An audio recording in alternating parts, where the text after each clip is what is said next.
I have YouTube and Twitch muted, so there's no, like, background noise. Uh, looks good, though.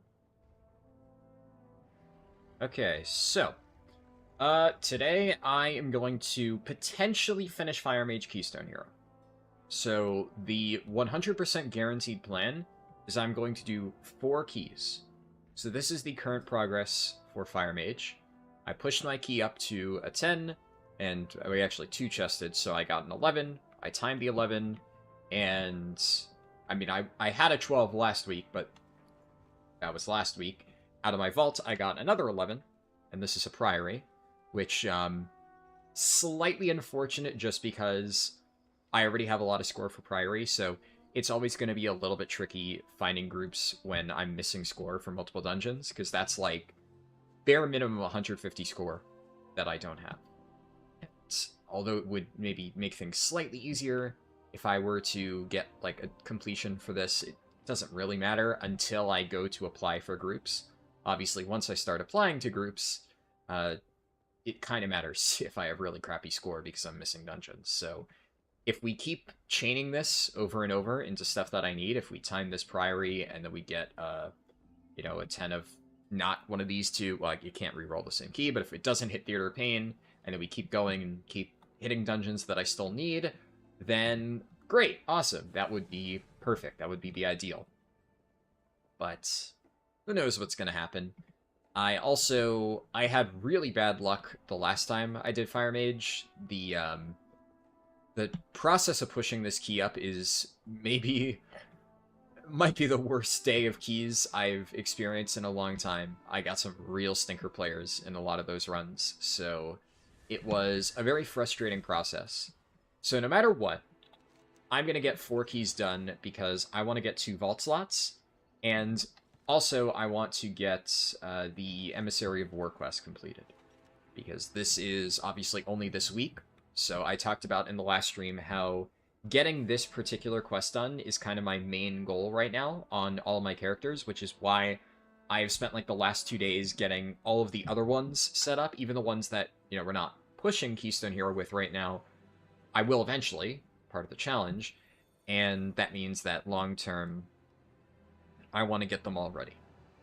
So I would say that because of like the whole long-term part of this challenge, getting this quest done is a higher priority for me, even though I would like to get Fire Mage finally done, because the Fire Mage pull was, I think, over a month ago at this point. So in terms of like immediate progress, it feels like nothing has gotten done, right? It's been a month and I've only done 1 Keystone Hero it's like achievement. But the reality is, obviously, I've been working on a lot of them at the same time, and even if I, get Fire Mage done now, I still have however many numbers left to go for the challenge, and missing out on a piece of heroic gear could severely hinder some of those characters. Getting this could be really important. Like, if on one of the healers this hits a pick-me-up, that's huge. That's, like, really, really, really important and would save me a ton of time. If it hits House of Cards on some of the DPS specs, that could be also massive. So getting this done would be good, considering I would also be pushing my key at the same time, so 2 birds, 1 stone. It would be really nice. So that is my primary goal. We're going to do that today, no matter what. We're going to get 10 or 4 10s done, get this quest completed.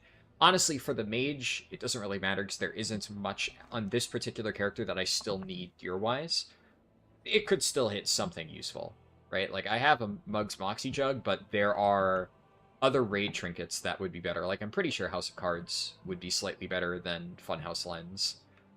Don't quote me on that, though. I forget exactly. But regardless, it's mostly that I want to get it done anyway. Now, obviously, if I get 4 keys done, we'd be over halfway there to finishing Fire Mage. So if I get 4 keys, they're all extremely easy. We blast through it, bunch of good players, and my key hits something that is still doable, I'll just keep going. And there's a very good chance that we do finish Fire Mage today. But if like 6 hours from now, I've only just barely gotten a 4th key, I might just be like, fuck it, we'll do this next week. And that's the thing, right? There's no for this, there's no tomorrow. It's not going to be like, oh, if I don't finish Fire Mage Keystone Hero today, I'm doing it tomorrow. It would be next week when I wrap it up, because finish it or not today, the main goal for the next, few days is going to be getting this quest done on all of my other characters. And obviously Fire Mage isn't going anywhere. At that point, I'd be able to do the last 3 keys with a new Myth Track item that I would get out of my vault. And honestly, in terms of efficiency, that would technically be the better option, but it would also just be nice to finally get another character done. So I am leaning towards that. We'll see.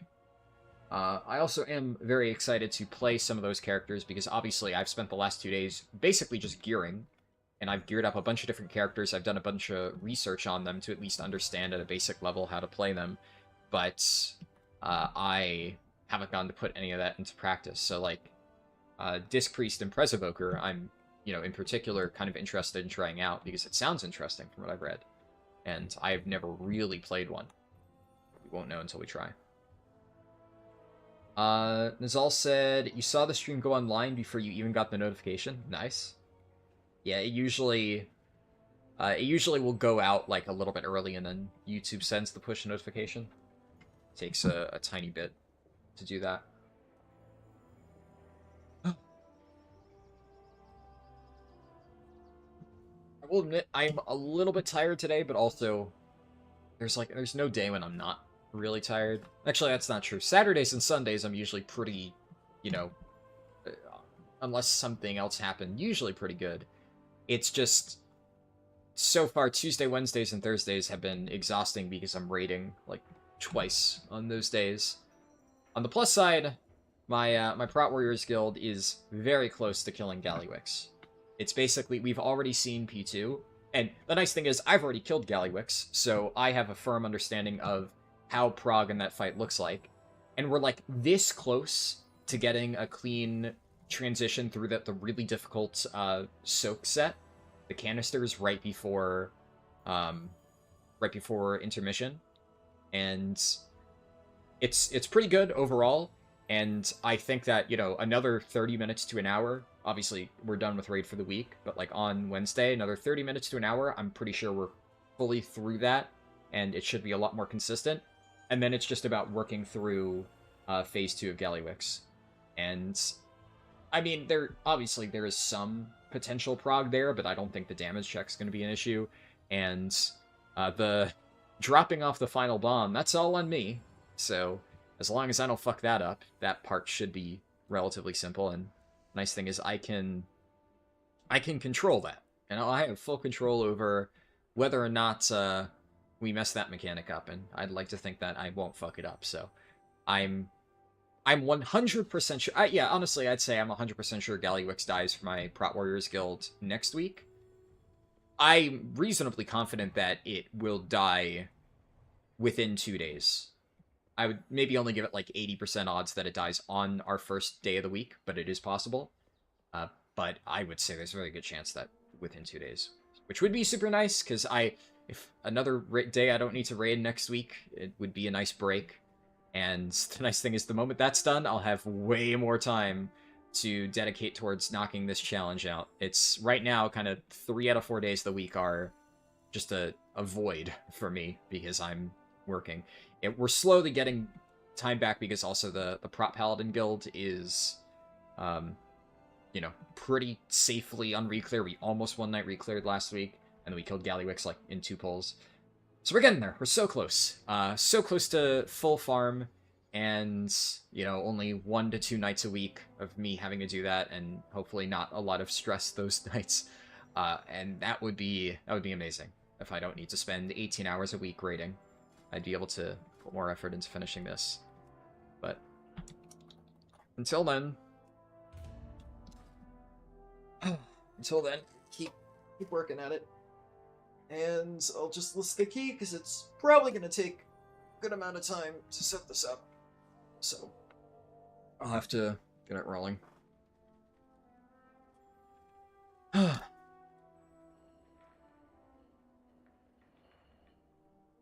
It's also like, as much as I really want to do this challenge, there's a lot of other stuff that I would like to do in my free time. And it's right now it's hard to justify that. The nice thing is, once we get to a point where every single class is done, then I really won't need to spend much time working on this challenge outside of the streams themselves. Because then it'll just be, what are we going to do next? I hop onto the character, I do some research, obviously, into how to play whatever spec it is. I hop onto the character, I jump into a dungeon, and, we go.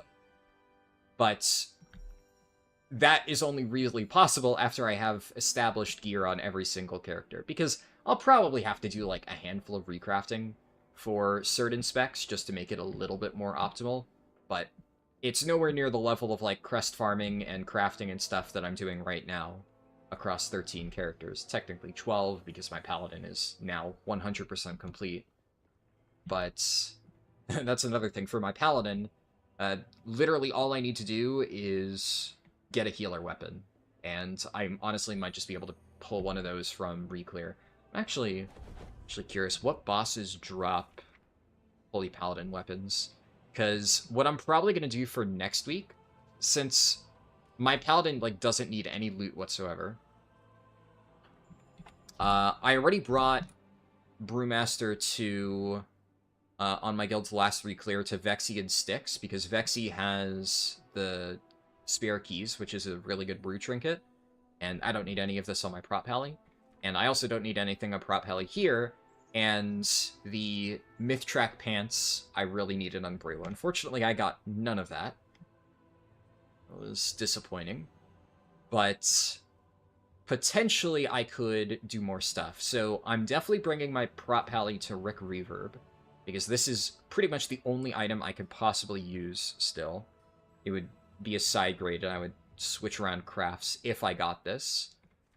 Cauldron, I probably should still bring it to, because I'm pretty sure a bunch of DPS need this ring, so, technically I don't know if I'm, super favored to get this, but this,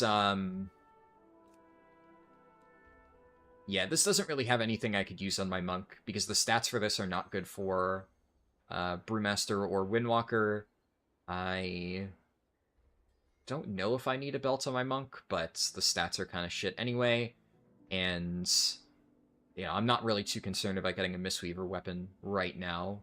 That's long-term, and honestly, I'll probably just craft a 681 Mistweaver weapon, so yeah. I already have Mythtrack hands. I already have a Mythtrack Agi weapon, so yeah, I don't need Cauldron at all on my monk, so I definitely don't need to bring it for that. I still need the ring on Paladin. Technically, it's a side grade, but whatever.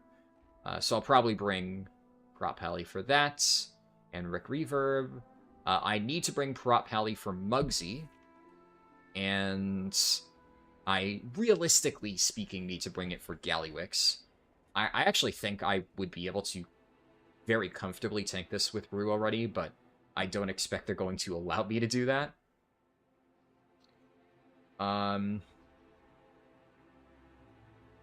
One second. I actually just got a message from raid leaders, so I just,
yeah, so my raid leader was asking me something. Raid leader of the Prot Warrior Guild, asking about how I want to do the charging the bomb in P2, which I'm actually I didn't really think it would be an issue. I figured I'd have enough orbs, but I also never really put too much thought into it. Hello, Satanic Bunny. Good to see you.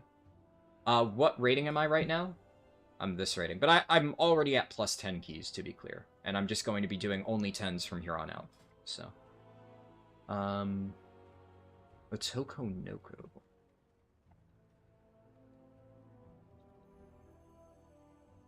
What server is that? Probably. I'm gonna be picky and wait a little bit to get a tank or a healer. Honestly, it may take a while to get people for this key, and such is life. I've made the mistake before already of being too quick to invite people.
Nizal said, you're going to try and do that 12 key you mentioned. Worst thing that can happen is it becomes an 11 or maybe a 10.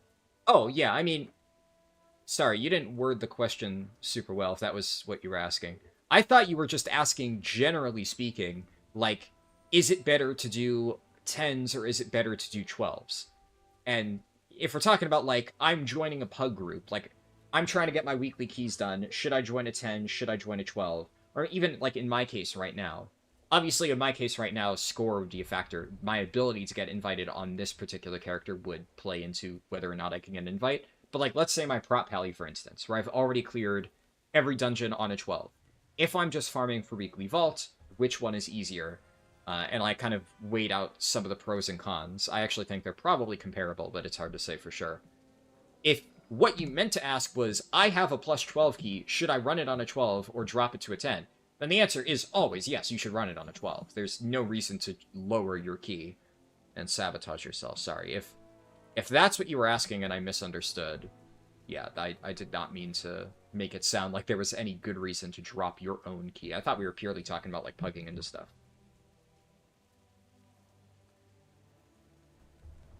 Admittedly, though, I read the messages that you posted in the Discord server, like, in passing while eating food, like, an hour ago, so I may have glanced over that. If so, my bad.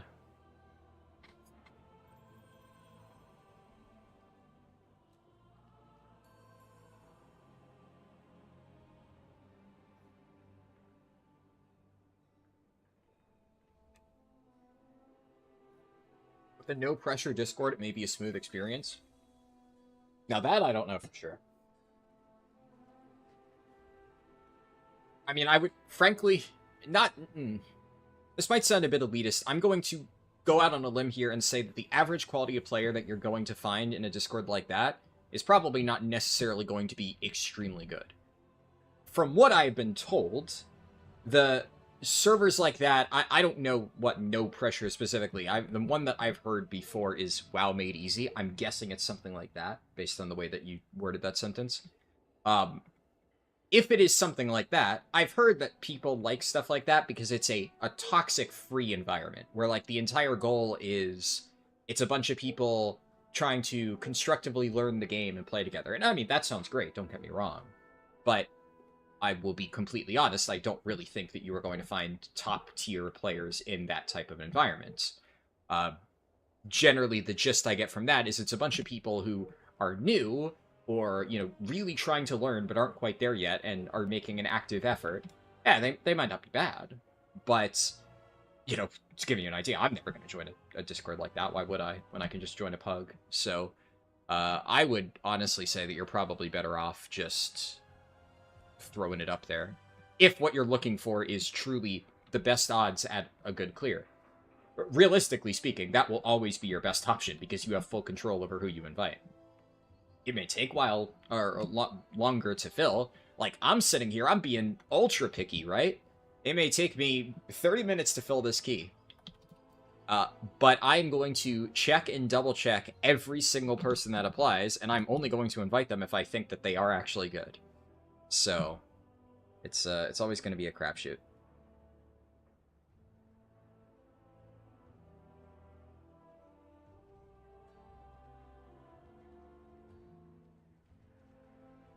Like, this person here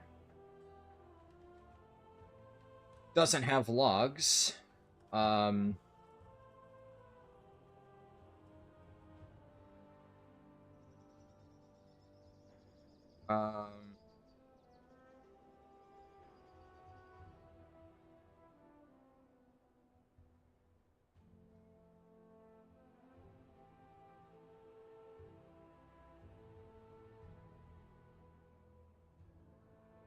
They...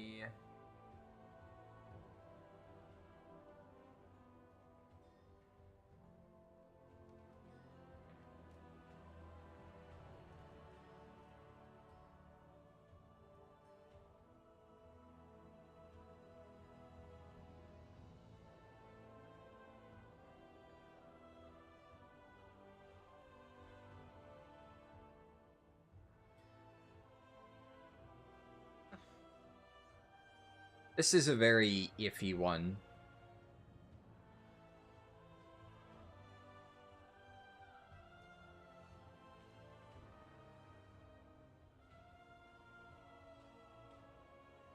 I'm going to inspect them.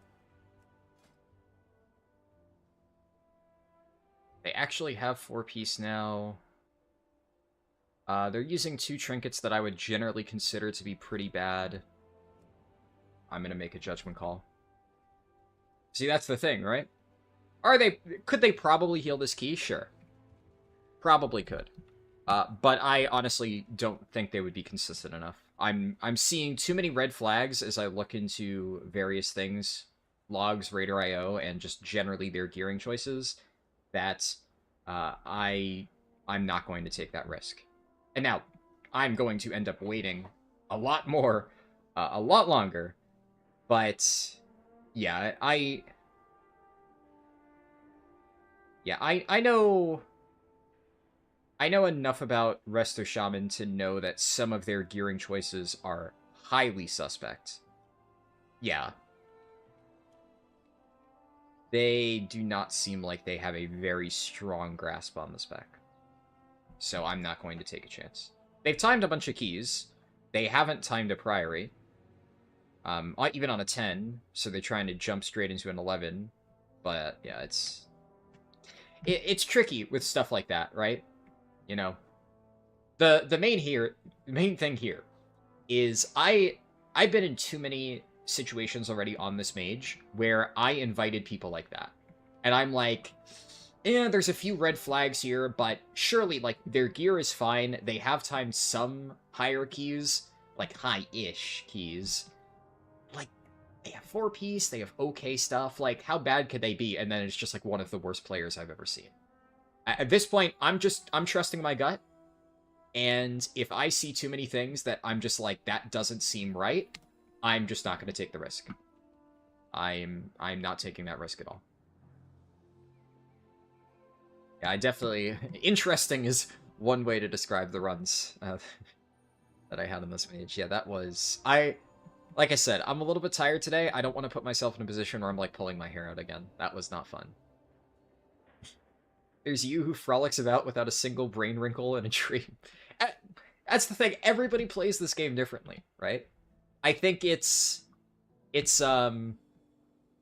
I've heard a lot of discussion surrounding the 1-button rotation and the rotation assistant and stuff like that about, you know, people saying like, oh, it's kind of basically a lot of elitist opinions on why this should or shouldn't exist.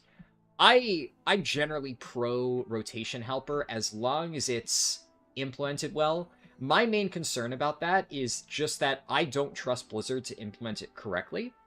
So I understand the advantage of that, but I'm worried about what it's going to do for the game if they implement a poor version of the rotation helper, which, let's be honest, is a real possibility for Blizzard.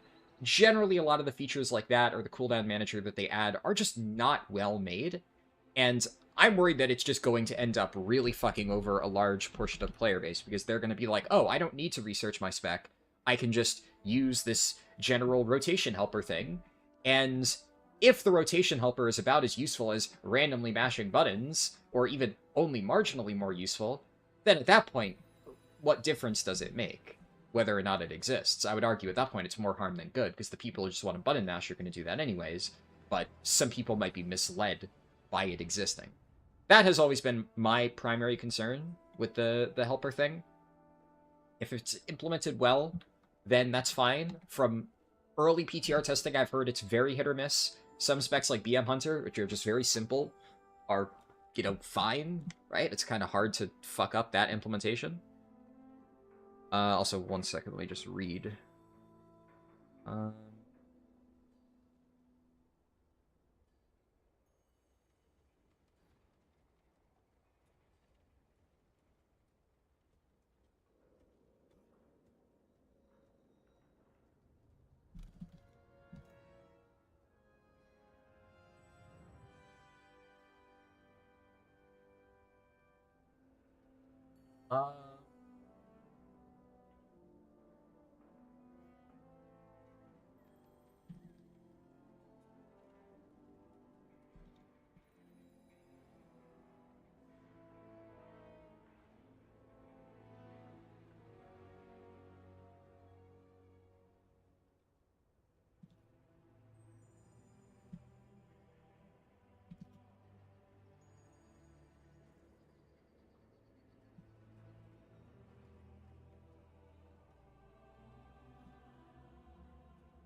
Just give me a minute or two to finish answering this question for my raid leader, because I want to make sure that that is set up so that he's able to do his planning appropriately.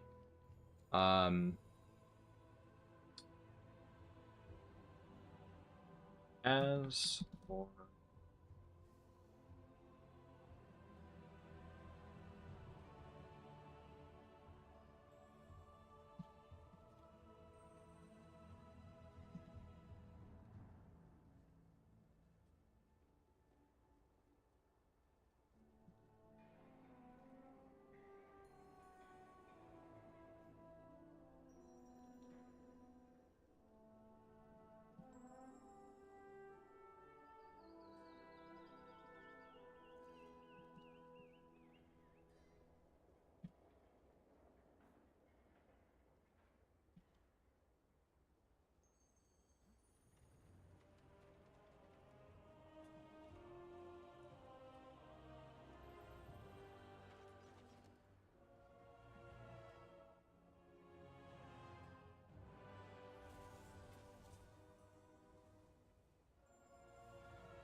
Okay, cool.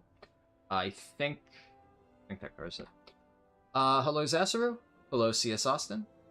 You were right. As soon as there was a small update to the MOP beta, you got invited. Nice. I'm glad you finally managed to get in. Yeah, I'm kind of curious if by the end of the MOP beta cycle, all of my accounts will have gotten in.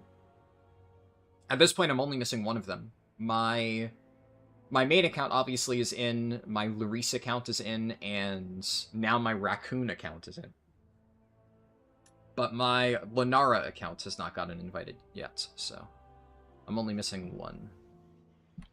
Also, yeah, it's rough finding people. This is actually taking quite a while. Unfortunately, none of these are viable options. I'm going to be entirely honest here. So I I'm just gonna relist it here. I would like to get 4 keys done in Mage. Like I said, that is my bare minimum goal. I'm gonna do that this week at some point. But if how long have I been streaming? 30 minutes already.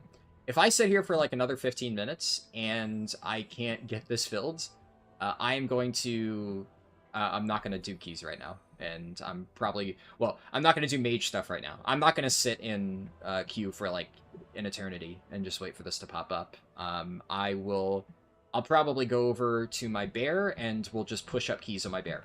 Because I've gotten that all set up, I've gotten my Blood DK all set up, and I'm going to do bear first, then Blood DK. But I'm not going to sit here and just stare at, you know, the LFG window. So we'll see. I'll give it a solid 15 minutes to fill, but I have no intention of sitting here all day staring at an empty invite window. This is, so far, one of the longest times I've had to wait. But it's been rough recently on Mage. It has been very, very slow. I had a few of these in the other stream. My mage name reminds me of a weak aura that you were using for Bloodlust. Well, my mage name is based after a Honkai Star Rail character, so...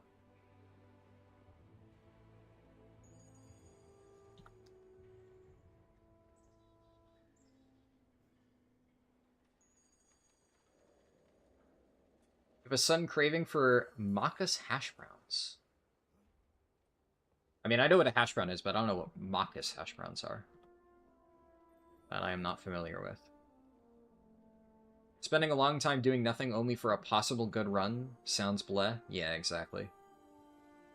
That's the thing, right? Like, I've learned my lesson, because the problem is, in the past, I would just invite people if it took too long and be like, fuck it, you know, I just want to get this going. But then, what can end up happening is my key gets bricked, and then I'm put basically kind of in the negatives in terms of time. Like, I've now spent time to fuck myself over, and now I have to push my key back up. Technically, I can be a little bit more lenient because it's a plus 11. So if this depletes, it's actually not that big of a deal because I can just do it again on a plus 10, at which point then I would need to be extremely careful. But what I'm kind of hoping to do is time this and then get a 12 and then start running 12s, because honestly I think that would just be easier. But we'll see. I think what I really do not want to do is I do not want to just lower this to a 10. Because if I lower this to a 10, and then it gets depleted, I'm going to feel like a fucking idiot. At the very least, if I'm going to do anything, I will take a chance with maybe a slightly weak player on an 11. Because then if we time it, awesome. If we don't time it, then I go again. But what I'm definitely not going to do is lower it to see if that makes it go faster. Oh, that McDonald's. Okay. Yeah, I gotcha. Yeah, that I understand. McDonald's... I don't... Like, I've barely have McDonald's these days, but I totally understand the feeling of some days you just really want McDonald's. It's good shit sometimes.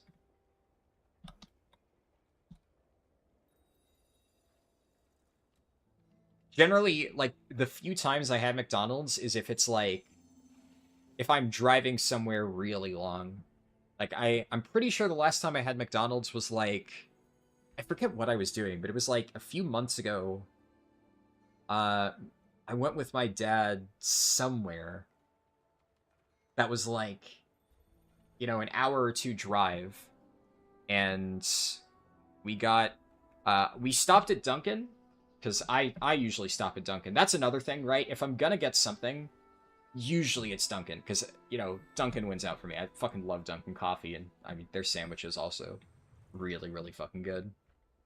But then I think my dad wanted McDonald's, so I was like, yeah, sure, I'll get coffee from Dunkin' and food from McDonald's. It was a while ago, though. I forget what it was.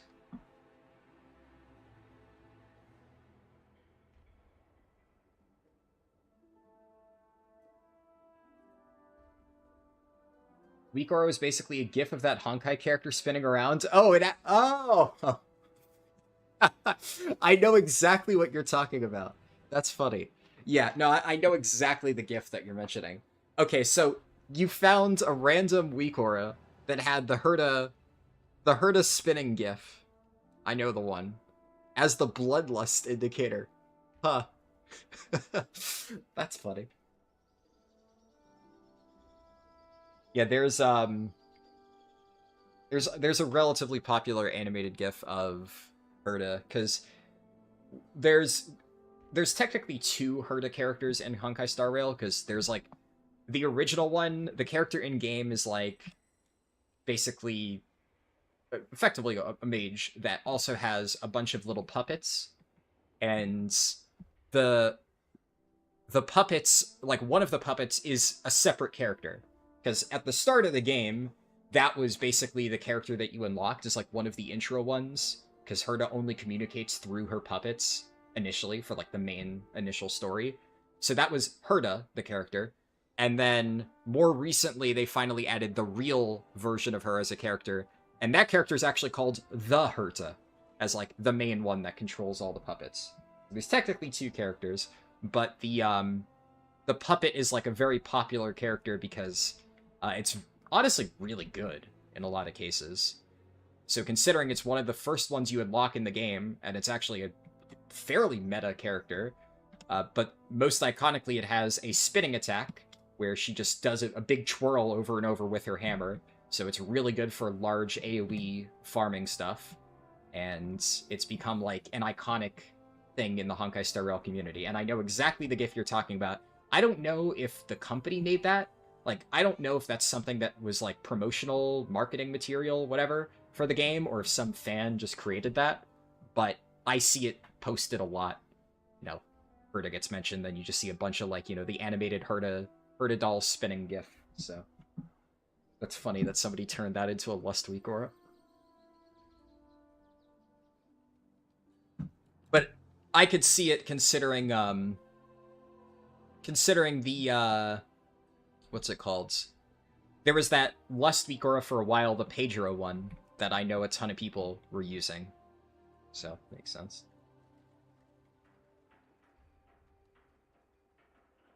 Not mad at their hotcakes either, yeah. Slightly sleazy approach, but try to list it as a 10 and put in the 11. No, I'm not going to do that. It could work, but I'm not going to do that. I will. If we can't form a group, we can't form a group. I'll take the L here, is what it is.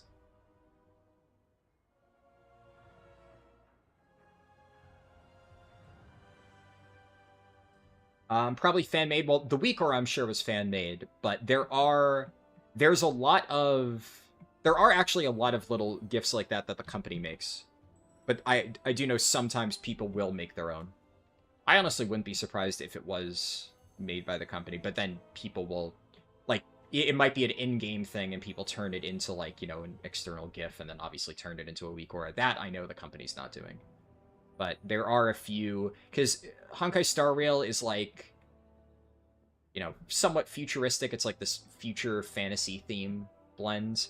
And in it, characters actually have like smartphones and stuff.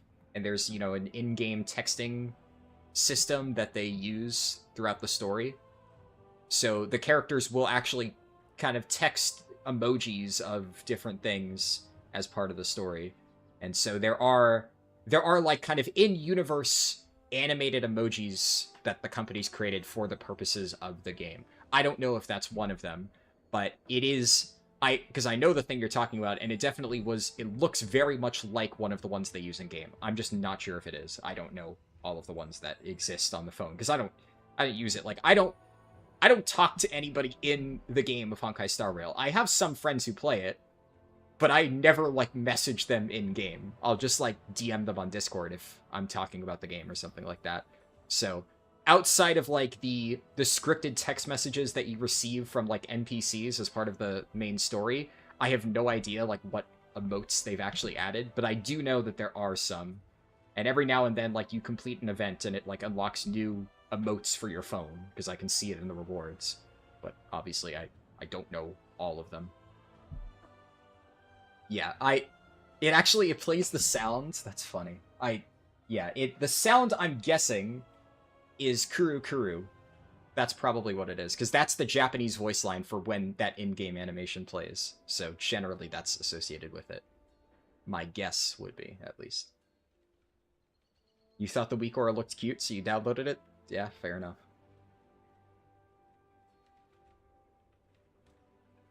Found a Weakor of the Spinning Cat Brain Rot one. Maybe I'll need to get a Lust Weakor too. I normally don't play Lust classes, so I don't care that much, but if I'm actually playing Mage, could be interesting. We started getting Duncan in the UK. It's very good. It's kind of good, very hit or miss, though. I didn't realize it wasn't popular everywhere. There's a Duncan every 15 minutes in the United States, at least like in the Eastern Coast. So it's I'm very used to it. Yeah, I mean anything's gonna be hit or miss, especially when it's rolling out, like depending on the store. But like I generally think that Duncan is extremely good. I really like it.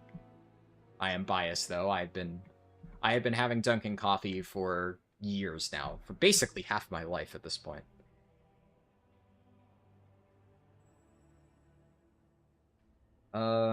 Yeah, I don't know. I've never so far had such bad luck getting people. It's rough. Priory also isn't necessarily the easiest key to find people for.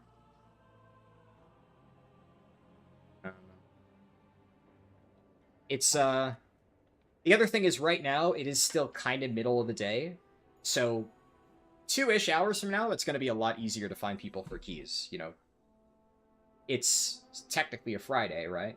So there's going to be a lot of people who are still at work right now. It's only 6 p.m. in the U.S., so some people are getting home, but it's not main hours. So yeah,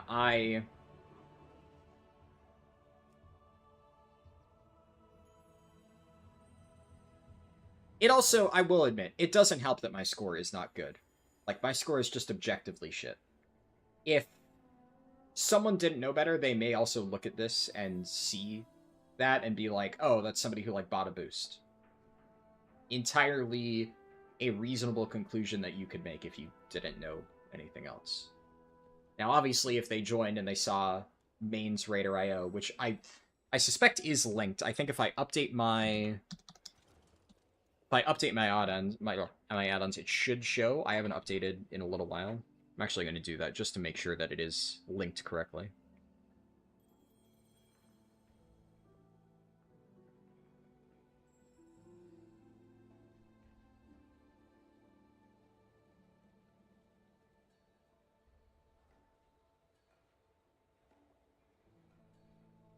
You would say it was a trap key? Yeah.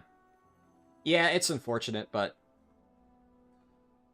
like there is absolutely zero chance that I'm going to just run random low mother loads in workshops. Like I said, I am not at all interested in wasting my time. So it's it is what it is. Which, you know, right here, obviously I just started the stream, a bunch of you guys are popping in here. It's like I'm sitting here answering questions and stuff. So I'm not really wasting my time right now. But the longer that I sit here, eventually I'll have caught up with everything, and then I am truly wasting my time, and I don't want to be doing that.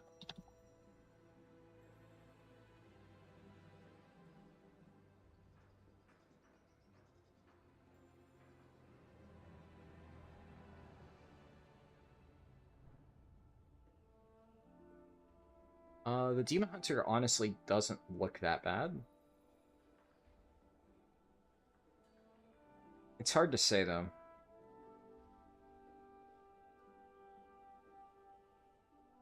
I don't have a ton to go off of, so I'm going to do a little bit of digging. Hmm?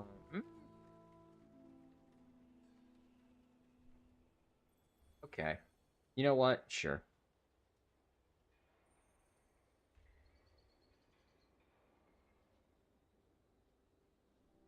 It's not... Yeah, it's not perfect, but... A lot of their worst keys were like 5 weeks ago, which I would imagine were with much lower gear.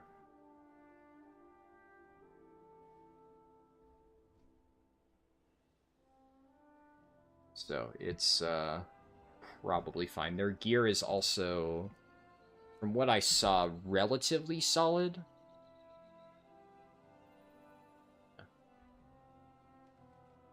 I mean, it's fine. They have 4-piece. They have no sockets on their rings. Yeah, actually, never mind. I was on the fence, but seeing that they didn't even bother to throw sockets in there, it's just, you know, that's dirt cheap. Fucking spend the gold.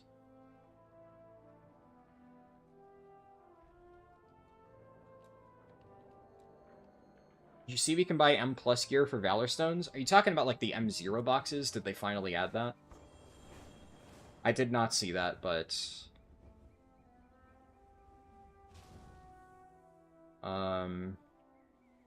If it's like last season, then what? It would be off. Oh, yeah, this NPC? Yeah. Champion gear, so M0. Yeah, M0 boxes. I mean, that's... Yeah, they had these last season. That's nice, I guess. If there's, like, a specific trinket that you need, I suppose that could be good. But that would really be the only reason to do it. And, you know, come to think of it, I guess there could potentially be some value here. If you're missing a few champion pieces from Delves, it can't hurt.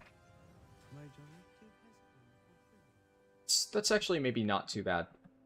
I did not know they had added that, and I feel like that is higher than I would have expected it to be. Considering there are some dungeon trinkets like Tome of Light's Devotion, which are just gigabits for a particular spec, that's pretty nice. The items can roll tertiaries? Good point, yeah. I could see that being useful. Kendraith said, I'm doomed because I haven't done M0 or M plus since IO became a thing, and now you're just coming back to the game. Well, I mean, you're not, right? It's... So, nobody looks at last season IO. So nobody gives a shit what your IO was like before. I'm obviously, for the record, I am being hyper picky. Most people would not be this picky.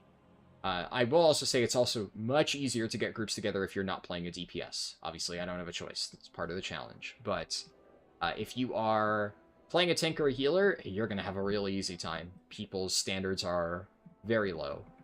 I am being way more picky than the average person would be. Just because I don't want to get fucked over again. And if I really wanted to have an easier time, I would just go knock out these keys to get score for it and... like, actually push my way up the normal way. I'm not gonna fucking do that, because if I did that for every single 39 specs, like, I mean, we'd be here for fucking ages, right?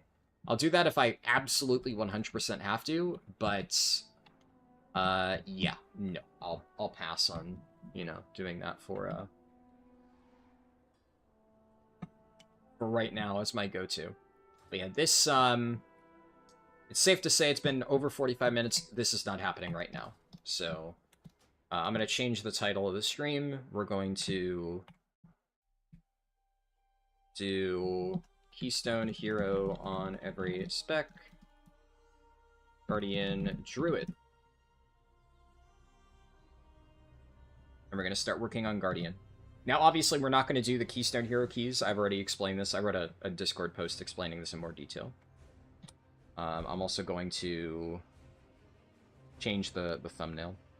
I might still go back to the mage later on as part of this this stream, but I want, if we're not actually, you know, for real going to play it today, then I'm just not gonna take a chance. It's unfortunate, but like I said, I'm not gonna sit here for fucking an hour just to get one key done. I'm not wasting my time.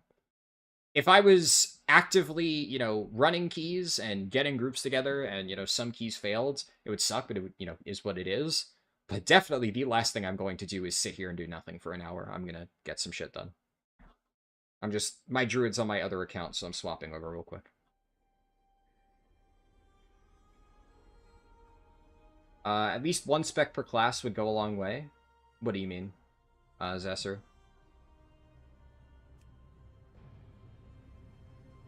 A druid. And I showed the early process of what I was doing in the stream a few days ago, and obviously I've been working on that. I've done a bunch of delves. The only characters I haven't done my weekly delves on yet is I haven't done my Evoker and I haven't done my Warlock, which I'll probably do that later tonight after the stream. With getting all dungeons for IO. Oh, yeah, I see what you mean, yeah. I mean, obviously, yes, like, on this first mage, I could do that if I just literally, no matter what I do, I can't get into a group, but... yeah, I would much rather not. I have a plus 11 key. I want to be able to use it. And, like I said, it's not ideal hours. You know, it's still middle of the day on a weekday. There's going to be way more people doing this just in 2 hours from now. So, now, I might, in 2 hours, still not be able to form a group. And if I really am in a position where I can't fucking find people for the life of me, you know, such is life, right? And maybe I'll have to change my approach at that point, but until I've exhausted all other options, I would rather just start spamming 11s. I know that I can on my mage. I already did 11 Theater of Pain, and I did pretty well, so you know, I'm comfortable with the spec. I'm more than geared enough for it. I have the key myself. It would just kind of be a waste of time to do anything. It's just unfortunate that finding groups is a bitch and a half. Okay, so here's where we are on my Guardian Druid. I'm 662. I have full tier. I got my crafted stuff. I have all the sockets, all the gems. And let's see here. I have my weapon. I have a Hero Track Mechanical Core Amplifier. I have a Leech Suspicious Energy Drink. I have a pretty good ring. All of this socketed, all of this enchanted. Right? So, pretty solid. Good start. Honestly, I know how to play Guardian Druid well enough, like, I would be fine with this. I could very easily get Keystone Hero with just this gear, but if I'm lucky, we might be able to find, like a, you know, a Pacemaker, or a Tome of the... what? Tome of Light's Devotion. I blanked on the name for a second. Whatever, so... the current plan, by the way, so I didn't expect that I'd be doing this today, but, you know, is what it is. I've already ironed out my plans for what I'm going to do here. And I had it as a backup in case, you know, disaster struck and I just wasn't able to get keys on my mage done. Well, disaster has struck, so it's time to use the backup plan. So this is what I wrote in my Discord. I'll just kind of paraphrase it. The plan is that I've done setup with basically everything. I'll grab this person. I've done setup for basically everything, so you can see my druid is fully ready to go. And like I said earlier in the stream, I want to get the Emissary of War box done. And because the process of pushing up the key is like a relatively annoying thing to do, and I don't really want to have to do that on the stream where we're like, when Guardian Druid wins the poll, I don't want to have to sit through a bunch of crappy keys, like what we just had to do on Mage. Sit through 45 minutes of staring at the queue. That's not fun. That's annoying. So I'm trying to get this knocked out in the meantime, and by doing it with Emissary of War, 2 birds, 1 stone, so that works out well. And my current plan is I'm starting with Guardian. I'm going to get 4 dungeons done, so I'm going to push my key 4 times. And wherever it ends up, it ends up. Honestly, even if I end up depleting the key, I don't really care for the purposes of this. That would still count for the quest. And then I would at the very least get some initial score on this character while pushing my key, so that whenever I do get around to doing it as part of the poll, we're already at like a 7 or an 8, bare minimum. Ideally, it's already at 10, but worst case scenario, we're at a 7 or an 8. And if things go really well, if I manage to push the key all the way up from a 2 to a 10 in only a few runs, then I'm going to do a single +10 on Guardian, Blood DK, and Resto Shaman, but not the other ones. Because Guardian, Blood DK, and Resto, I already am very comfortable playing. I've played them in the past. So there really isn't a learning process for me there. I don't really care too much about doing one of the keys as part of, you know, this. It's not that big of a deal. The main process will still be saved for whenever it wins the poll. But for those 3 characters, since I'm already 100% confident in my ability to do a plus 10 on all of them, if I manage to get a 10, I will run it, just so that I have a myth track piece to make things easier in the long run. Especially for Guardian and Blood, because I might want to play them next season, so I'd like to start getting myth track pieces collected. I'm going to do Guardian first, though. We'll see where we end up after the 4 dungeons. If the dungeons are abysmal and I don't end up at a plus 10, whatever, Guardian's done for the week. We move on. If I am at a 10, we'll evaluate from that point onwards, but it's a little bit too early to say right this moment. Next is Blood DK. So I'm going to do 4 dungeons, push my key on Blood DK. We'll see where we get. And then same deal. If I get a 10, I'll do it. If not, whatever. After that is Resto Shaman. Same deal. Push the key. 4 done. And then whatever. I am still debating on whether I'm going to do Disc Priest or Prez Evoker after Resto Shaman. But it will be one of those 2. I'm gonna get them both. I'm gonna figure both of them out this weekend. And I'm going to get the 4 Mythic Dungeons done on them and push the key. But it'll be after Resto Shaman because I want to play a healer that I'm already familiar with before I learn healers that I'm not familiar with. I'm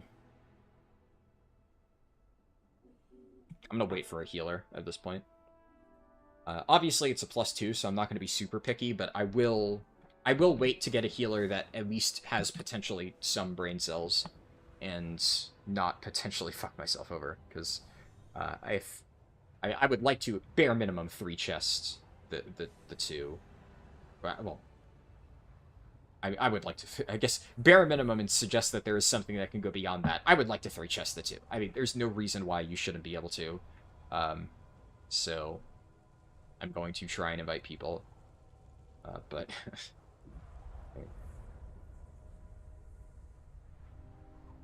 it's a fucking +2.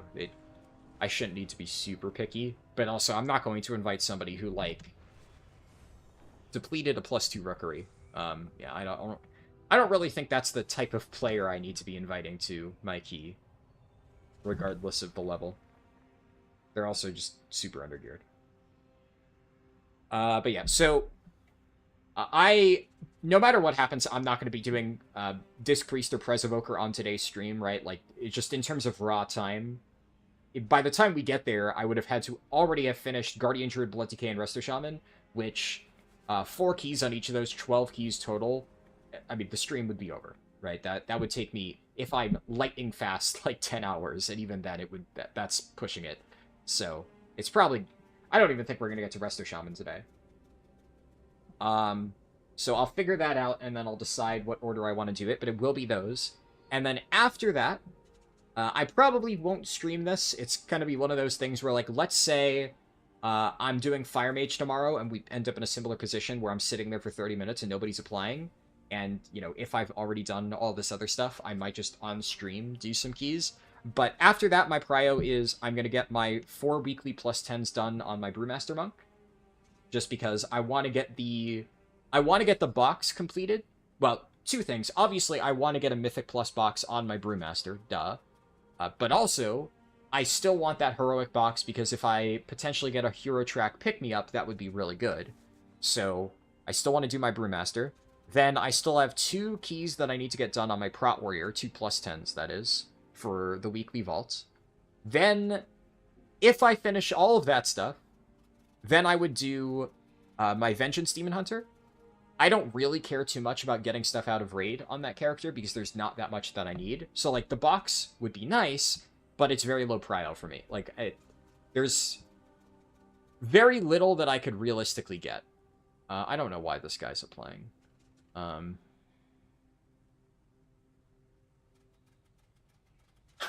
Honestly...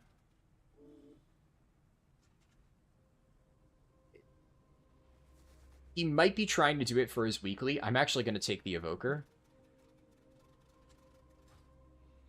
Just because I feel like the Evoker would be a more reasonable person.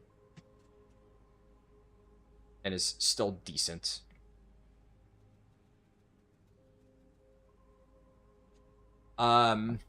what's it called? What I'm gonna do is, if I get all that stuff done, I'm gonna do a single +10 key on both my Vengeance Demon Hunter and my Beast Mastery Hunter. Might be from the stream. I mean, if it is one of you guys, then put something in your notes so I know it's you. People have done that in the past. Like, if you want to help out, by all means, but, you know, unless you put a note, I'm not gonna... I have no way of knowing.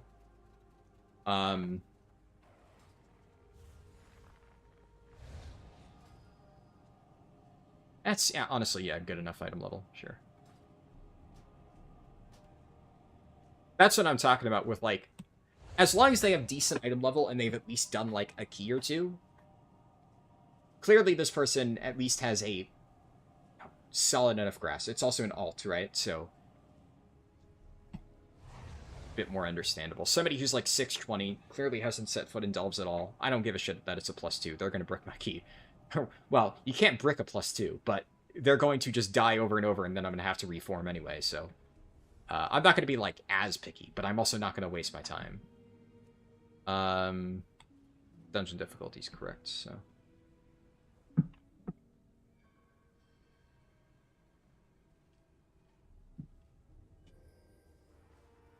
Oh, wow, the shaman got here fast. Damn. I'm not going to use a feast on this, so let me grab Beladar's bounty.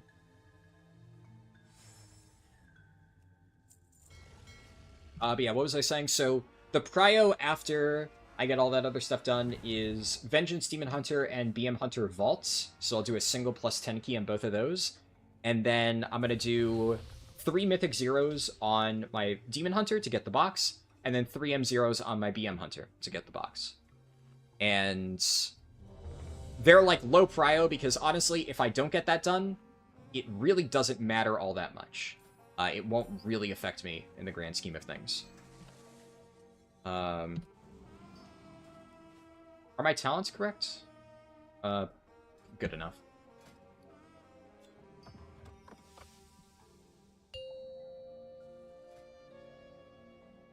I honestly haven't looked into specific builds, but this is, like, pretty much what I was running last season, and I'm sure it's fine. I think it's technically a very defensive-oriented build. This, like, I was pushing keys on my bear last season, so this is likely a very, very, very defensive setup, which I will not need at all for a +2, but whatever.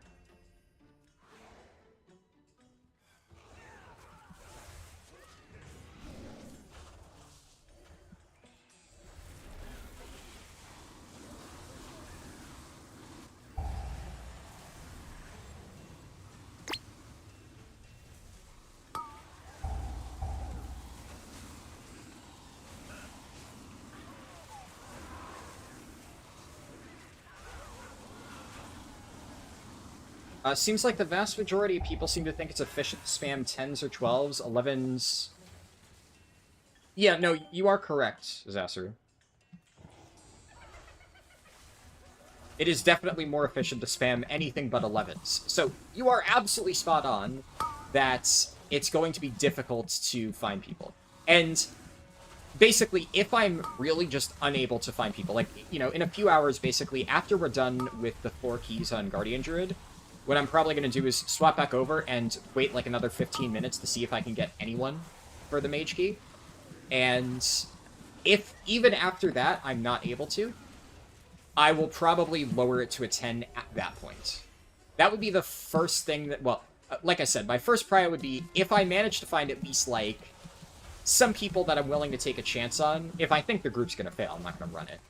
But, you know, 2 hours from now, I'll be maybe a little less picky. But if I still literally cannot find a single person, well, at that point, you know.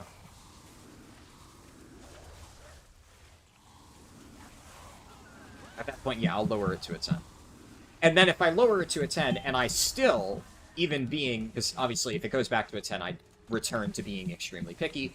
If I now can't find anybody, then I would probably, at the very least, just do, like, a +7 on Workshop and Motherload, which is what I'm missing. Just so that, you know, it would alleviate the score concern a little bit. And then, I mean, after that, you know, it's just like, fuck me, right? If none of that works. That being said, keep in mind, when I did BM Hunter, I did the exact same approach of, once I got to 10s, I just started listing the 10. And it took a while, but I did eventually find people.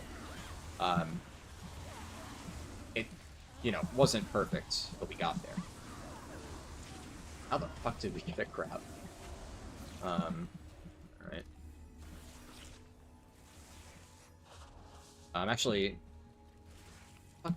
The Warlock keeps stunning the crab. I'm trying to, like, kite it with me. He just keeps stunning it for some reason. Which is...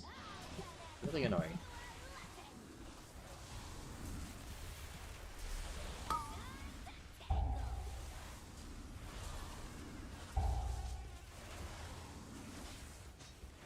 Thankfully, this group seems pretty good, I would say.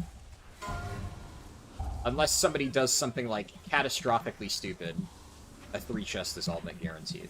Which is nice. You would hope, but... I have been in some demonic +2s, but I've never formed a demonic +2 myself. That much I can say I've never done. I think the +2 I did on my mage... we only 2-chested it. I forget what exactly happened, but I do remember I was hoping for a 3-chest, and we didn't. It was not the best. I forget what the +2 key was. I think it might have been Priory? Because I know the +4 was the Dark Flame, where I got that really shitty warrior tank that, like, kept fucking up the skips and dying to air. So... we failed to 3-chest the +2 on my mage, and then I'm like, oh, but it rolled +4 Dark Flame, so surely we +3 the +4 Dark Flame, because, I mean, piss easy dungeon. And then I got, like, terrible players, and then it turned into a 6. I forget what happened with the 6, because the Rookery was a +8. But then we 2-chested the 6, I got the +8 Rookery, and that was the one that got depleted by, like, the worst group of players I've experienced so far this season at F+. So, yeah, the main stream was fucking 6 hours of straight misery. Now I jinxed it. That seems good. What was the overall? Yeah. The Death Knight and Evoker are doing pretty good. Like, I'm beating the Warlock, but the thing is, the Warlock's damage is not, like, abysmal. It's lower than me, but he also isn't super high item level. Like, I knew what I was getting myself into. And my damage is good. Like I said, this was my main Season 1. I know what I'm doing on there. So... if this was my Prot Warrior, I'd probably be beating the Evoker and the Death Knight. Like, on my Prot Warrior, I do more than the average DPS. But Bear is... well, at the very least, in Mythic Plus build, Bear is the lower end of tank damage. Bear can do a lot of damage, but you have to be in Druid of the Claw, which you just cannot run in Mythic Plus because it's just really bad. Shit. Fortunately, my hand is... my hand has decided that it is now going to cramp up really badly. So this hurts like a motherfucker. I'm really hoping that this does not persist for the rest of the stream.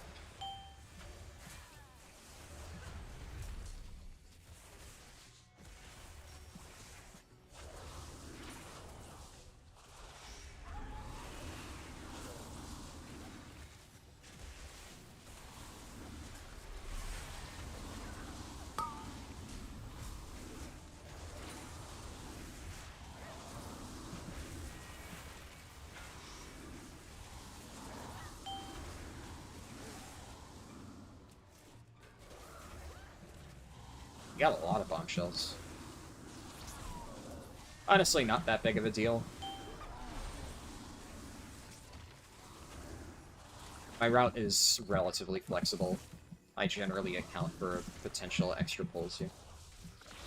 Herp Derp Double Derp said, do you think people should finish keys even if they're not in time? Very context dependent. One thing that I will absolutely say, I've seen some people make the argument that no matter what happens, you should always stay to the end of the key. That I do disagree with. So, your statement is too broad for me to give a strong opinion on. But if you were to say, you should never, ever, ever leave a key early, in any situation, right? I would disagree with that, because there are definitely times. The obvious one is, right, if everybody has kind of agreed, or bare minimum, if the party leader has advertised that they are doing their key for the purposes of, like, timing it to get score, and then it's very clear that you're not going to time it, the party leader, bare minimum, is 100% in their right to leave the key. Me.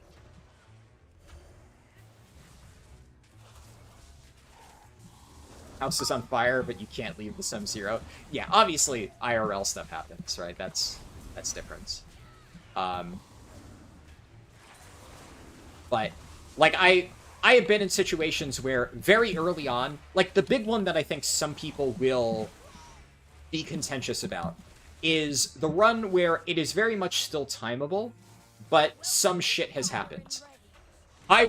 In those cases, I am always in favor of you stay, right? If the run is not dead, like 100% dead, you stay. That I will always do. Now, the problem with that, right, is the two things that I just outlined of, like, if somebody is staying to time a key and, you know, I think that it's justified for them to leave, different people may have different definitions of what is timeable, what is done. Some people may look at a key where it's like, hey, if we have to play absolutely perfectly for the next 20 minutes to be able to still time this, you know, it's probably not going to happen and I'll give up. Sometimes you do just need to make a judgment call, and certain people will make judgment calls that other people don't think are correct, and that's, I think, where a lot of times the, you know, disagreements happen. I've liked to think that I have never left a key before I am 1000% confident that it's dead, right? And my other rule of thumb is if it is clear that the key is dead, but it was never explicitly a score key, and it's like right before the last boss, I will stay just because a lot of people are simply doing it for gear or vaults or something like that. And I don't want to fuck them over even if I technically need to get it timed. That's like the one exception. If I think it's going to be depleted, but we're already close to the end, I will always stay. Because it's like, look, if I only need to be locked in here for another 5 to 10 minutes, fuck it. Right? I'm not going to spite everybody else for that. I don't leave keys often. I have left keys, for sure, so it's not like I'm not going to say I've never left a key early. I definitely have. But I do not do it a lot. The times that I've seen people leave a key when it has pissed me off is... Obviously, some of them have happened in this challenge. The really egregious ones, which obviously, I mean, this should be a no-brainer, but it's never a good excuse. If somebody pisses you off, right? You know, oh, I'm annoyed at this person, I'm gonna leave the key. Like, at that point, you're just a little bitch. Fucking stay in the key, right? Because I've lost multiple of my own keys so far this season because the Pug Tank and Pug Healer get into, like, some dumb fucking argument and start bitching and moaning at each other midway through the key, and then one of them leaves the key. It might be a perfectly fine key, and then I'll whisper them and be like, what the fuck is your problem? And they'll say, oh, that healer didn't deserve to get that key. Fuck you, you're a little dumb bitch. That is dog shit mentality. That is never a good excuse to leave a key. And I have been in keys where somebody is just being a general piece of shit, and I will stick through. Now, what you should do in a lot of those cases, send them a little whisper after the key, tell them to go fuck themselves if they really are just being a general piece of shit. Yeah, this is a little bit unfortunate. I should have gone left. That one, honestly, is 100% on me. Yeah, the bait was a little bit weird. Just kind of yapping.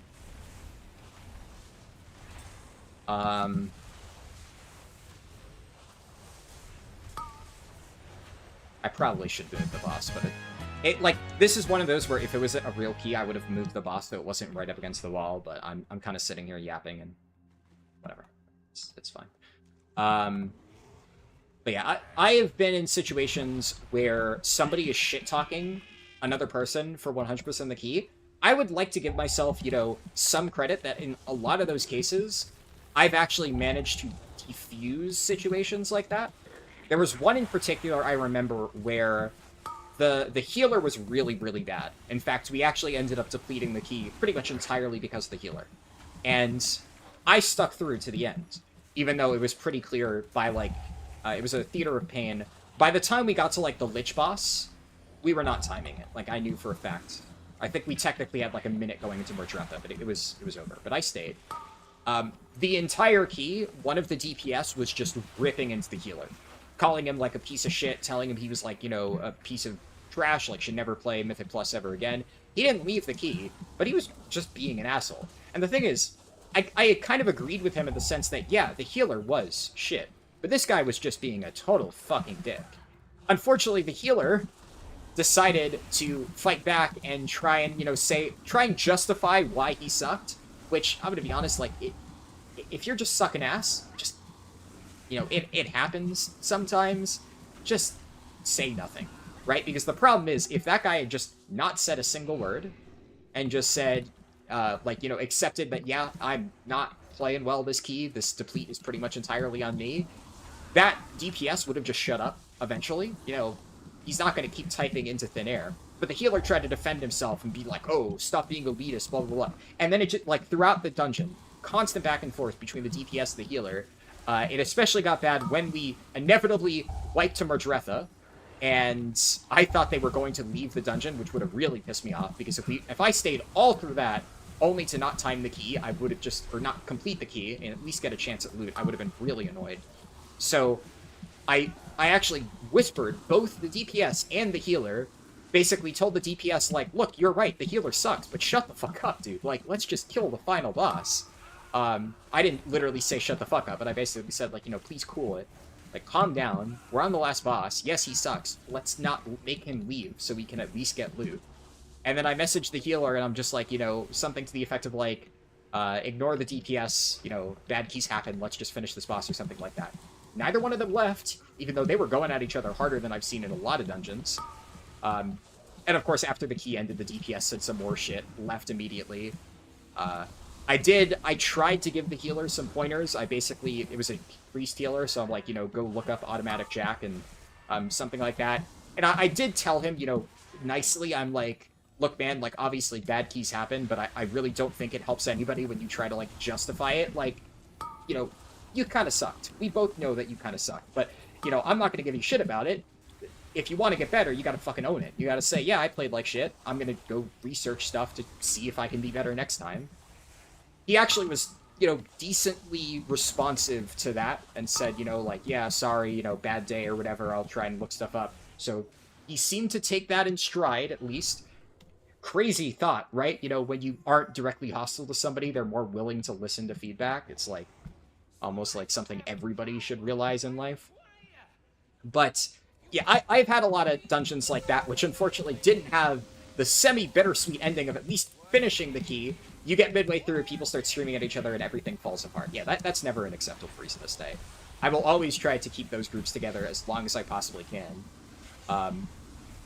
But I have on multiple occasions, I'll give you the inverse example, right? I'll give you an example of a dungeon that I have left. I have been in keys before, where Rookery is honestly one of the biggest ones. I think I've left more Rookeries than any dungeon this season. There have been multiple times, I don't even know if it's like a Rookery thing, or if I just have really bad luck with that dungeon in particular.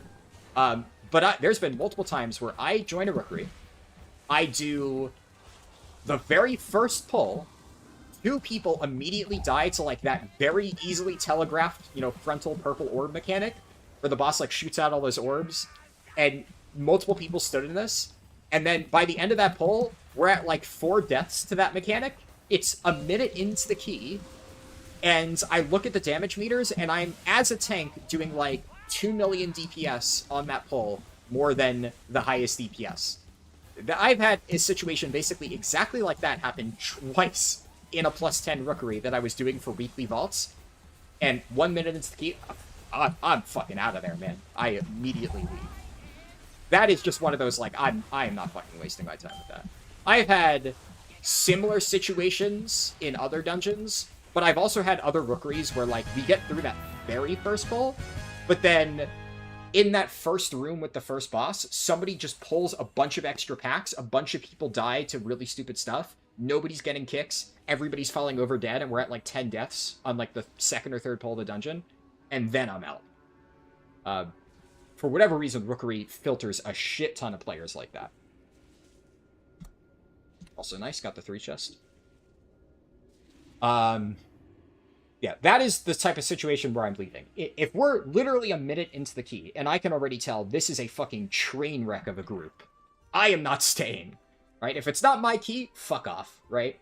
And the other situation is I have one time left a key where, I'll be honest, I didn't really look super carefully at the group when I joined, and I noticed that I was hard carrying damage, and we got to... I wasn't even the one who pointed out. We got to, like... I forget what dungeon it was, but it was, like, the 3rd or something pull, and one of the DPS typed in chat, like, you know, is so-and-so AFK? And then I looked, and it was somebody, like, in basically half-questing gear. It was the guy tried to sneak his friend in as, like, a DPS spot, and the guy had no gear, and it was for a +10. And the person, the group leader himself, was also a DPS, and he was doing trash damage. He had some gear, but was doing nothing. So basically, we were single DPSing that key, because 2 DPS were just not there. One was a literal hard carry, the other was just trash. And it was, again, a minute or 2 into the dungeon, and I said, okay, yeah, fuck this, I'm out. I am not carrying somebody for free. Those are the situations where I personally feel it is justifiable to leave a key very early on. That is when I have done it. And there are, obviously, are the situations where it's rare. It's very rare. I don't think I've had any this season, but in the past, I have been in some groups where if you wipe like 3 times in a row on a boss, if the key is already depleted, so you know you're not going for time, we're talking like weekly no-leaver shit, right? I generally don't even fuck with weekly no-leavers anymore. Why would I? I'm kind of beyond that. But I have, in the past, you know, been at a level where sometimes on one of my alts, I might try and do a weekly no-leaver. And if it's hell, if it's, like, really fucking hell, and I can tell that this one boss in particular is just not going to be doable, then I will probably just, after a while, what I usually do in those situations, when it happens, is I'll type in party chat and I'll be like, hey guys, I'll give this one boss like one more attempt, but after that, you know, I'm not going to slam my head into this. 99% of the time, people are understanding for stuff like that. Especially if you let them know ahead of time. Basically be like, hey, look, I'm not too attached to this key. If you want to fucking complete this key, you better lock the fuck in and stop dying to that one thing. I'll give you one more chance. But yeah, there's only so long that I'll stay stuck in hell.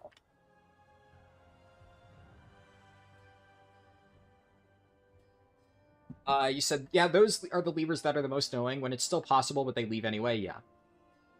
Yeah, I would definitely say it's tricky. The hardest part, I think, is at, like, 10s or 12s, really. Because 10s or 12s, you're going to have a mix of people who are just doing it for Vault, and people who are just doing it for Score. So you're going to have some people who obviously would like a clean key for their Vault, but, you know, as long as it gets timed, or even if barely over, they don't give a shit. And some people who only need to get it timed. And if you're, like, maybe midway through the dungeon, like, let's say Cinderbrew, right? Just to pick a random example out of a hat. You did the first room, it was fine. Maybe you had one death to somebody getting, like, overkilled barely by something. But because it's right there, it's not a big deal. You just lose a few seconds, right? So you do the first room. Maybe the DPS isn't amazing, right? It's not the greatest group ever, but you do the first room without incident. You kill the first boss of Cinderbrew without incident. You're clearing the trash up to Ipa, and then you have, like, a full trash wipe on one of those big pulls in Ipa's room or something like that. So you're right before the second boss of the dungeon. You're basically at the midway point, and it was kind of fine up until then. It's definitely doable. It's not like the group is complete garbage. You absolutely could still time this key. Like, a full wipe really sucks. It puts you on a tough clock, but you can go back. If you kill the boss and you don't full wipe from that point on and still do consistent damage, like, honestly, that is kind of the hardest part of the dungeon done, I would argue, for Cinderbrew. Like, the trash leading up to Bank is not really hard if the tank doesn't do monkey shit, and the B-boss himself is really not hard. The final boss, generally not that hard. Some people can get comboed by the waves, but it's honestly very forgiving. Like, I would say the first half of Cinderbrew is the hardest. So at that point, you've kind of gotten the hardest part of the key done. mistakes happen. Is it still timeable? Sure. And one of the reasons why I think of that is because I actually had a key exactly like that, and we timed it by like 15 seconds. So it technically happens, and despite the wipe, we did come back and we did recover. I've had the inverse happen. I have depleted keys in Cinderbrew. It's one of the reasons why Cinderbrew is the most consistent key I've seen so far as pugs are concerned. People just fuck that stuff up a lot. But that's kind of the situation where I will always stay in those cases. Some people will leave. Those I'm kind of like 50-50 on. I will always stay, but I understand why somebody might want to leave in that situation. You've still only invested like 10-15 minutes of your time.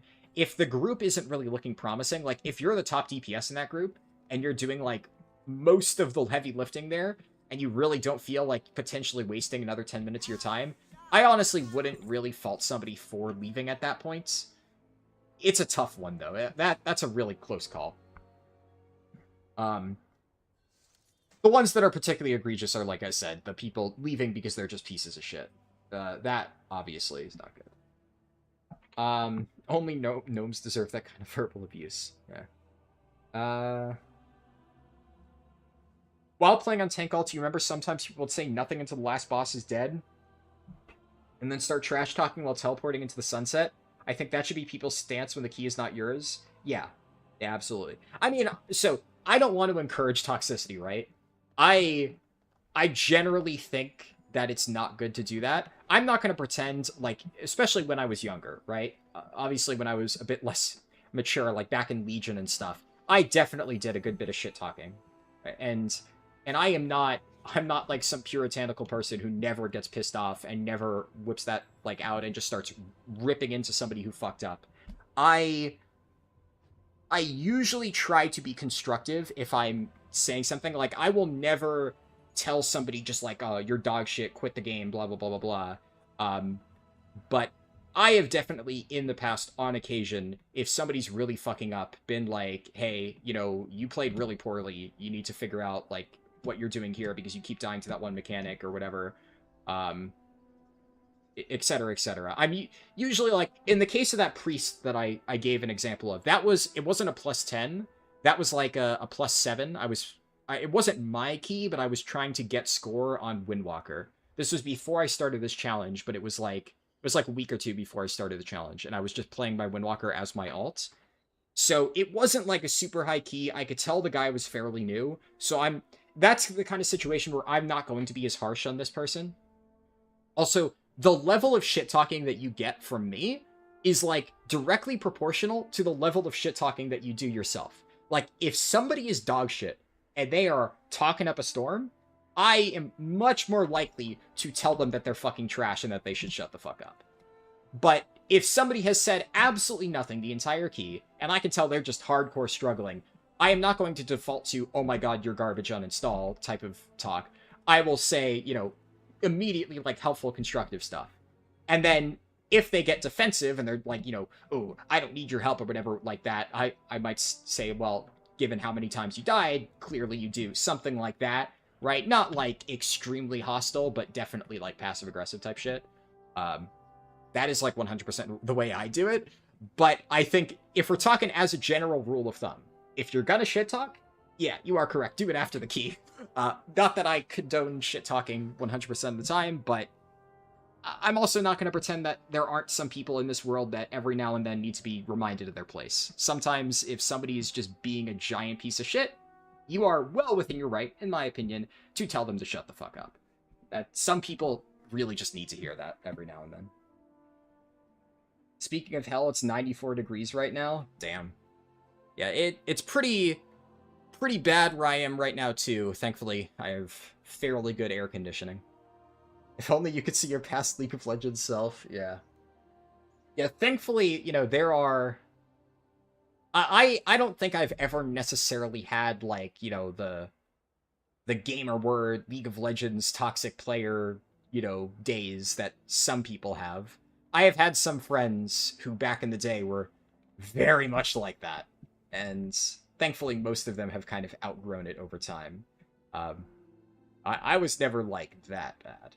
But I I also generally I don't like filter myself. The nice thing is like I don't really need to filter myself because without a filter, I'm not really going to say much bad shit. Every now and then I will hold myself back a little bit, but the worst thing that I'll do is be like extremely mean and like cutting, right?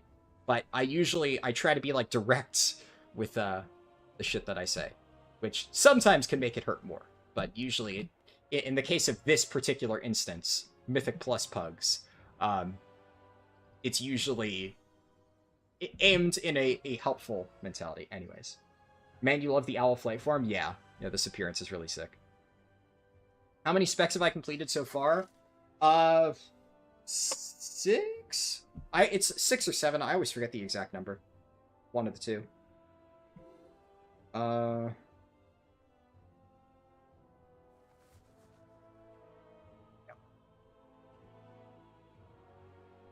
Alright, what key did I get?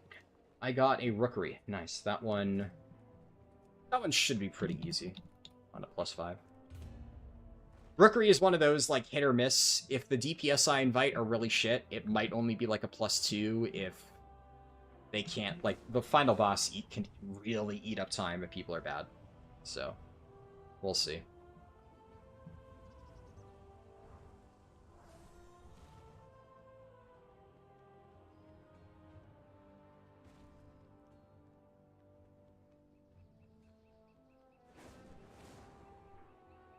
But, I mean, it's so nice when you're a tank. Making groups is just infinitely easier. It also helps that, like, it's so hard to fuck up a key if you're the tank, right? Like, worst case scenario, my damage is solid on Bear. It's not like I can solo carry a key like Prot Warrior levels, but it's solid. In fact, I'm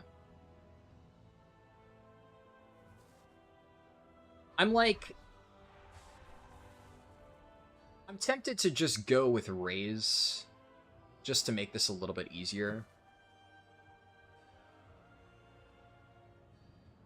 At least on a +5. I mean, it's fucking child's play, right?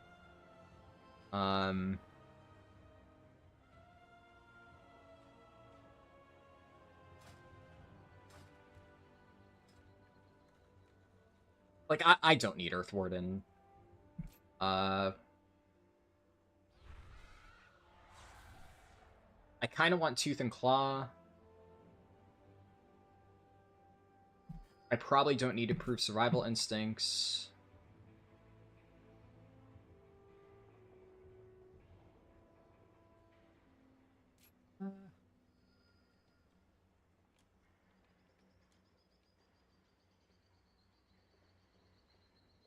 Like, that's a decent survivability talent.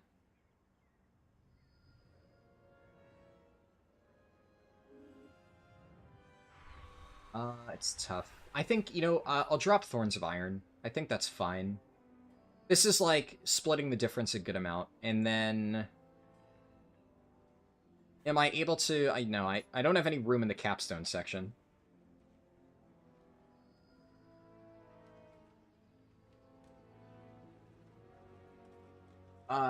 What do I want to drop for this?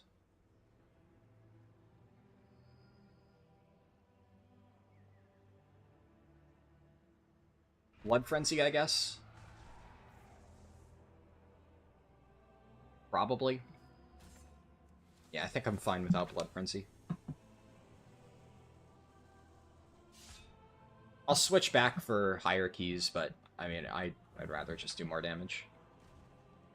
I'll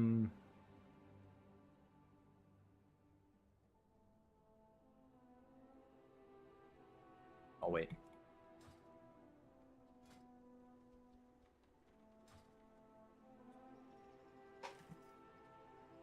That's third time it doesn't anyway, so it's not that big of a deal.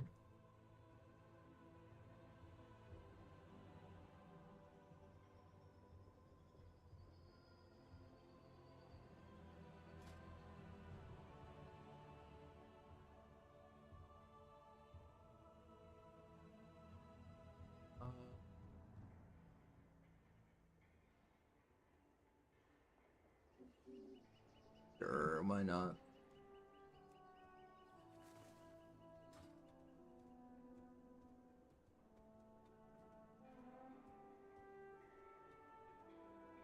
Also, I should update my spreadsheet real quick before I forget.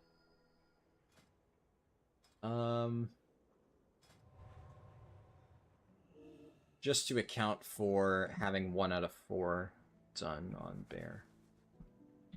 1 out of 4.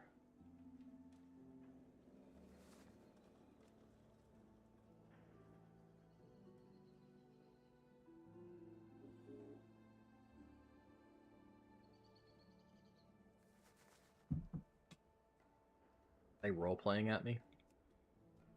Let's check this person out.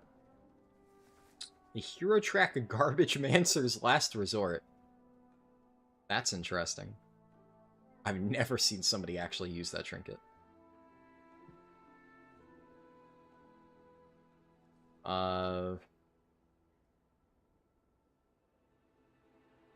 have 4-piece. Oh, they at least bothered to put a primary stat gem in. They have some enchants on. They're missing gems on there. They have an armor kit. Yeah. I don't... Is Authority of Air the correct enchant? I've never heard of that one. I don't know if anybody actually runs that.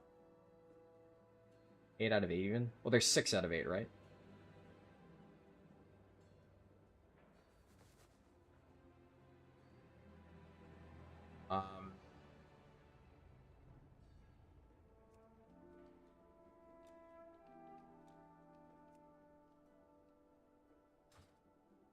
Like, obviously, if it was a +10, this Warlock would fall short.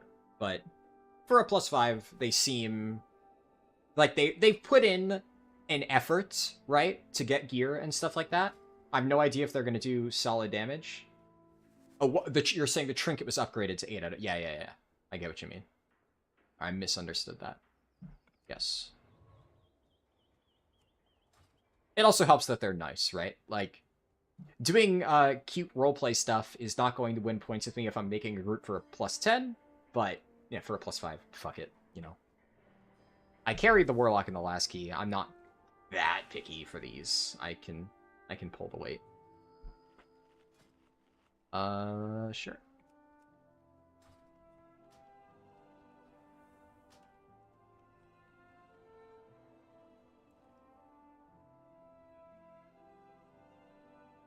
Also, this is like one of the only characters that I refuse to use my Fame Slayer title on, because absolutely nothing tops Crash and Thrashin for a Guardian Druid. Like, I have... Every time I played Guardian Druid for the dawn of time, basically, I've used Crash and Thrashin as my title. It's just too perfect. It works too well.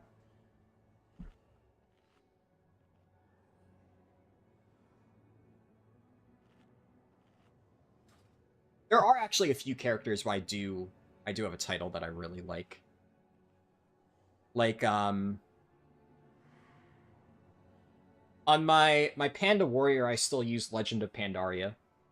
Just because I really like that, you know, Panda Warrior and stuff. It's, more fitting to me than anything else. The Titans, you are here. The Storm Perch has been breached, and the Storm Riders corrupted. Oh, this is actually score for all of them, huh? Interesting. 5, 4, 3, 2, 1. Can I save Incarn? Thank the Titans, Huh. you are here. Yeah, I guess pre-Incarn is actually not terrible here. Corrupted.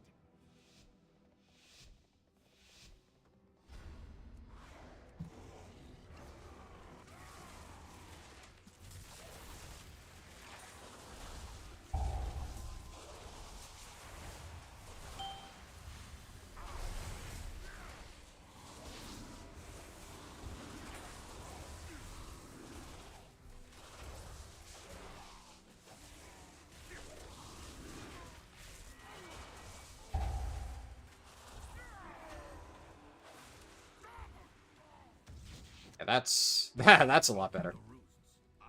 Good old Raze. We can link up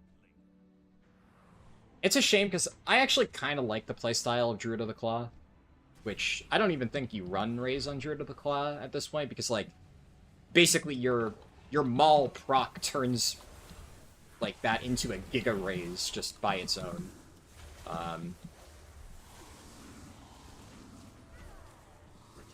Maybe you still do, I'm not sure. But it's kind of pointless because you almost only ever play Druid of the Claw and single target anyway, which means you never run Raise for that. I guess maybe you probably would run Raise if you were to run it in Mythic Plus, it's just that you would never run it in Mythic Plus, so redundant.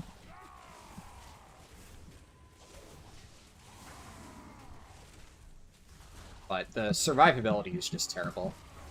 And it's like, with Tooth and Claw procs, it's nice to press, but if I have to sacrifice Rage for Iron Fur to use it, it really fucks my survivability.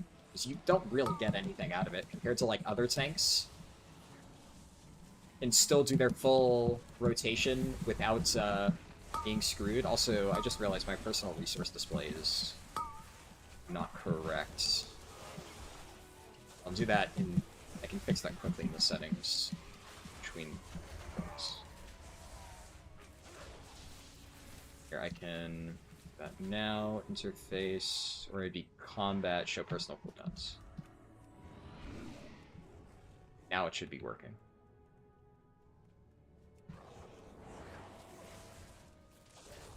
Yeah, now it's working.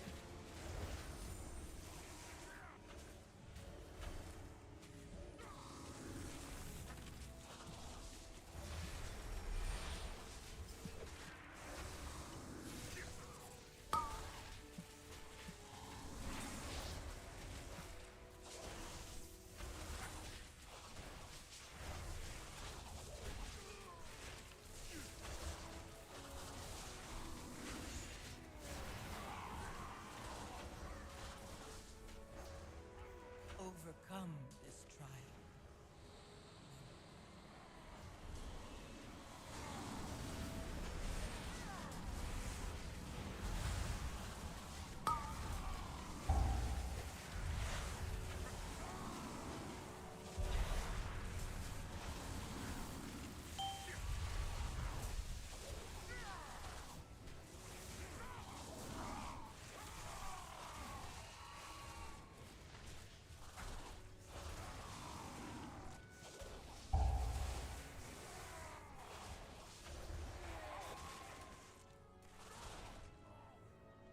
Alright.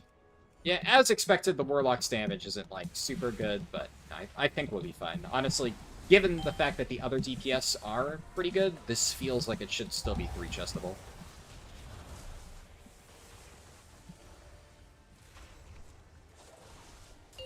And I can just babysit the hell out of the hot potato mechanic on second boss, so that nobody dies.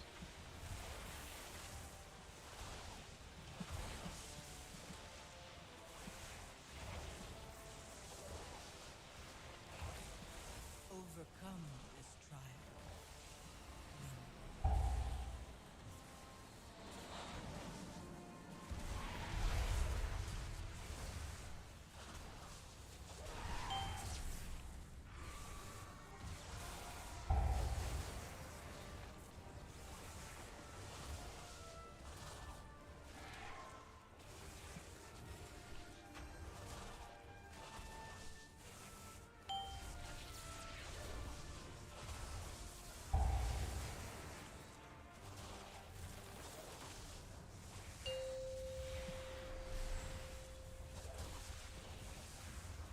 Hunter. Oh, yeah. I don't know.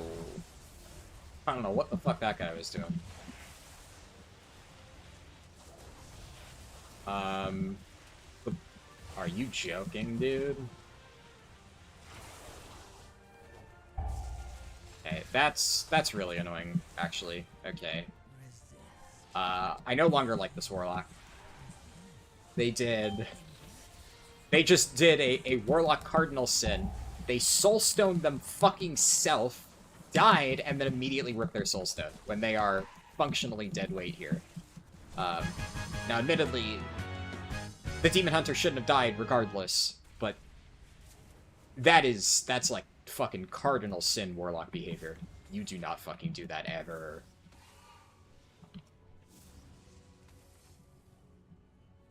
Yikes. Well, at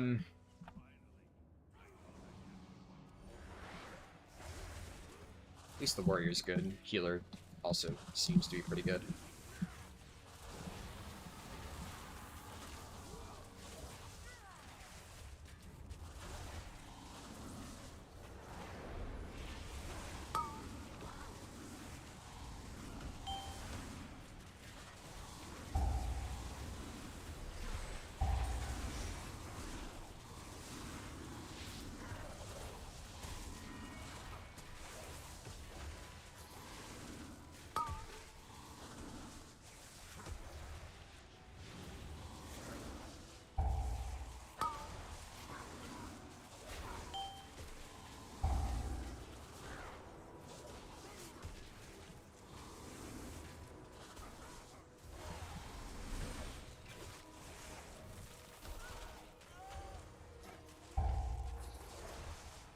And not a single person has bothered to kick that caster in the back. Alright. We're taking it on a fucking journey, apparently.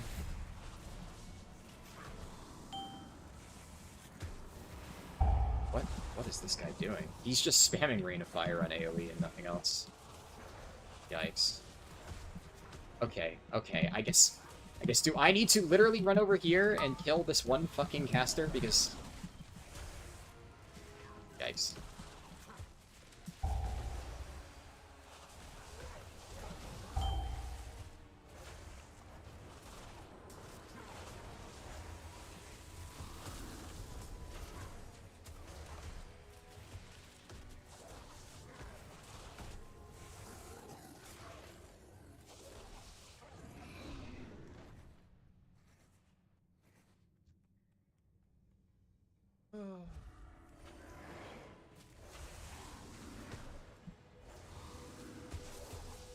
Always a rookery, man. Always in a fucking rookery. I don't know what it is with this dungeon.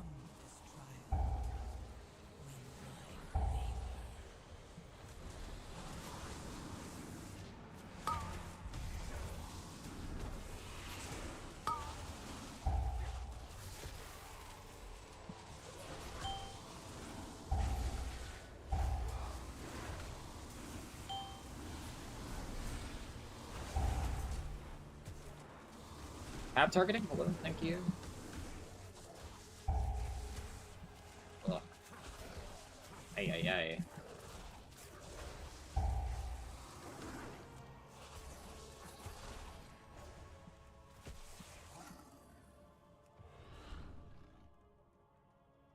Well, I'm...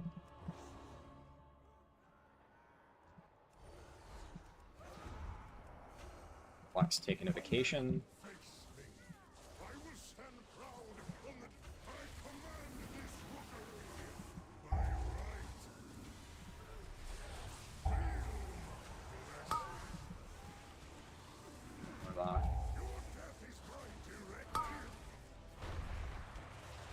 Now, they are trying to murder this Warlock. Holy shit. Yeah, alright. It's babysitting time. Motherfucker. Look, I'm not expecting a lot from this guy, but at the very least, he's another hot potato target, so I need him to be alive. That'll make my life so much easier if I don't have to hot potato between 4 people. So I'm the Demon Hunter. He's not going to put it on me.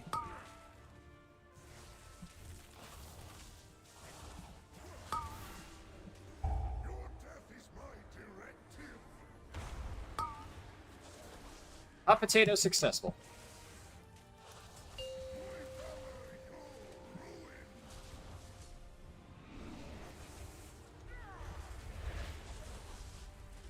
Drag him into the corner. Rather, I'm going to try to bait in here. Demon Hunter, I'm going to try to knock it first. Nice. Good bait. Need it to be on me.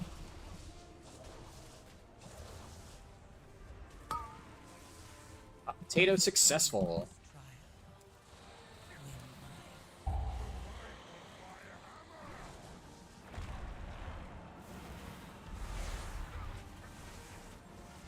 I usually try to not let the first bounce go to me, because basically, if the first bounce goes to me, I can control where the third bounce goes. But if somebody fucks up and drops the final bounce back onto me, like, I can technically live it, but then I'm in trouble. But no matter what, the first two bounces are going to be safe. First bounce, obviously, is fine. Second bounce is fine. The third bounce and fourth bounce are where it gets sketchy. So if I guarantee that I'm the third bounce, and I wasn't one of the first two, then that one I know is safe. And then that means I can guarantee the fourth bounce and make sure that that one's safe. So as long as I don't get first two, I can guarantee the safe hot potato. And colder as we go down. But there are more The sketchy-ish ones are when I get picked for the hot potato. if we want Because if I get picked for the hot potato, then there is a chance that it gets bounced back onto me. to take it down. That is generally fine, though, because, like, worst case scenario, I press survival instincts here and I move it.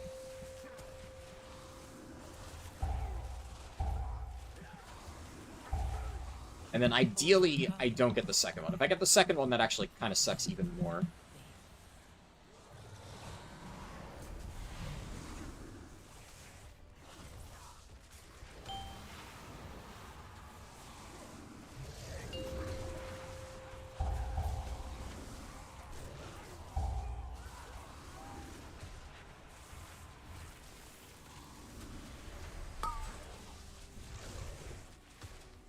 I think I have enough percent. I'm like 99% sure I'm good.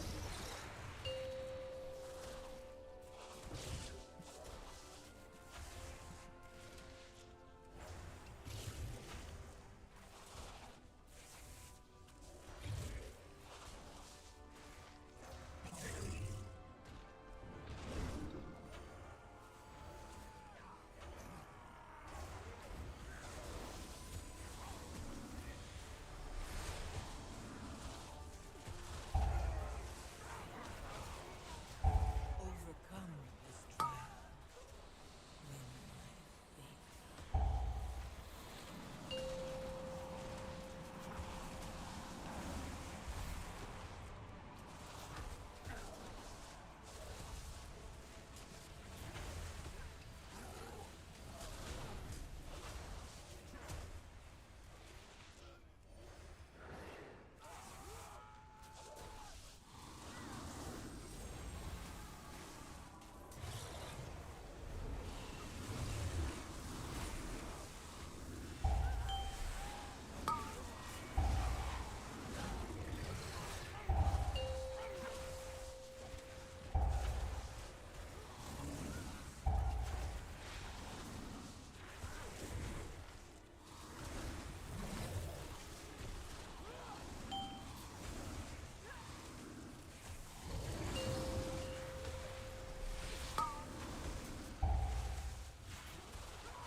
Curious how much the bear 4-piece is doing, actually.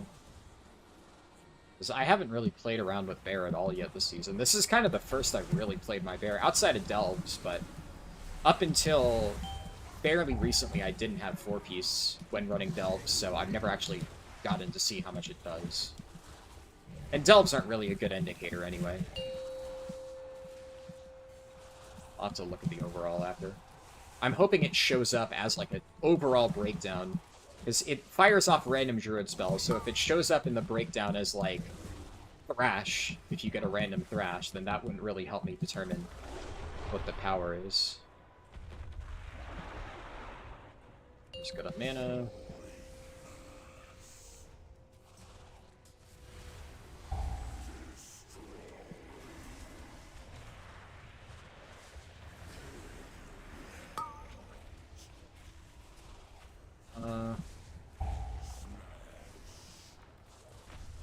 Do I have drums on me?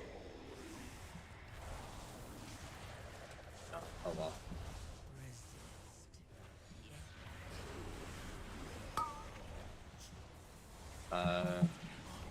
nobody got this pillar.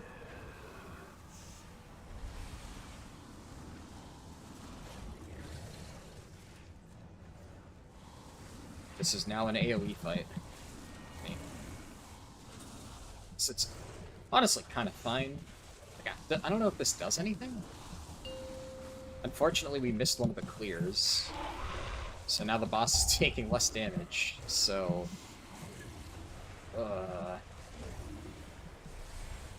I have a feeling we're going to be barely behind Free Chest.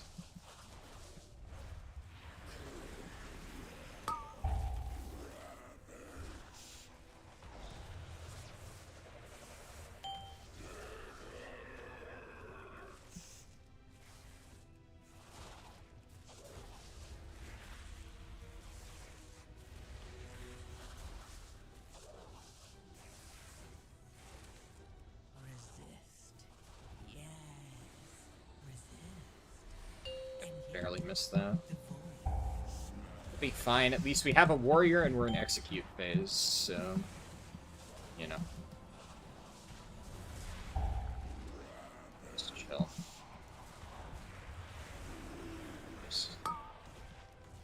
The Xal'atath's check got cleared, so the boss won't be taking reduced damage and should be dead here.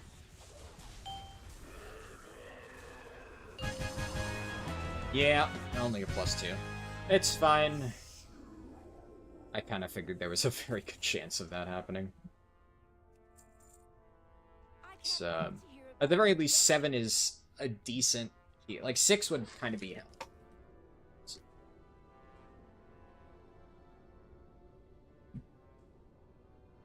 It's a Theater of Pain, though, which is kind of shit.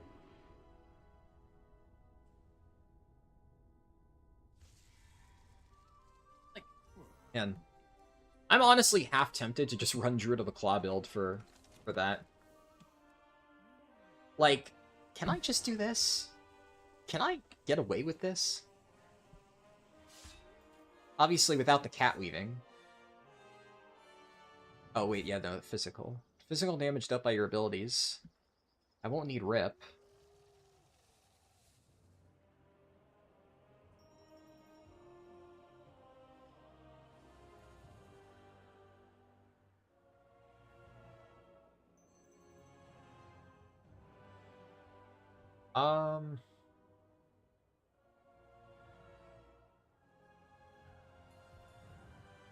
Need Typhoon. Typhoon would probably help in some cases. Yeah, I mean, that Warlock got actually just insanely hard carried. That dude sucked balls, but... I literally did say, before we even started the key, that it was probably going to happen.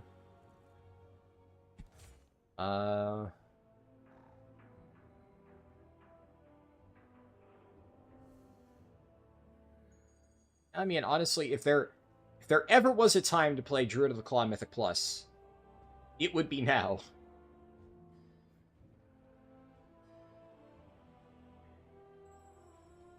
I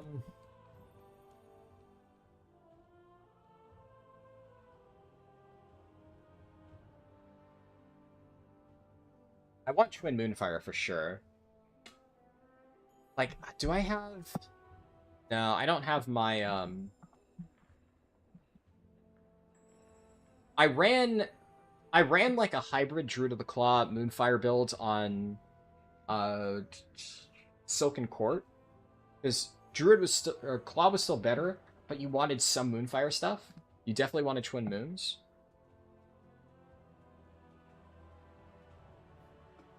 Really, I'm just wondering what I drop. No, definitely don't drop that. You definitely don't drop Circle of Life and Death. Definitely need all this stuff.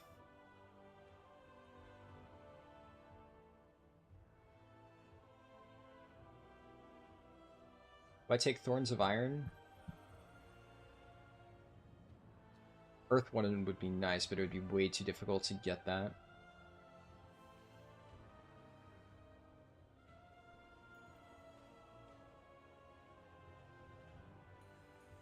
The nice thing about Thorns of Iron is that with this build, if I'm not running Raise, which you honestly don't really need to with Druid of the Claw because you get so many free mangles. I could dump all of my survivability. I could dump all my rage into Ironfur for Thorns of Iron and still have massive single target damage. And then on single target, which is mostly Theater of Pain, I just run that anyway. The only question is, what do I drop? Enemies afflicted by Moonfire, cause them to burn for an additional 20%.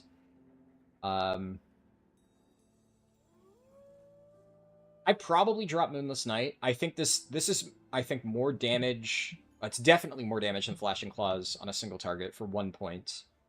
But this is still decent damage on single target. Whereas this does, like, very little on AoE. And this does... This actually is pretty good on AoE. I think that's what I'm going to go with. Honestly, there's probably no wrong answer there. I think they're both fine. Yeah, we'll see. I mean, this is basically... I'm cooking with this shit, right? Because this is not something that you ever play. I have made that abundantly clear at this point. You do not play Druid of the Claw M+. We are the Titans Sure. Foundation.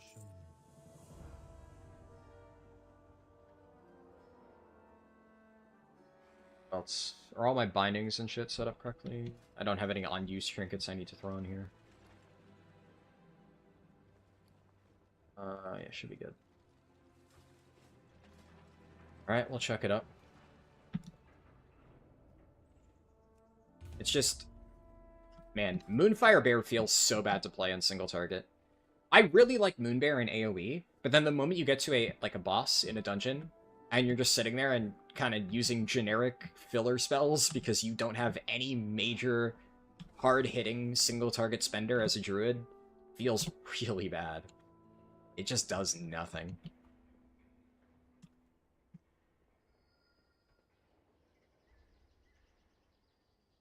The Giga Chad lock, yeah. I don't feel bad for bringing him along, because, at the very least, he was a nice guy. I considered whispering them, because I feel like it's always difficult in situations like that. It's a +5, right? It's not difficult content. But I feel like if you're entering Mythic Plus at all, you are clearly doing content that is intended to be somewhat competitive. And he's, like, enchanting his gear. He's gemming stuff. It's not like he's putting in 0 efforts. If I were to go out on a limb here and take a big guess at what type of player that person is, I think he probably is somebody who wants to get better at the game, which is why he's doing something like that, but man, is he clueless. And they likely don't... They're probably new to games in general.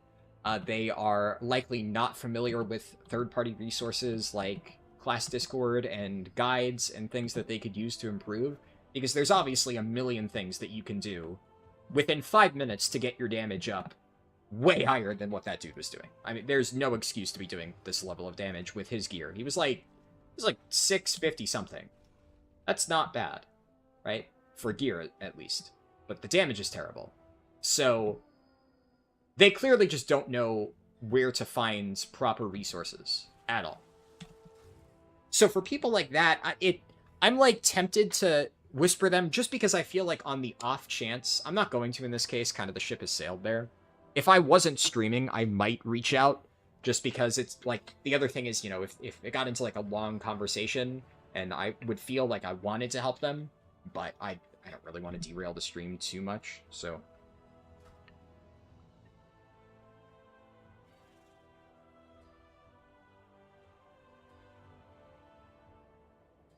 Interesting.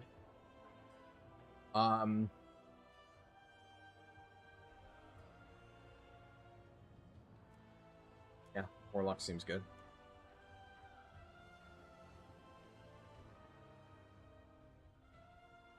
They both seem solid, but I'm only going to take one of them because I don't really want 2 Warlocks. But yeah, I feel like it would be perfectly fine to at least try and message that person to help them. I I definitely don't think they were trying to suck. Some people, like the way that I see it, right? Some people just do not give a shit about their performance at all and will just... well, there are people who don't really care about performing well at all and just don't try to do challenging content, and that's fine. There are people who will join challenging content, putting in zero effort, and expect to get carried, and, you know, they feel, like, entitled to it. Those people exist. Those people suck. But I feel like someone like that wouldn't have put enchants on their gear like that Warlock did. So that Warlock clearly did put some effort into preparing, which is the main reason why I even allowed them to stay in the first place. They were obviously... Like, I mean, they're using Garbage Mancer's Last Resort, right? They're using this fucking trinket. Have you ever seen anybody use this fucking trinket? I haven't. Like, it did 30 million overall. It did, yeah, it did less damage. It did about as much damage as my fucking weapon proc. Like, yeah, it's a terrible trinket. I was gonna invite that guy, but whatever. Yeah. But the thing is, he fully upgraded that to 671 on the hero track. So, there was effort put in. It's a very confusing situation. That's why that was my read on that person. I don't think they were intentionally trying to leech. But, I don't know.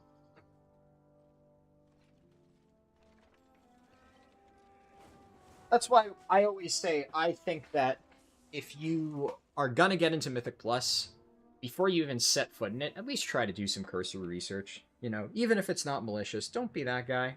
Look up some guides.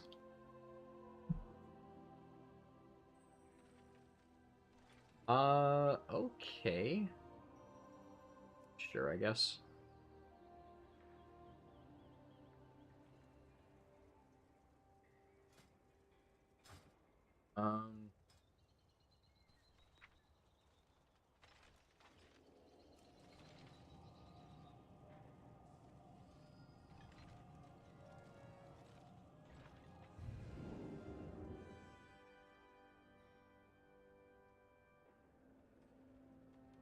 I wonder if they used their dinars and on what item. I forget what their gear was. Yeah, like... What? Why would you lie? 3k main. Well then link it, dumbass. I just updated my Raider IO literally an hour ago, by the way, so... It's not out of date. Sure as shit is not out of date. Either that dude forgot to link his main, in which case, you know, again, link your fucking main, dumbass, or he's a fucking liar. And guess what? I'm just gonna assume that he's a fucking liar. Not that it matters, right? Like, man, see, like, here's the thing, right? You don't see me on my fucking mage whispering people, you know, I've got Keystone Hero already on like 6 characters, trust me bro, invite me bro, and I'm on characters that are already 660 plus, right? That guy's on fucking 645, 3k main. I don't give a fuck if you're a 3k main. I don't know how well you can play your character. I don't give a shit. It's like, for me on Fire Mage, like at this point, I feel like I have a handle on Fire Mage. I feel like I'm pretty good on it. But until I've set foot in a key, and I've practiced it, and I've tried it myself, I don't trust me on Fire Mage. And I'm really fucking good at the stuff that I do play, but it doesn't fucking matter how good you are on your main. I absolutely hate people who do that. It's just such a dumb fuck thing to say. I do not give a shit what your main score is. Get some fucking gear, get some fucking IO.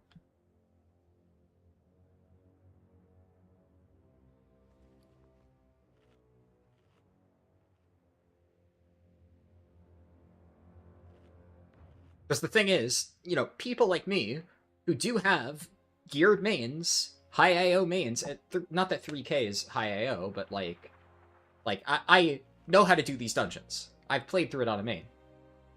People like me who actually know how to do that, guess what? I got my character up to 660 before setting foot in Mythic Plus.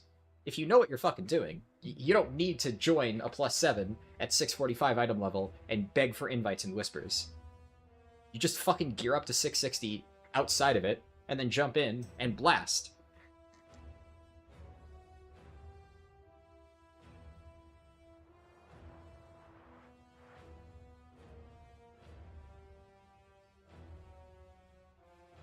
Uh...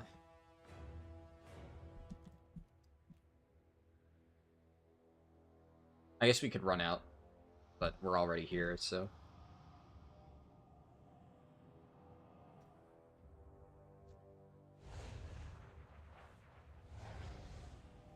Used it on that Garbage Mancer Trink? I don't think that you can even buy that with Dinar. You probably ripped that out of a bounty.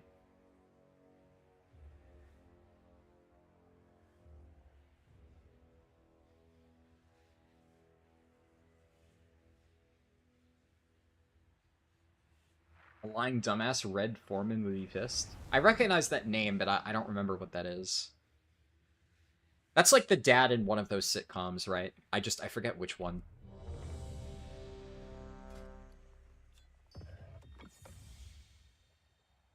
Remember watching a clip on YouTube Shorts of someone putting in the notes that they were 4KIO? Turns out it was a BFA. Oh, that's a good one. That's 70 show. Ah, yeah. 4, I 3, thought it was, but I 1. couldn't remember for sure, so I didn't want to say it. But yeah, that sounds right.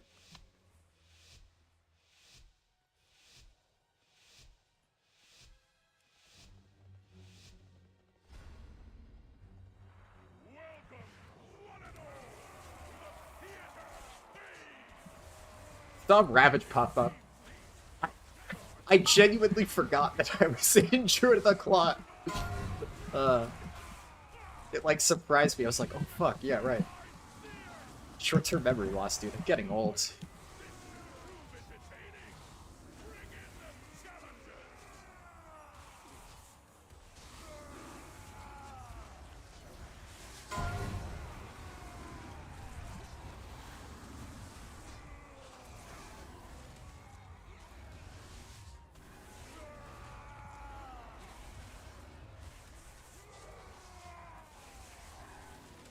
I need to leave combat for my passive to activate.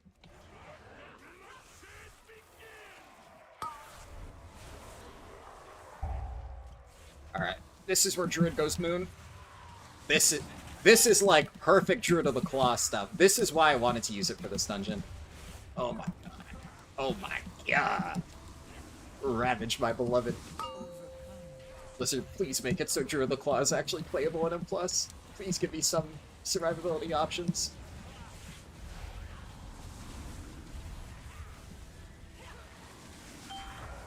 Look at this damage, dude! Oh, I love it! I love Druid of the Claw. It's so good.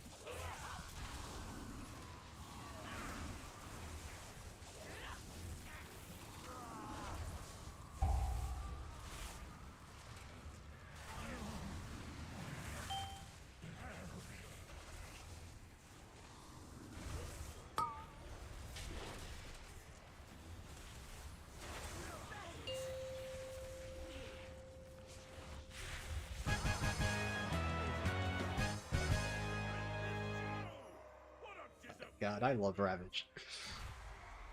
It's so much fun.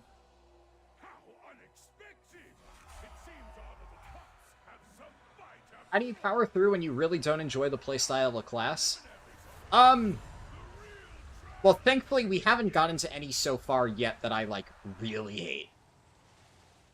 Definitely out of the two I played so far, BM Hunter and Vengeance Demon Hunter were the two I disliked the most. Vengeance Demon Hunter, that's an easy one. For starters, I played Felsguard at first, and that I really hated.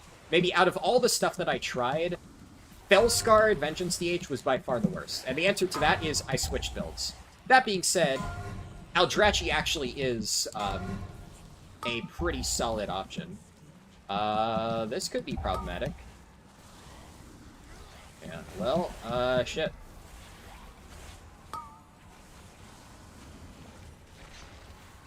Now, admittedly, those guys did not use their fucking kicks. They definitely should have, but... I think...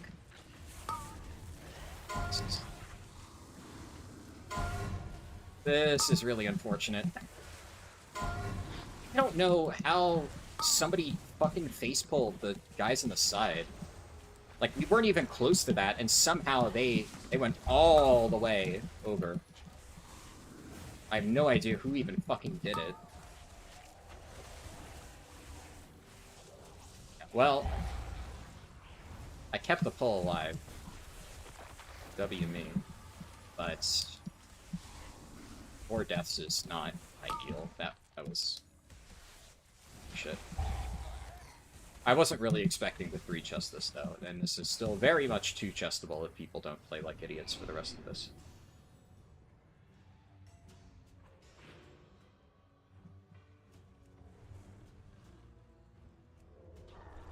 Are you fucking kidding me, dude? Oh my god. Okay, now I figured out who it fucking was.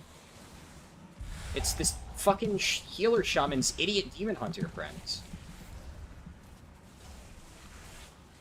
And if you're gonna fucking boost your friend through dungeons, at the very least keep him on a fucking leash, tell him what to fucking do.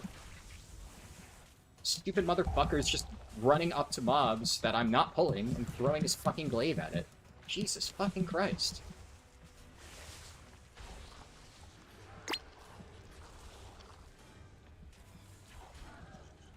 I never do this. I literally never ever type that.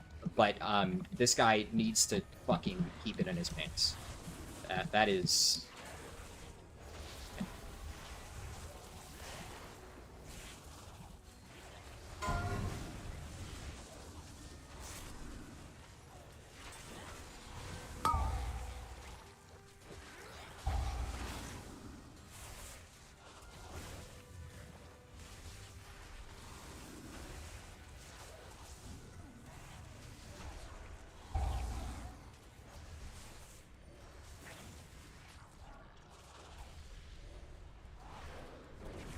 Overcome this trial. When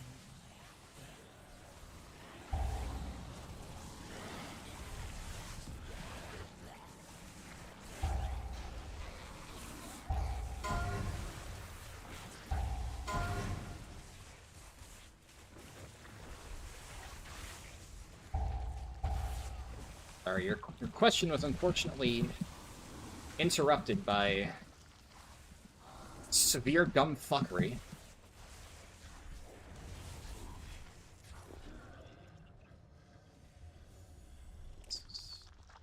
I mean, it's one of those things, right? You invite a fucking 3k healer. And sometimes this shit happens, right? No group is safe.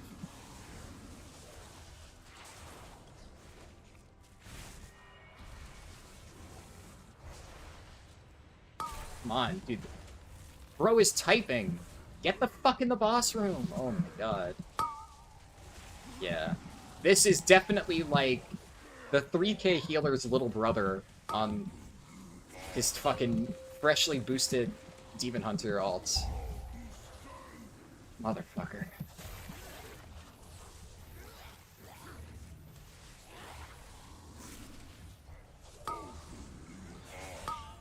This is why I, for the record, almost never invite package deals. Almost never. If it's a disparity, right? Like, if it's 2 people that are both 3k IO, well, that's not a package deal. That's just 2... Fuck. Bad. How was I in that? That's not... That's on me. But yeah, if it's just, like, 2 people 3k IO queuing together. But whenever I see, like, the super-duper high IO person and the super low IO person, 99% of the time, you're 4-manning that fucking dungeon. It's, usually not good.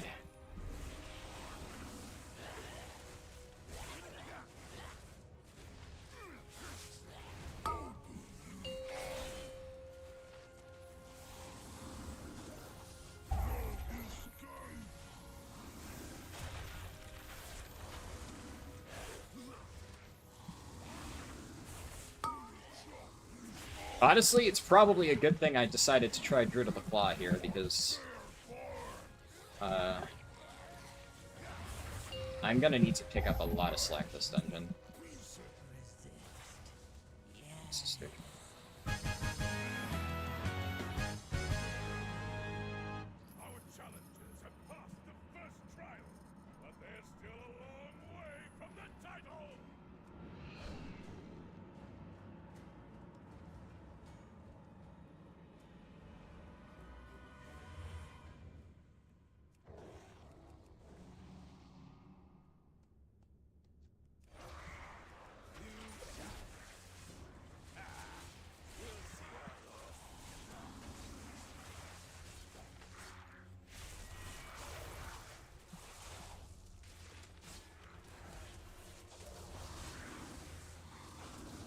Really wish they'd fix Tears Fall Glades phasing.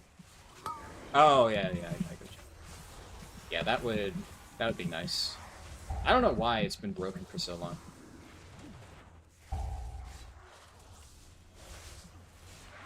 Like, I get why around BFA, when it was still, like, somewhat relevant, they hadn't fixed it, but yeah, it's been long enough.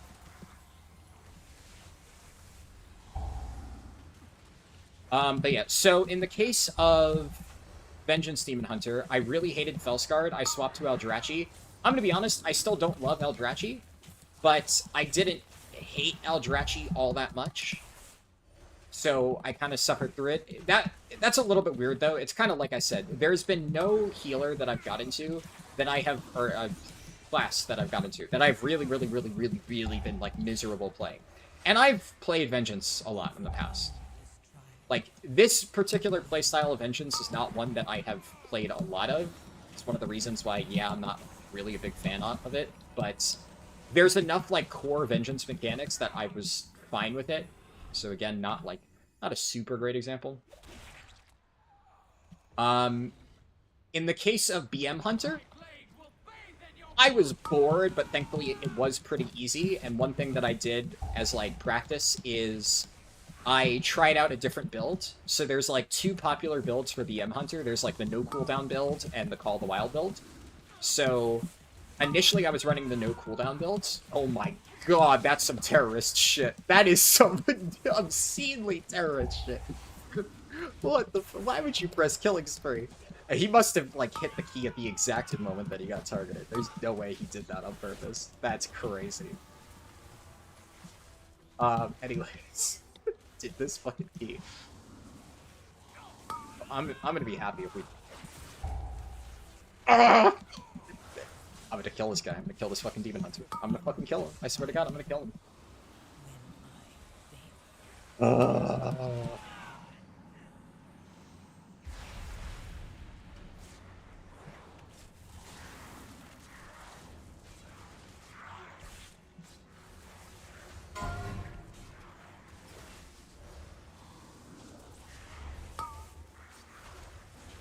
Okay, so BM Hunter, yeah, so after starting with the no cooldown builds, I tried out the Call of the Wild builds, and I actually found that I like that a lot more. I still didn't like BM Hunter. The main thing that I just find annoying is, 99% of BM Hunter is buff maintenance. It's Barb Shot uptime, and it's Beast Cleave uptime in AoE. Like, that is the entire spec. It's, do you have your Barb Shot stacks going? Okay, if not, get your Barb Shot stacks going or refresh it if it's about to expire. Do you have Beast Cleave up? No? Then use, like, fucking multi-shot. The motherfucker. The 3KIO Shaman is asking if we want to skip this. Like, buddy, look, I get that that's a popular strategy, but you're the fucking one who queued up with your dipshit Demon Hunter friend. Do you think your dipshit Demon Hunter friend knows how to do this fucking skip? I don't think so. The fucking time. Skip. Motherfucker.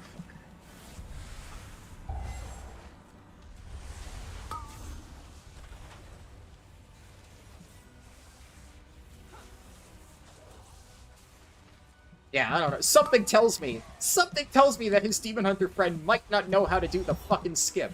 His Demon Hunter friend didn't know how to do the fucking gas bag skip. The easiest skip in Mythic Plus. You hold the wall, and you don't run up to it and throw your fucking Eldrachi Glaive at its face.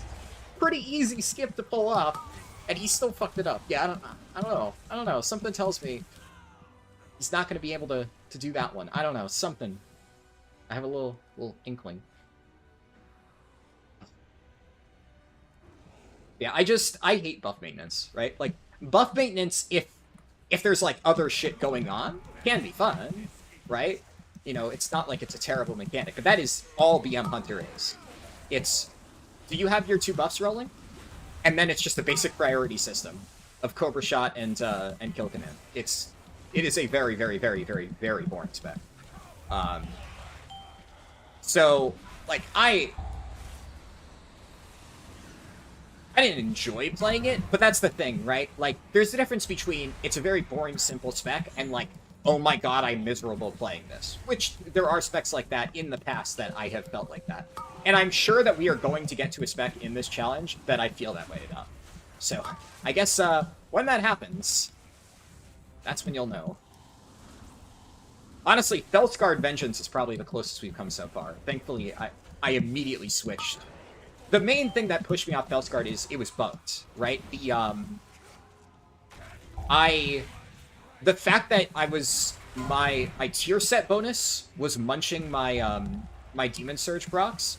That was driving me fucking crazy, because that was a really, really, really nasty bug that just I couldn't seem to find any way to deal with it. So that is what made me go, okay, I'm done with this shit. Fuck this. I'm hoping they've since fixed that bug, because that is, like, egregious shit.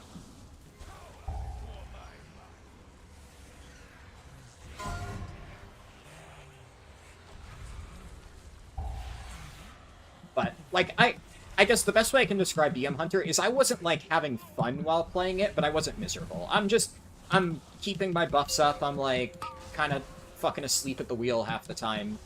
But I was still doing damage, you know? It was so simple that even while bored out of my mind, you know, I can keep fucking Barb Shot up, I can keep, Beast Cleave up, it's not hard, it's just not fun.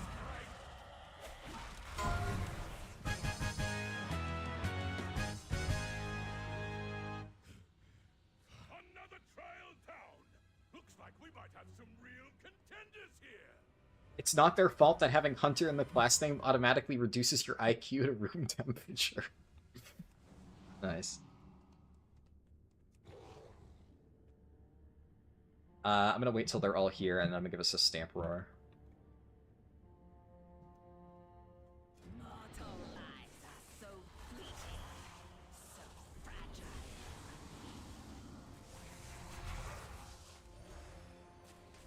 Dude, my mouse. Why is my mouse betraying me right now? Oh my god.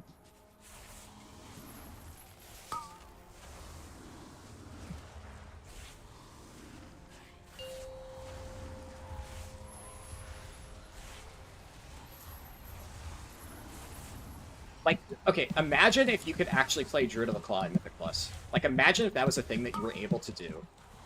Look at how much AoE burst you could do. And it has good single target. Druid of the Claw in Mythic Plus would actually make fucking Druids really good. I mean, honestly, Bear is not bad in M+, it's just like, that has always been their main downside. It's just that their survivability and... You either basically build survivability or you build damage. You really can't do both, unfortunately.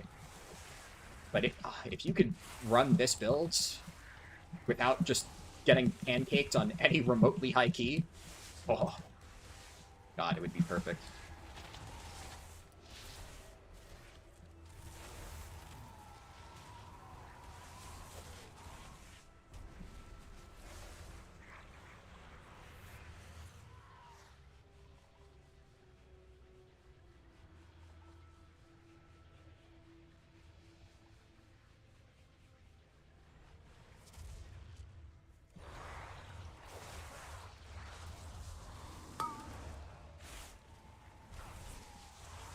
This Demon Hunter also could consume magic.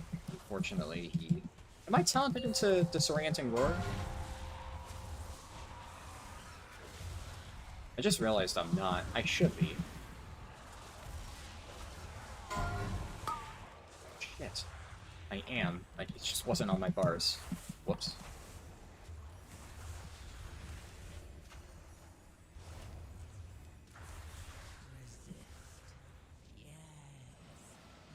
How much you guys want to bet he gets knocked off? It's so gonna happen.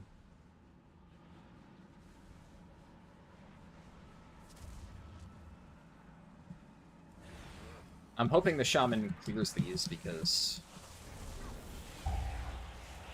Oh, he got it last second! Giga Chad Shaman Healer! I was he got hit! That's one! Do I see two? Thankfully, he's a Demon Hunter, so he can just fucking glide. Dude.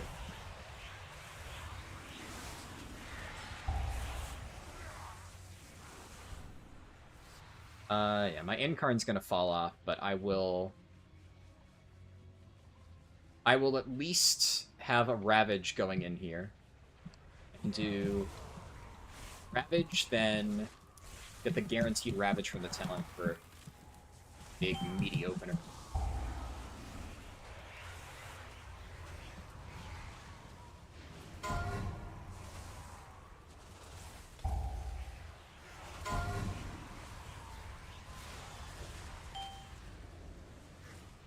Okay. Oh, thank God, it was on me.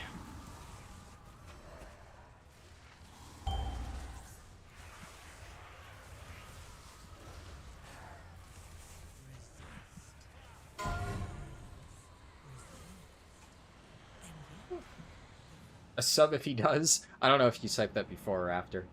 It's fine either way.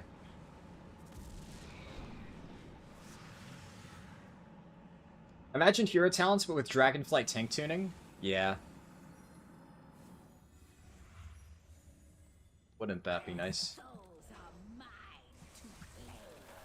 I don't know, it's weird, because, like, in some ways, tanks are actually doing more damage in War Within. Depends on the tank. But, like, Prot Warriors right now are doing, like, at least in raids, more damage than I think any tank was doing in raids relative to DPS throughout all of Dragonflight. Mythic Plus, obviously, Vengeance Demon Hunters did, like, a shitload, but they were kind of an outlier. Bears also kind of did a shitload in,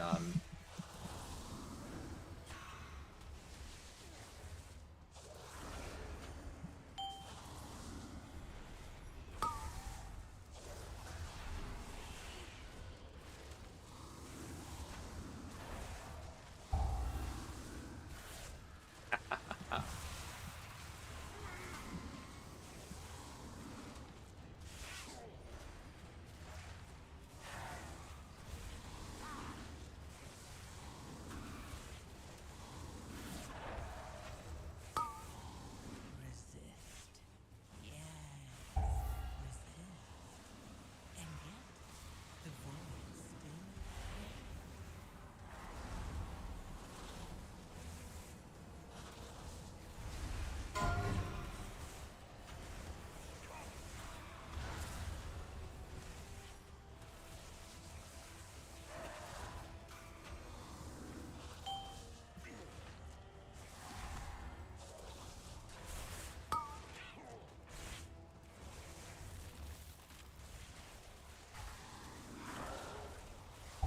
yeah. It is... it's still kind of embarrassing that the Demon Hunter got knocked in, like, period. But I guess I'll take what I can get. Him not getting literally knocked off the platform. He only got hit by the laser beam and then glided back off. Like, if you die to that on a Demon Hunter, you're actually just complete fucking trash. That is like a just uninstall angle, I think. Are you ready for some carnage? How's the dog? The dog is good. The Rising Stars now face the longest reigning champion of the Pain has ever known, Ordretha, the Endless Empress! At long last, a worthy contender. Let's hope that he knows... Shaman's the 3k guy, though, and he's in charge of Lust, so I'm hoping that he knows to hold. Oh yeah, with a single iron for at this level, we're chilling. I think 2 chest is probably going to be a little bit tight. I feel like it might be doable. I don't know exactly what the cutoff is, though. But this Demon Hunter has definitely done everything he possibly can to sabotage my key.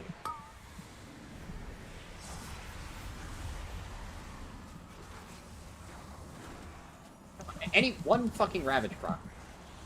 That's another reason why, unfortunately, Druid of the Claw is just not good in Mythic Plus.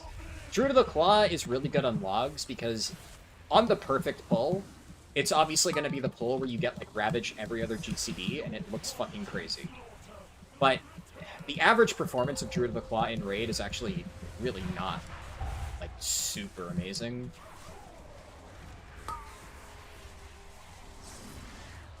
The thing about Prot Warrior that's particularly crazy is Prot Warrior is very consistently fucking bonkers. Prot Paladin can do a lot of damage, but you have to, like, Giga High Roll with your tier set procs. Bear can do a lot of damage if you Giga High Roll with your Ravage procs. Vengeance Demon Hunter, I would imagine, is relatively consistent. I don't think they have too much RNG. Like, obviously, getting your hunt resets is very random. Yeah, nice, still got the 2 chest. No, all's well that ends well, I suppose. Yeah, Vengeance has a lot of RNG, but it's not very impactful RNG. Like, half the time, getting the extra hunt isn't really going to make that colossal of a difference in your damage. Oh man, I got a fucking Cinder Brew, man? Fuck.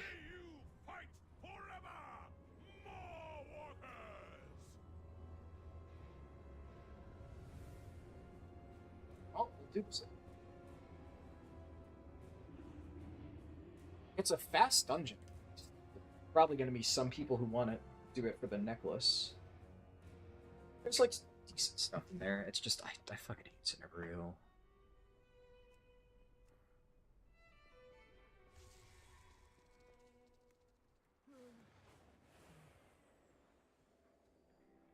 Which of the two? What do you mean, which of the two?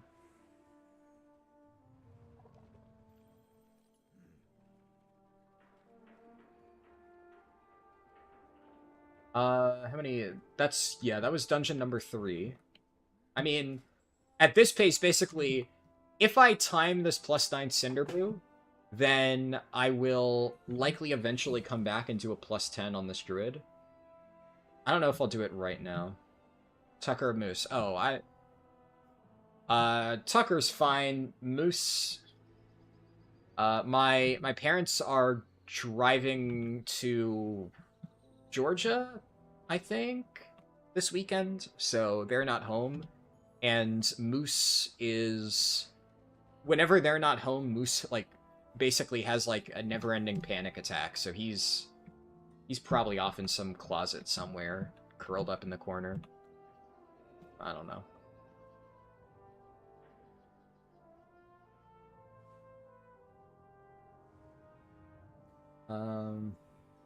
Yeah, Tucker's chilling. He's probably just sprawled out on the floor, asleep.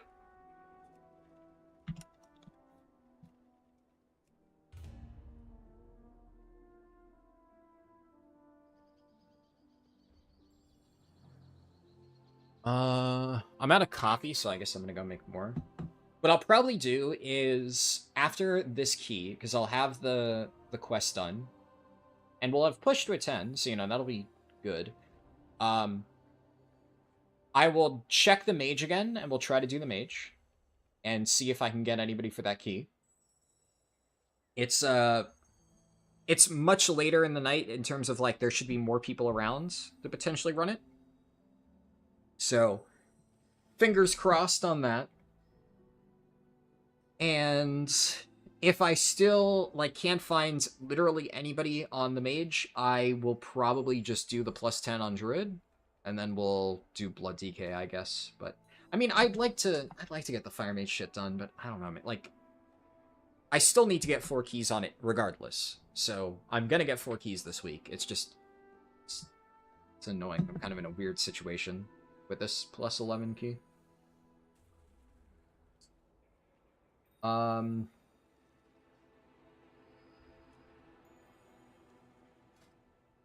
Alright, coffee real quick, and then I'll pass this.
Alright.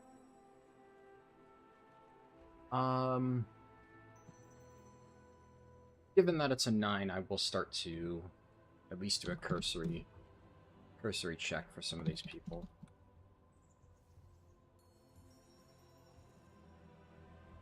This guy's good.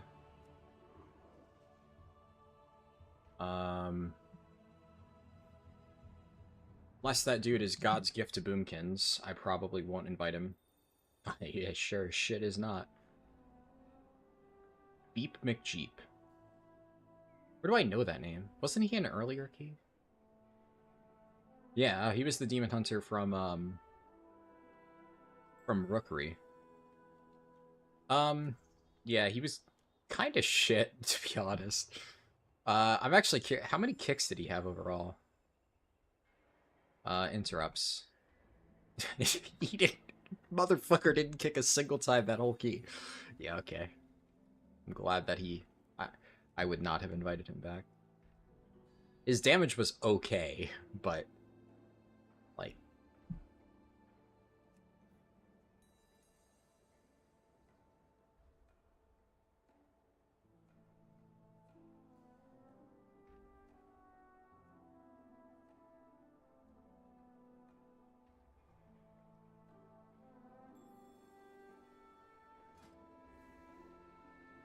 I don't think anybody's doing keys at this point, unfortunately, so I'm probably on my own for this stuff, but... Interrupts and mechanics? Check.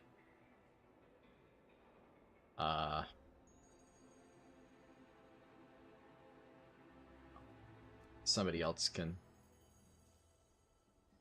deal with his amazing interrupts and mechanical ability. I don't know why, but like whenever I see that, it feels sus to me. Like why do you need to put that?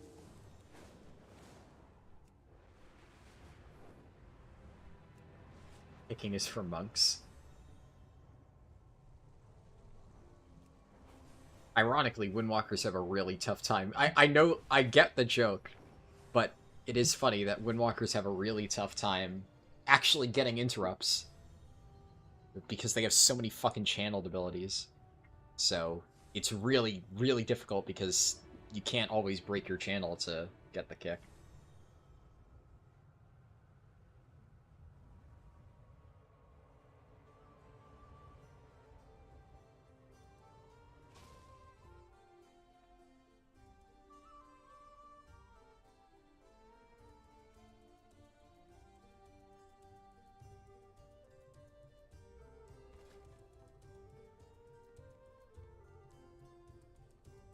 I don't know. I feel like I can afford to be picky. I'm gonna realist. What the fuck? As I press that, I got a Windows pop-up for, like, updating my PC. It fucked with my brain. Okay, there we go.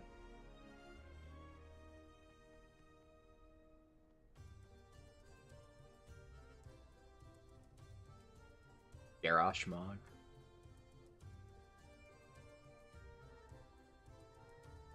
Interesting. Garrosh Sword Mug. I mean, it's like... You definitely have, like, 2 elements of a Garrosh Mug here. And then he just said, fuck it, I'm gonna put on the Nathria set and swords. I mean, okay.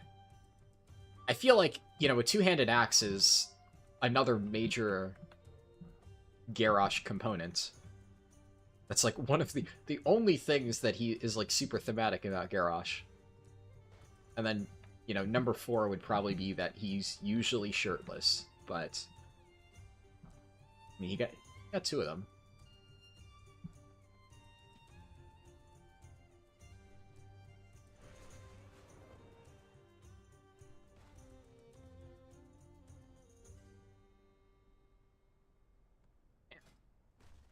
What the fuck?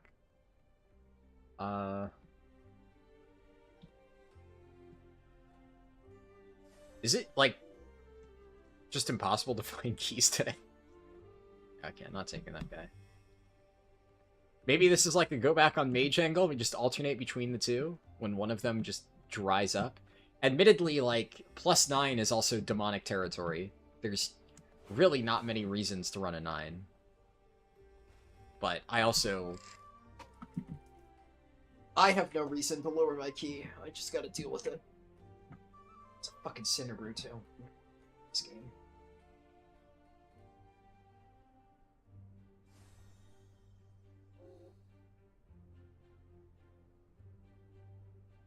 I also, there's no way that I can run Druid of the Claw for this. I gotta go Chinese Bear.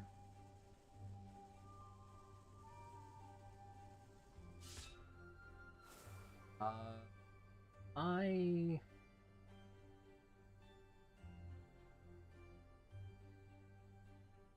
also rather just have renewal.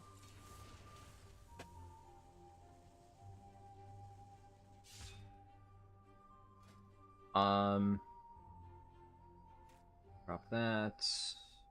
Big Blood Frenzy.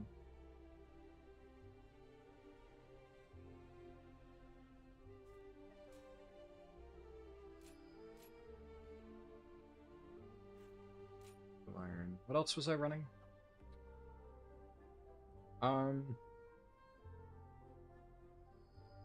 I think I was running double Survival Instincts, but I could probably get away with Soul of the Forest.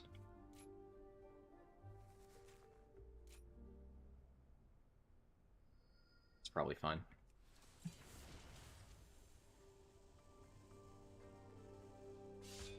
With Moonfire build, I shouldn't really need double Survival. Oh, here we go again. Sitting here and waiting. Fun. Fun, fun, fun, fun, fun.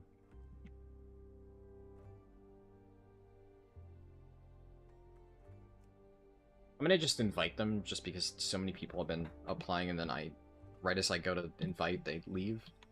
But now I'm gonna double check. That Warlock's fine. It's gonna be better than the other Warlocks I've had today, that's for fucking sure. This guy was alright, I suppose. But...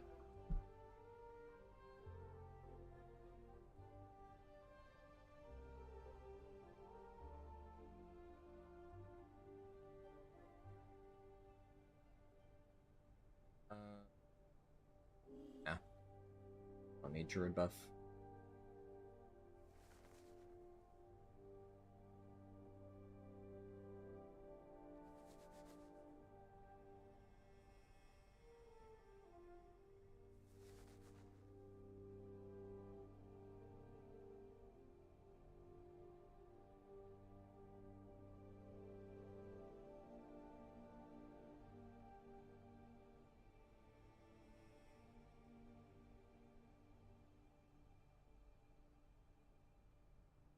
Let's just hope that it doesn't take ages to find a healer. I guess there's also the consideration of if whatever 10 I get out of this is like a shit key that I really don't want to run. Like, what would it, honestly, if I get another Cinderbrew, well, I can't get another Cinderbrew, I guess, technically. If I get a Theater of Pain, I probably don't want to run that. I don't particularly want to run Workshop. I guess it really would just be Theater of Pain, Workshop. Yeah, because Cinderbrew would be one of them, but I can't get that as a 10. The rest I'd be fine with, I guess.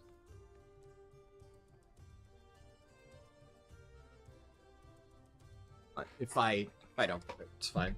I'll still have the key for whenever we do Guardian Druid, so it'll... whatever.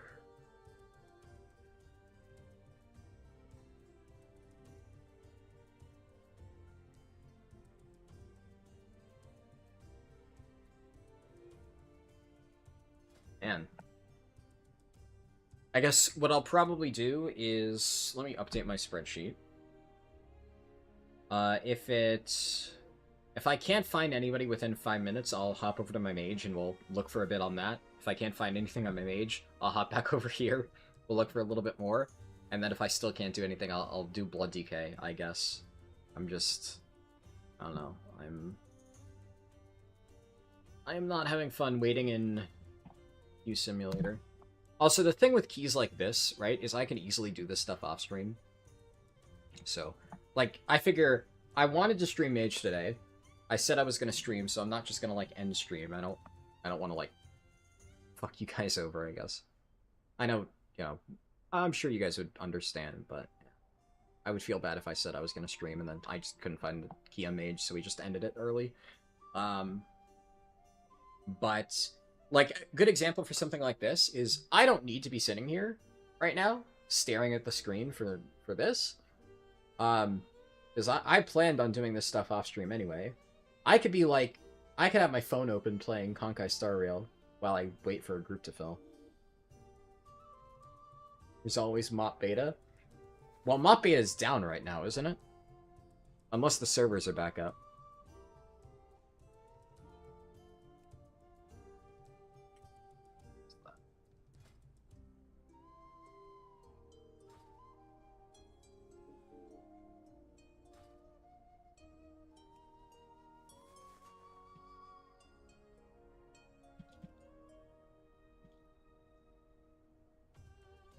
That's a guildie, but I don't know them.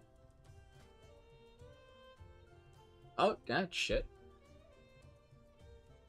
Dispriest.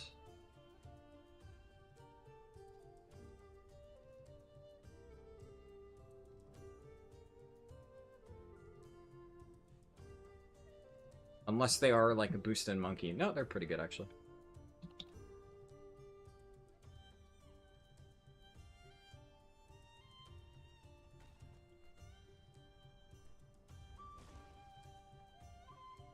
Alright, well. Thankfully, we found somebody.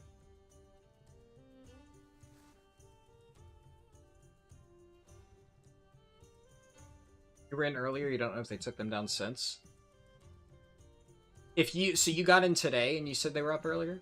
Because I checked, this morning they were down. They have been down for like 12 hours from last night to whenever I looked this morning, which was at like 10:30 a.m.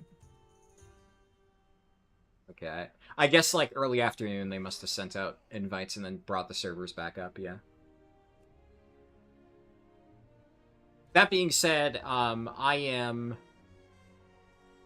that's a pretty good hunter.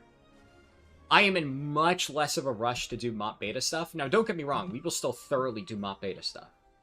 But like I said before, I was expecting that Mop was going to launch like early June, or early July, late June. So I thought I had like about a month from now to get all my stuff done. But given data mining, it looks like that's going to be roughly when pre-patch comes out. And Mop probably isn't even going to launch until end of July. So I basically have double the time that I expected. Which is kind of why I want to get this done, right? But more than that, keep in mind, we have plenty of time for Mop, but I only have this 1 week to get the Emissary of War quest done. That's why this is such a rush. Because the moment Tuesday hits, we're done with this. So I'm trying to cram as much work done into this week on this challenge as possible, because whatever I do now, I'm basically getting way more bang for my buck out of my time invested.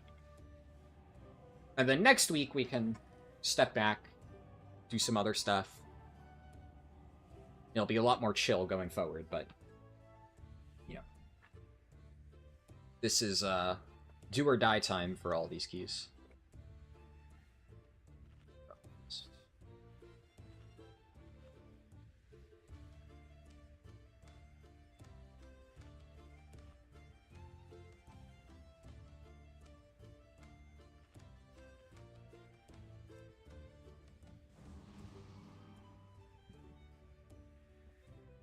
Alright. Where's my mana oil?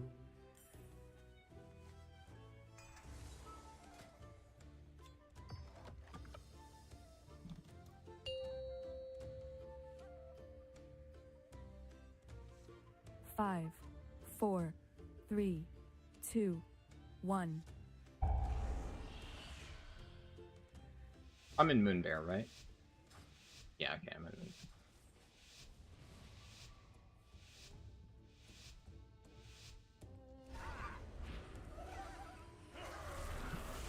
Oh, shit. Ah. Dude.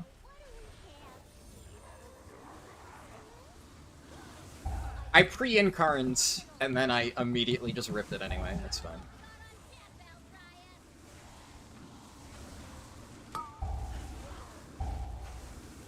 Yeah. Wow, Moonbear, riveting gameplay. Look at this. Look at this engaging gameplay that Moonbear has. Pressing Thrash and just mashing Iron for Thorns of Iron. You don't even need to manage your Moonfire procs. That's actually something a lot of people don't realize about Moonbear. You don't need to spend Galactic Guardian procs, because when you get a Galactic Guardian proc, it consumes your existing one. So it's actually just not worth it. You let the buffed Moonfire from Galactic Guardian buff your procced one, and you just spam other shit. Overcome this trial. Win my faith. It's obviously still worth it to manually press it, you know, in some situations if you have nothing else, if you need the rage. But if you're in a position like that, especially an Incarn window, there's just no reason.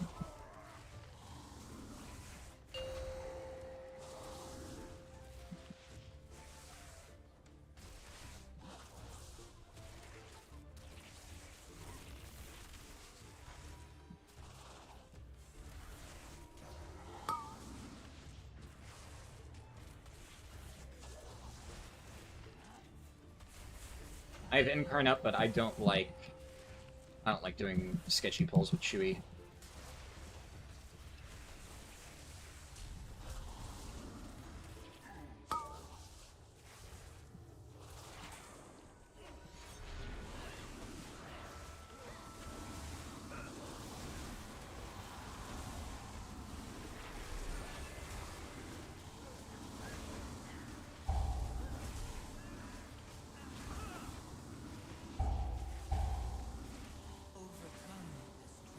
Or like in cases like that where I'm just not getting a lot of Moonfire procs, I want to actually get it out.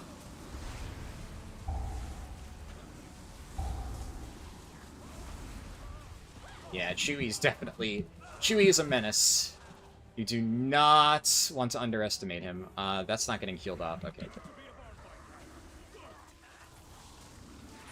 Wanted to make sure if that wasn't getting healed off that I then pull the boss and give him a shield.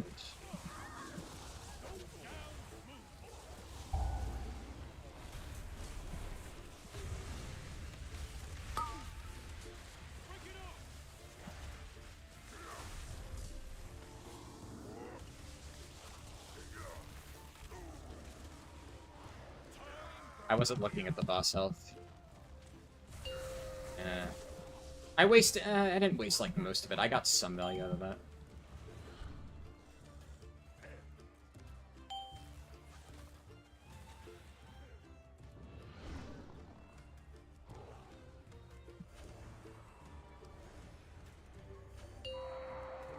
Overcome this trial. Win my faith.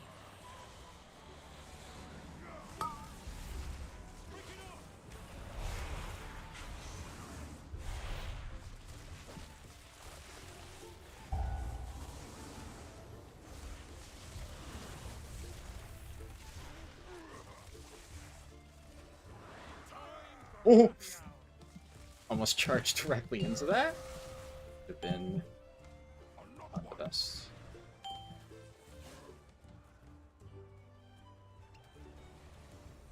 Somebody got this guy.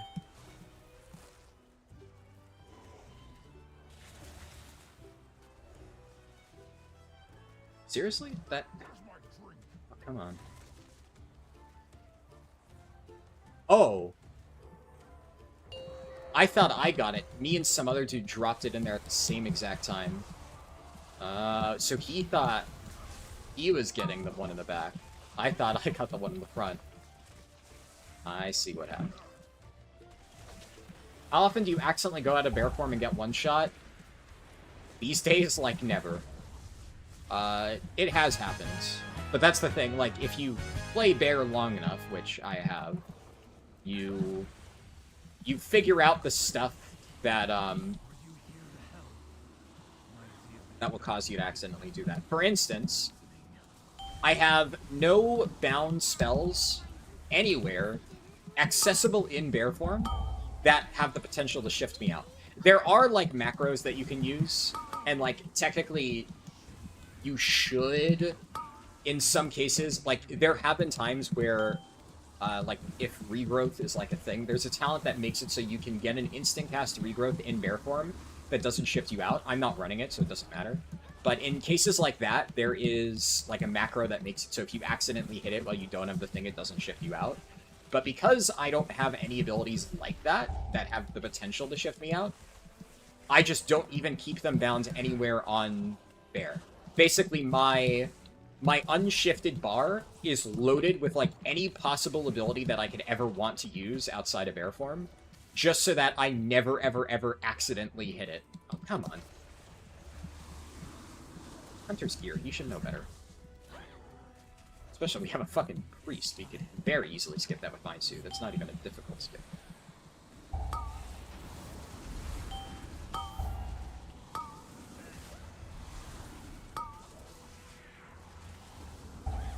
I only care about +1ing this, so it's...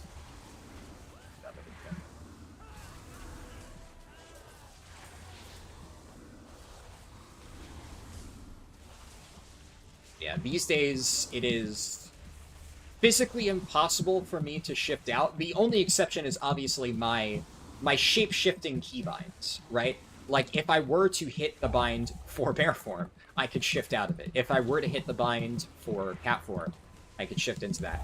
It's especially tricky if you're cat weaving, which thankfully in Dungeons I'm not.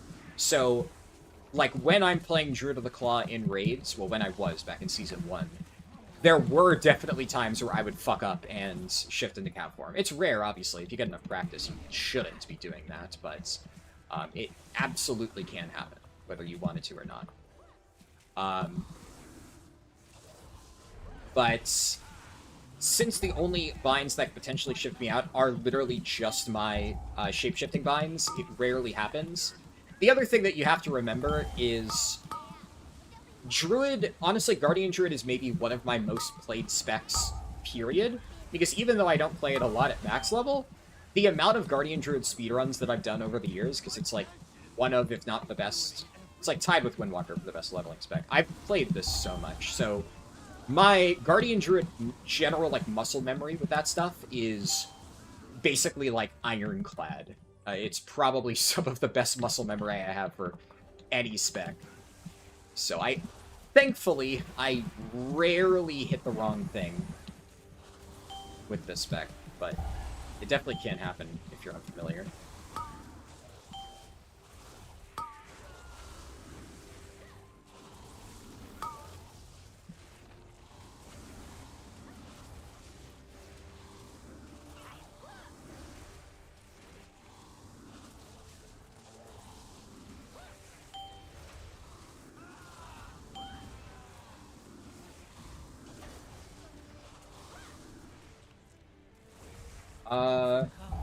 You have seen quite a few bears go into another form and go splat? Yeah. It's a very common sight. Like, the few times when bear ends up being meta. So obviously, you know, like, Aberrus season, right, is a classic one. Where bear has historically not been... It's been consistently pretty good in M+ now for, you know, since Aberrus. But prior to Aberrus, bear was, like, generally one of the worst Mythic Plus tanks for multiple seasons in a row. And then suddenly it's like God tier in Aberrus. So you had a lot of Flavor of the Month rerollers. It's kind of funny how, like, the shifting out of bear form and going splat is like the bear version of Vengeance Demon Hunter hunting into a pack and instantly going splat. Like, that is the Fodum reroller. I have no idea how to play the spec, but I heard it's really good. Classic for those respective tanks.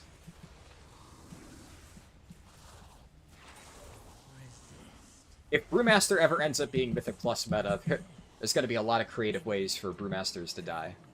But,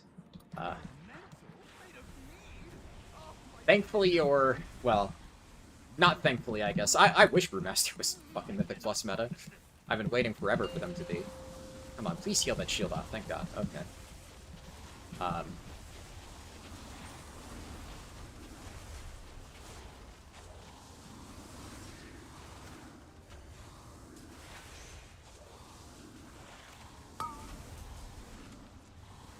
The Prop Paladin one would be walking into a pack without Shield the Righteous up.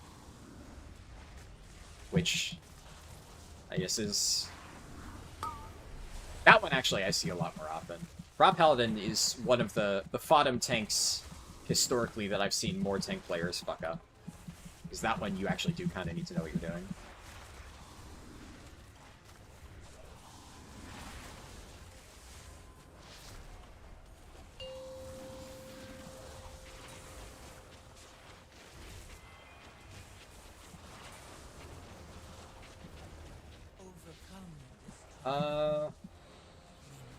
Okay, yeah, I have plenty of room.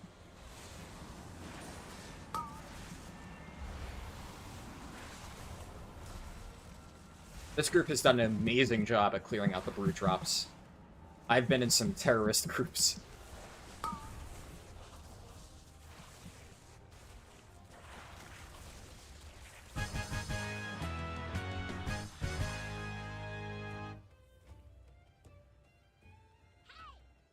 Seen a lot of engines going splat, like I said, yeah. That one's a classic. That one's at least very flashy. It's like a more spectacular way to die. The bear one is just, you barely even notice. No pun intended, but, you know, rolling with it.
You know, I didn't really put much thought into it, but I wonder what spec I should actually open my box with on this character.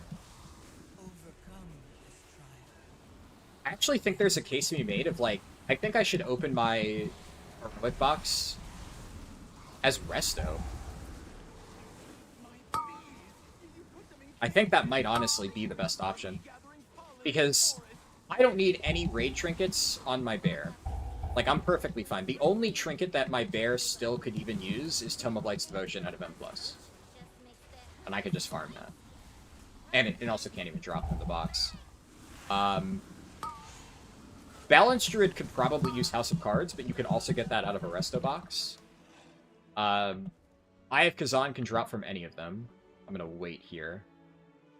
The BM Hunter Classic is forgetting to dismiss pets.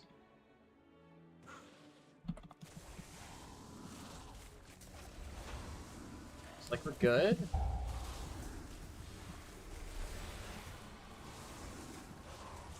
Nice. No pet pulls.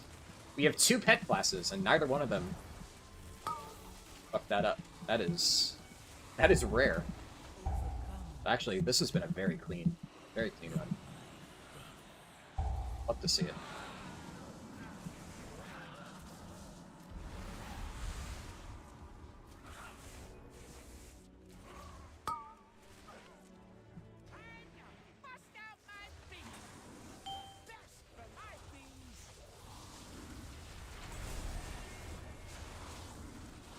Honey, coming at ya.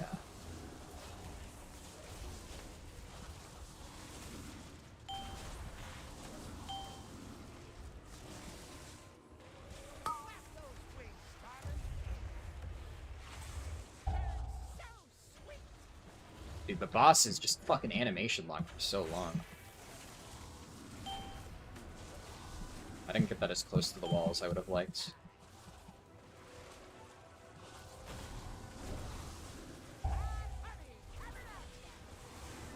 It's a little bit awkward. They didn't manage to get, killed.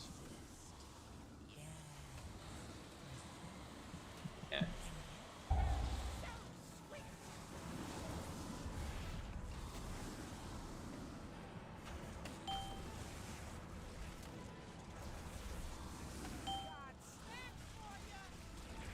Thankfully, Guardian Druid is, like, by far the easiest spec or the easiest tank spec for picking up, like, new ads. So... grabbing the bees is really, really awkward on some tanks. Like, as a Prot Warrior, it's very difficult to, like, grab the bees from a distance, because it almost always lines up with when you're dropping off the honey. Vengeance Demon Hunter, you have Glaive Throw. Bear, you have Moonfire. It's chill as hell. Prot Paladin's also not too bad.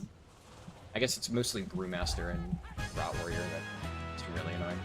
Blood DK, I guess it would be pretty annoying too, but you would have... That's a very good Shroud. Come back to the taps to use them.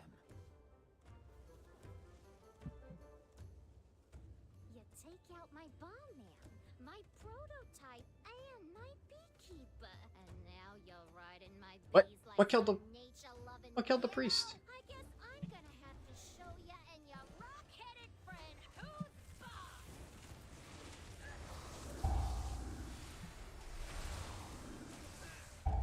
Overcome this trial.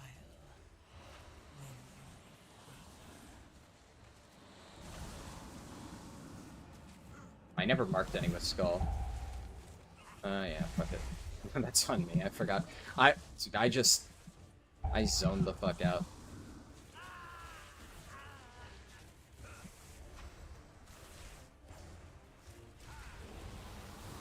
What the fuck just spiked me? Was that just auto attacks?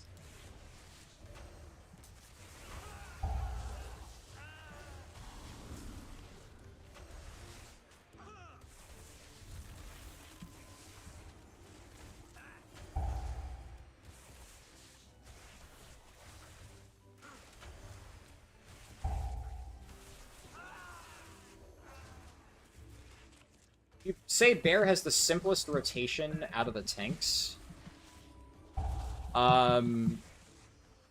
Yeah. It depends on what you mean. No, actually, yeah, it does. It definitely does. Saltaris said Nab probably DK. No. No. It depends, like, that's kind of what I mean. It depends on what you mean by rotation. Like, I would say in terms of, like, general priority system, both Bear and DK are both fairly simple, but Blood DK has a lot more resource management. Keep in mind that as a Blood DK, you have your fucking runes, you have runic power, you have bone shield charges is an additional resource that you need to manage via both, what's it called? Bone Storm and Tombstone. Because it gives you CDR on your Dancing Rune weapon. So knowing when to, like, not be wasting your Bone Shield's breaks. Also knowing to, like, having to reapply your Death and Decay, because standing in Death and Decay is actually pretty important. It's one of those things where, like, in a vacuum, it may seem simple, but there's a lot more going under the hood for Blood DK. It's not the hardest thing, but it's... And also, it kind of depends on what you mean by, like, simplest rotation, because Bear also has different builds, right? Moonbear, the build that I am playing right now, this is by far the easiest tank build in the game to play. It's not even close. It is just unquestionably the easiest tank build to play. It is a very, very simple priority system. There's kind of no way to fuck it up. That being said, if you're playing Druid of the Claw, Cat Weaving, even Druid of the Claw, I would say, like, in a vacuum, Druid of the Claw Bear form only is probably, like, comparable to Blood DK. Because then you do have to play around procs a lot more. It's still not super hard. It's like the same basic priority system, except now you have to be very reactive to procs, so your burst window is like way more hectic. But Druid of the Claw Cat Weaving, that's fucking hard. On some bosses, Druid of the Claw Cat Weaving is actually maybe the hardest tank to play, but that has less to do with the rotation itself. It's like, you know what to do, but some boss fights, being able to find a spot in between all the mechanics to fit in your Cat Weaving window is fucking hell. It's really hard. Borderline impossible in some cases. Like, try playing Catweave Druid of the Claw on fucking Ansarek. Oh my god, you will just lose... your hair will turn gray. It's a nightmare. It's really tough. To the point where on my Ansarek kill, I just actually stopped playing Druid of the Claw. I gave up. I played Moonbear. It's just so much easier on that fight. It's way more boring, but it's easy. But, like, there are fights like... Kai Veza is a really good example of... Kai Veza Cat Weaving, there are natural windows where you can fit in Cat Weaving, and it's still, like, not super easy to pull off, but it's a lot more intuitive than, like, trying to find a spot in the chaos that is Ansarek to fit in a Cat Weaving window, and I actually really enjoyed playing Catweave Druid on Kai Veza. Very, very, very fun. And that, I would say, is... still not the most complicated tank, but definitely up there in terms of complexity. Probably more complex than, like, the average Blood DK. But then Blood DK, you also have to ask, again, what build are you playing? At a baseline, I would say Blood DK is a little bit more complex, but then the main thing about Blood DK that can make it a little bit annoying is, like, the Bone Shield management. And if you're playing Deathbringer, well, Deathbringer honestly just kind of plays itself. You just you press Reaper's Mark or whatever it is, and you get your, like, gigantic scythes, and they give you tons of Bone Shield charges, and it makes the Bone Shield management basically trivial. But then Sand Lane, with especially high haste, now you're talking high APM, you have to do everything but faster, and then having to play around your Vampiric Strike procs, and obviously playing the Dancing Rune Weapon burst window, where you're just, like, slamming Vampiric Strikes back to back to back. Now, that is definitely a lot harder. So... but yeah, Moonbear by far has the easiest. Nothing even comes close to easiest compared to Moonbear. And I would say, like, probably on that same level of, like, Druid of the Claw, Deathbringer Blood, Mountain Thane Prot Warrior is probably up there. Because Prot Warrior definitely has a high skill ceiling, but I would say Colossus Prot Warrior has, like, a really high skill ceiling. But Mountain Thane Prot Warrior, you don't really need to line anything up. You're just kind of doing the same thing that you always do, but playing around procs. And because you don't really have a burst window, you can kind of just press your shit on cooldown. So you can just press Avatar on cooldown, press Demo Shout on cooldown. Obviously, you shouldn't. You should still line it up, like, kinda ideally with, like, damage windows and stuff. But it's a lot more forgiving than if you fuck up your burst window on Colossus Prot. Colossus Prot is very, very, very fast-paced and very fun. I love Colossus Prot. That spec fucks.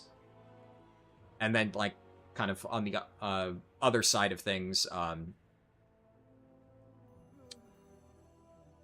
well, Vengeance is probably smack dab in the middle in terms of, like, rotational complexity. The thing about Vengeance is, like, you can play Vengeance really poorly and still scrape by, just because the basic survivability engine is so easy to play around. Optimizing damage on Vengeance is definitely not the easiest thing ever, but it's also not super hard. It's just kind of like a basic loop, and if you get it down, it's not that bad, for both Eldrachi and Felskard.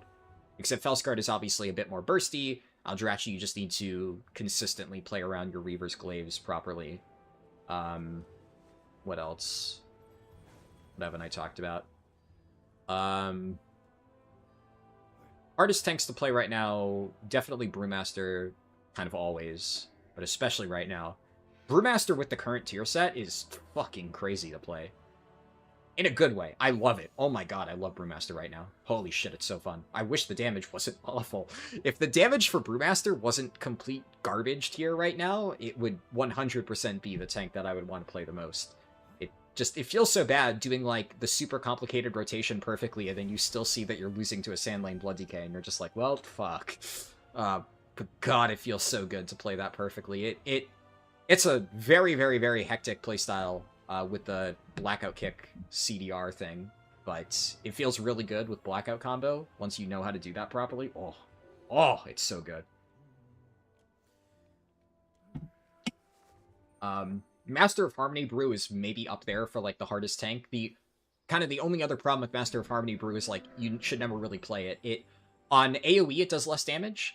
On a single target, it does, like, almost the same, barely less damage than Shadowpan. I think, like, if played perfectly, it can do about as much damage as the average Shadowpan damage. But Shadowpan is like a higher top end if you get really lucky with the procs. And Shadowpan is also infinitely easier to play.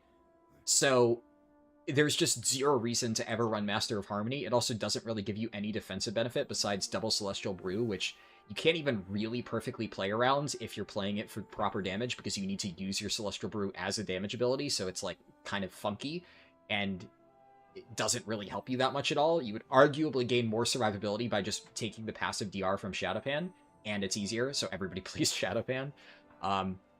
But even with Shadowpan being entirely passive, it's still fairly complex. It's just Master of Harmony is like fucking calculus tanking. But you get no damage out of it.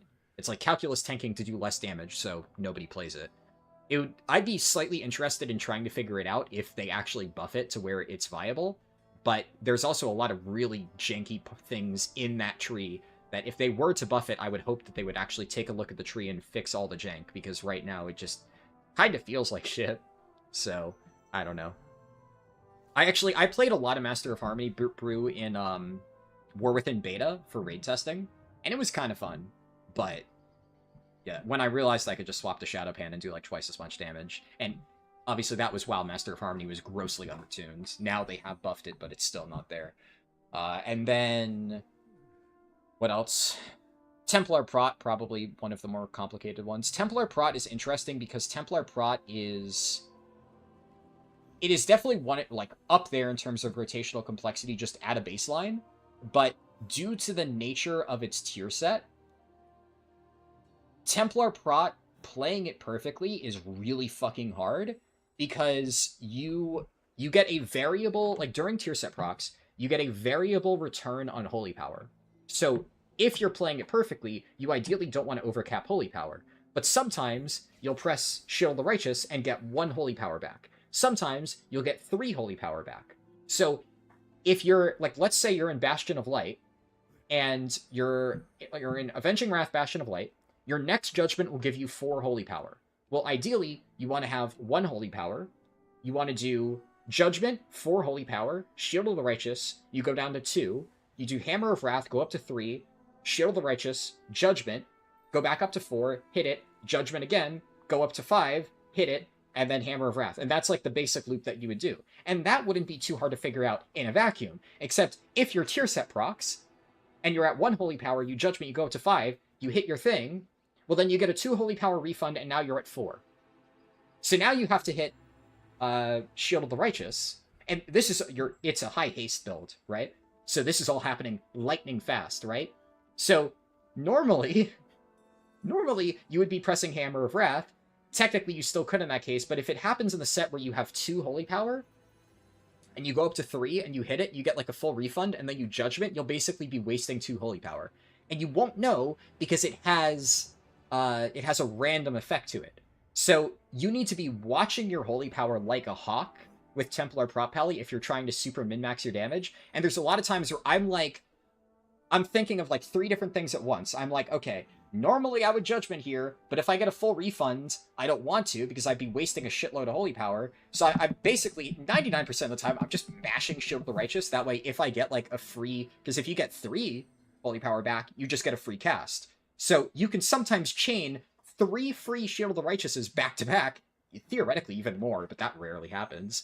And then I'm just mashing this, and then kind of, well, nothing else is happening. Well, I don't want to press one of my holy power generators and generate 0 holy power. So, like, if I see I get a free proc, okay, well, I'm going to throw out Consecration, just refresh my Consecration while I'm at it.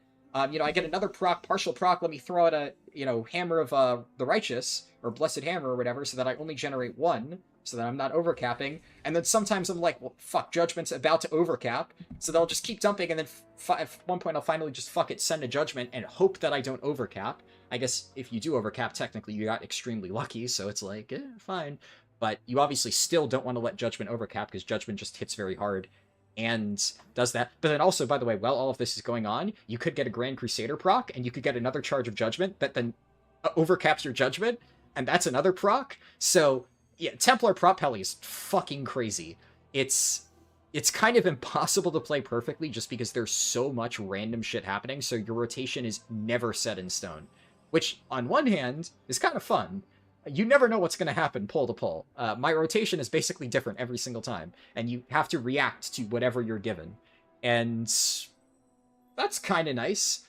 On the other hand, my Shield of the Righteous casts are directly correlated with my Divine Shield's CDR. So if you get really unlucky, I might need Divine Shield for a mechanic, and then I don't have it because I just got like 0 Shield of the Righteous casts. So a good example would be the final bomb set on Gallywix that I'm supposed to Divine Shield. There's been a few times where it goes out, and I'm like, I have 3 seconds left on the Divine Shield cooldown. I'm like, fuck, I gotta run over to him, get a Shield of the Righteous off, get like the CDR on it, and then pop bubble and hop on them in reverse order, and it kind of screws me over a little bit, but it's kind of random, and unfortunately it can lead to situations like that. It's a little bit hectic, but I do enjoy it. It is a very fun playstyle.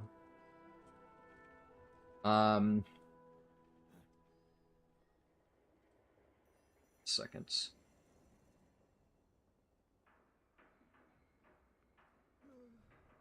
All right.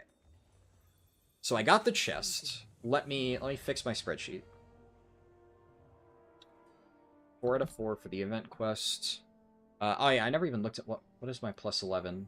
I got a mother load. Honestly, yeah, that's not bad. I could definitely do that. What I'd probably actually do is... This I'm not going to run on 11 because I don't really care. And I'm probably not going to do this right now. But whenever I do this later, it's going to be a... I might even do this off stream because like it doesn't really matter that much. We'll see. But if I get it timed and I get a vault slot on my druid, cool.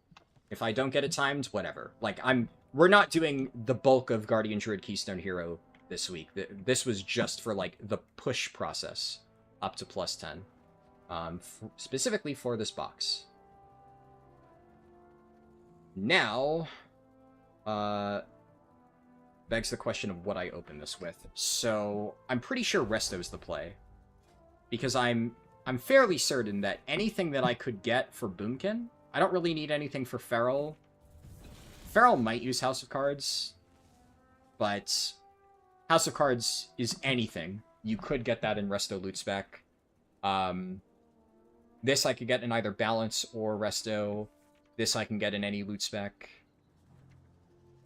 Yeah, there's nothing that I could get in Feral or Guardian that I would want.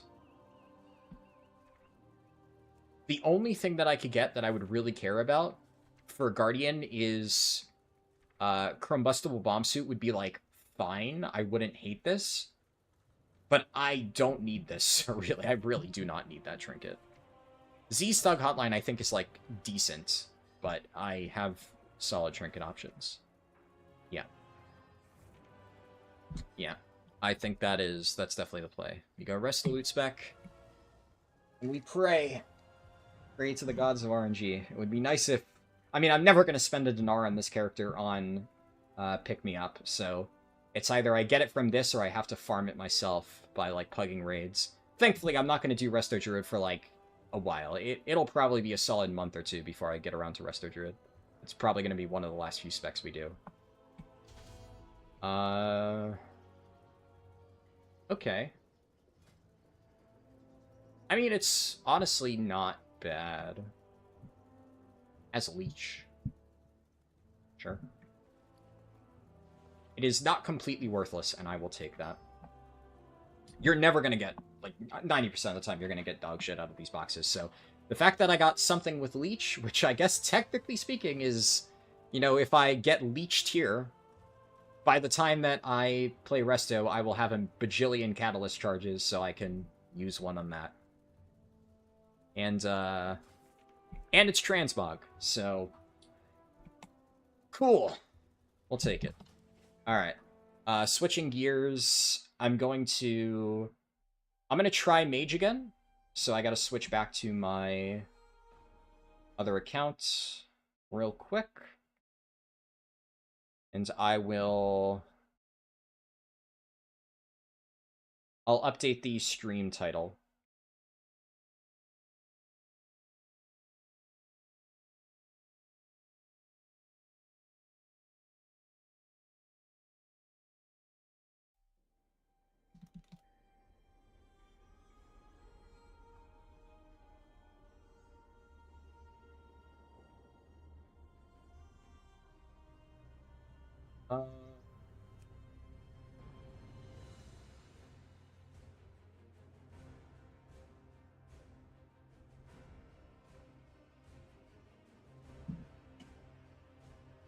Is it displaying?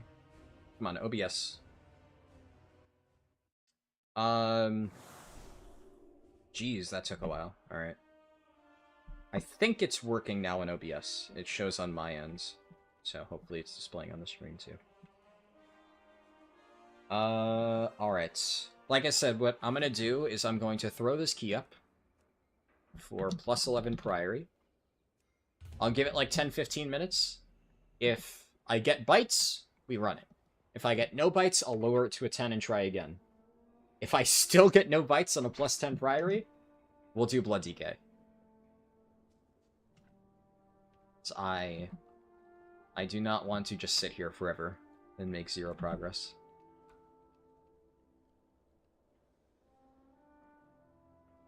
Such is life as a pure DPS class.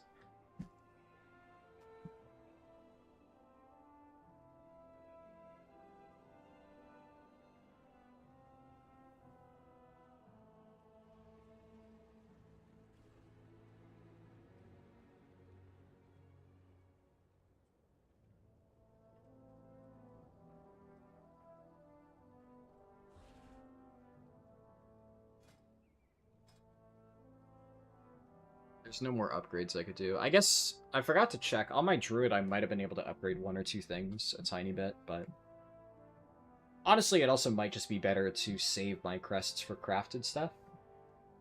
There's probably like a slot or two that I can make a 681 in, because I only have the weapon on my druid so far.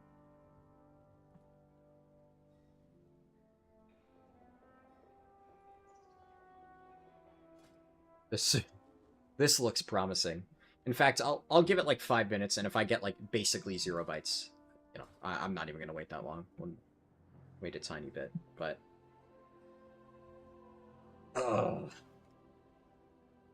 get me out of the hell that is DPS only classes. This is miserable. This is why, honestly, like the the first day of Mage is what single-handedly pushed me to pick Prez over Dev when I was initially planning on doing Dev. Like, Dev is fun and all. I actually kind of like it, but I'm not going to suffer through this a third time. I'm going to have to later on whenever we do Warlock, and then another time when we do Rogue, but I think that's it, right? It's just those.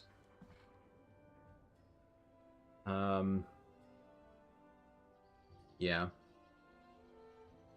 Warlock, Rogue, Hunter, Mage.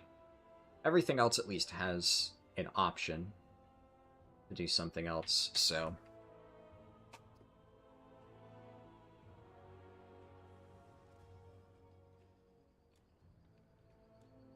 Jesus Christ, okay, never mind. I have not had a single person apply in multiple minutes. I'm learning this to a fucking 10. We'll see. Like I said, if this still doesn't get any bites, then I don't know. Fucking jump off a cliff or something. This is crazy.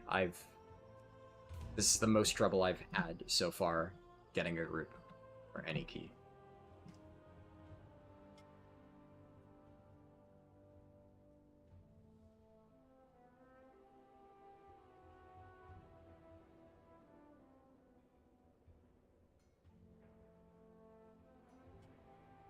At least there's something. There's fucking something there.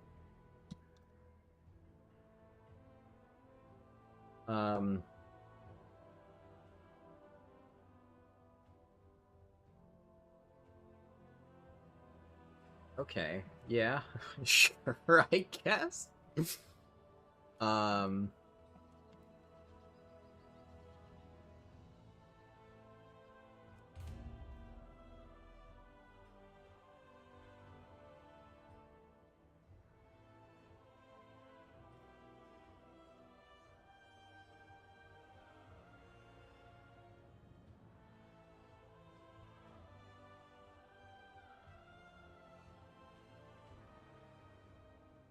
I wonder, are they all... They're not all tank specs.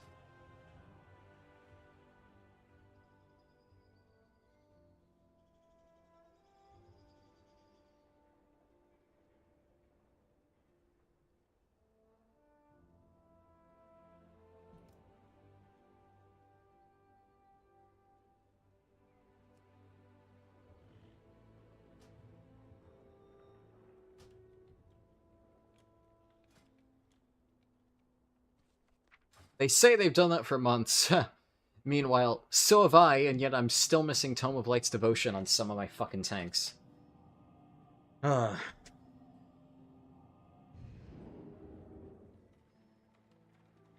yeah, honestly, you guys are right. Plus 11's just fucking cursed, man.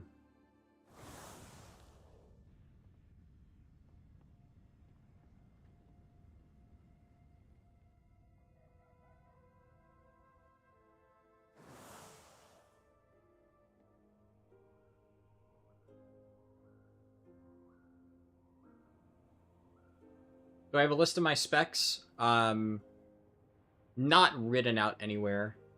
I need to do that because, yeah, a lot of people have asked. We've done... Prot Pally, Brewmaster, Windwalker, Prot Warrior, Vengeance Demon Hunter, Beast Mastery Hunter.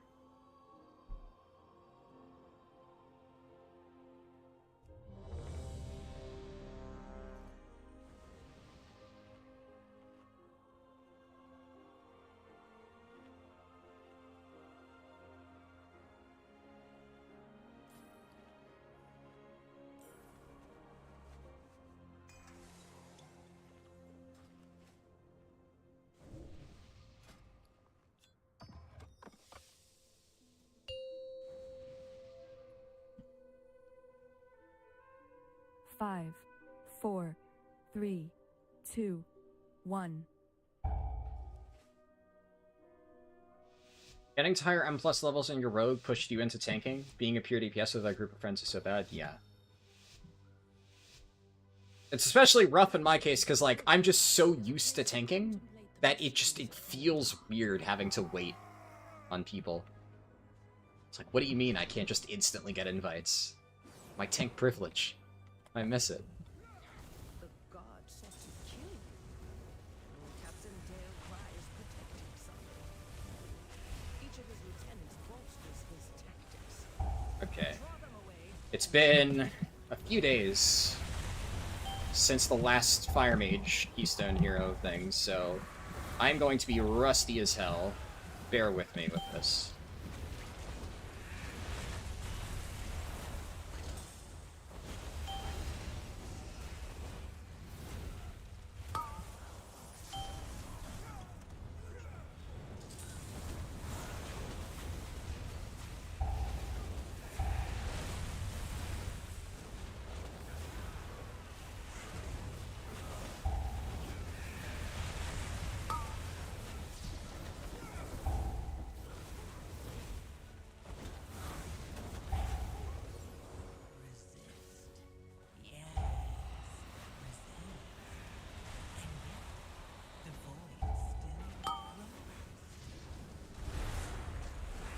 Oh, that's caught. That's fucking caught.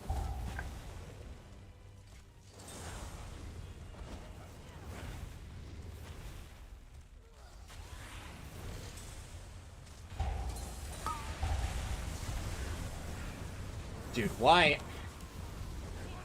I'm just getting ass fucked by random damage. This guy, yeah. I don't know why he's pulling like a fucking idiot. Okay, at least he said the magic words. Yeah, like that's a fucking ridiculous chain pull.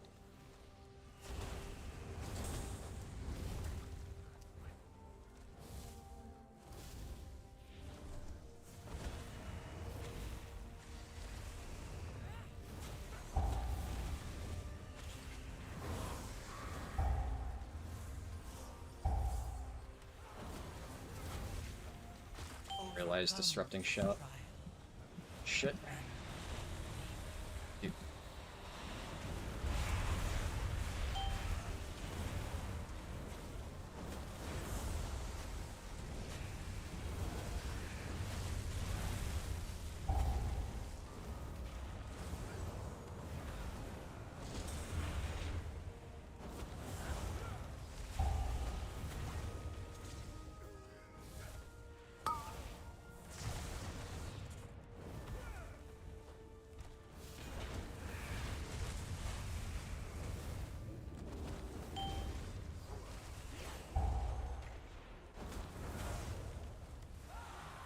I didn't fucking see that. Oh, dude, this is just not off to a good start.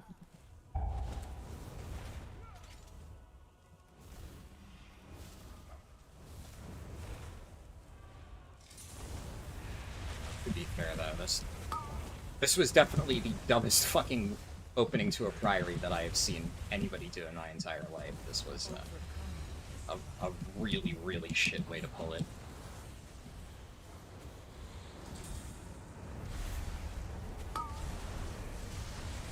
This guy really likes chain pulling. Like, fuck me.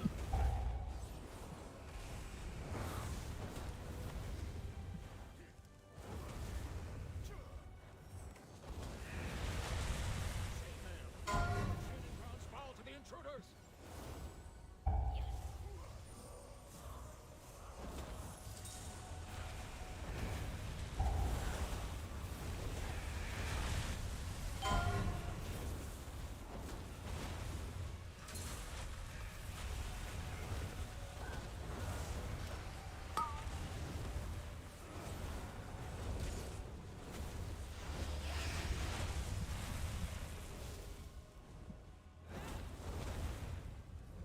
Resist. Yes. Resist. And yet. Dude, it keeps targeting me. I'm pulling the entire first room. I've never seen this before. This is actually just the most fucking cooked priory route I've ever seen in my entire fucking life. What the fuck is this, dude?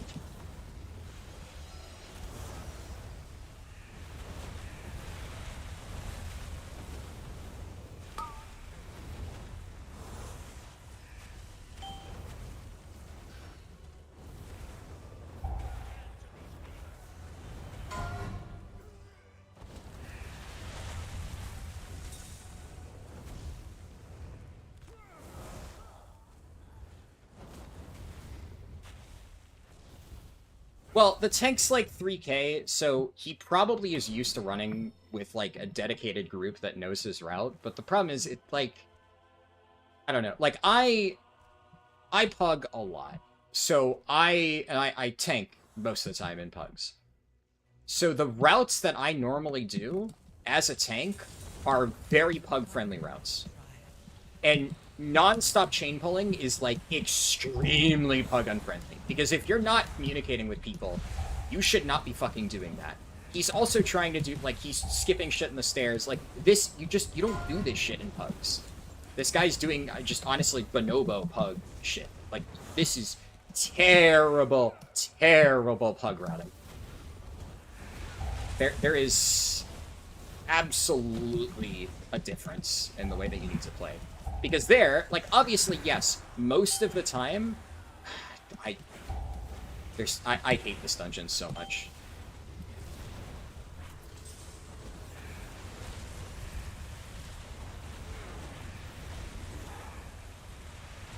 This is miserable as a caster. Is this why people hate Priory so much? Holy shit, I didn't realize it was so fucking annoying.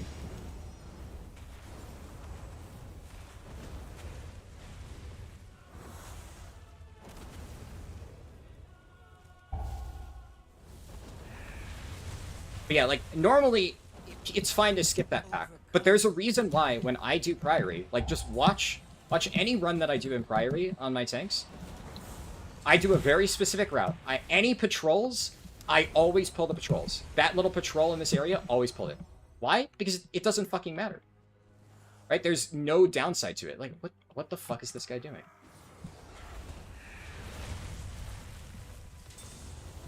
I don't know what the fuck he's doing. This is like a fucking 300% route right here. He's also, because the fact that he's pulling so much here, I'm really worried because there's absolutely no reason to pull this. You can basically hold W in the final section of this key and get count.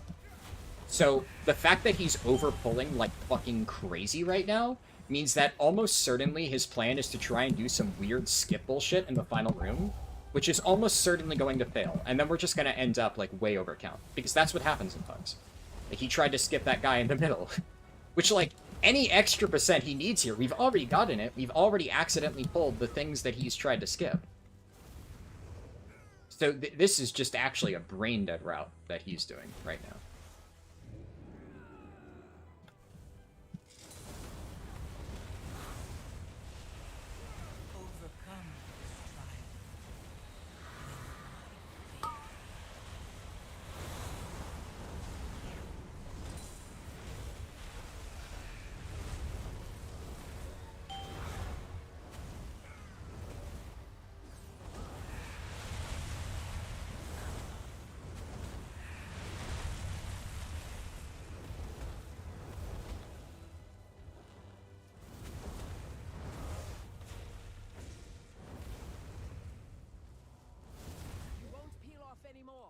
You must defeat Dale. Tainer, the intruders defile the altar of the sacred flame. The other issue with just chain pulling, right, is like I can't coordinate my cooldowns. So if I don't know that he's about to do a big pull, I mean, especially Fire Mage is rough. It might be easier if I was like familiar with it. But I'm trying to like plan my combust and shit.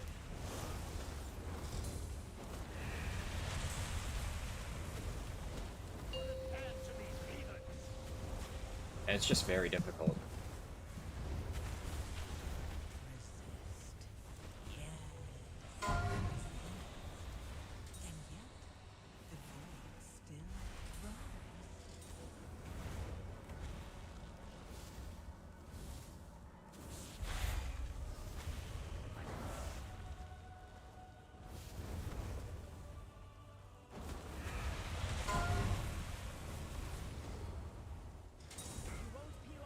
I also like... Are you okay? I will say, this paladin is kind of a fucking moron. Like, he literally just walked into that pull. Like, that's the thing. You can't plan around that as a tank, which is why you never do pulls that have the potential of fucking morons fucking it up. Every time I do Priory, I pull assuming that a paladin this bad is, you know, in my fucking group. That's literally how I do the dungeon. I pull that pack there, so we have literally a fucking acre of space to walk to the boss. There is never any risk at all of ass pulling.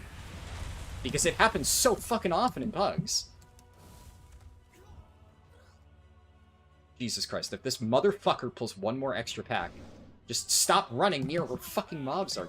Dumb motherfucker.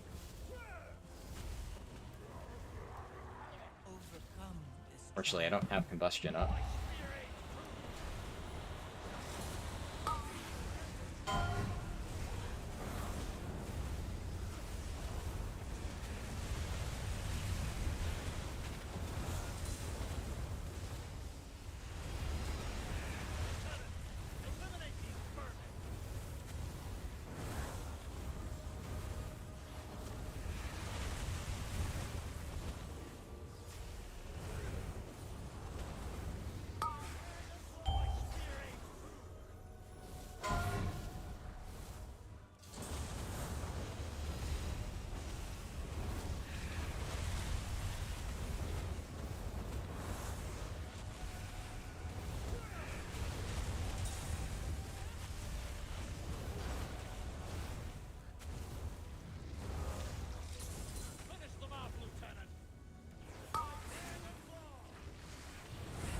Oh my god. My spear aims true.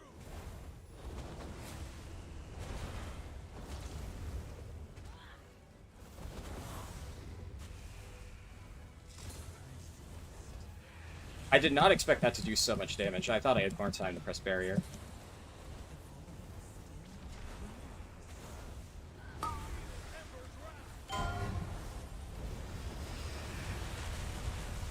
Lieutenant, eliminate these vermin. My spear aims true.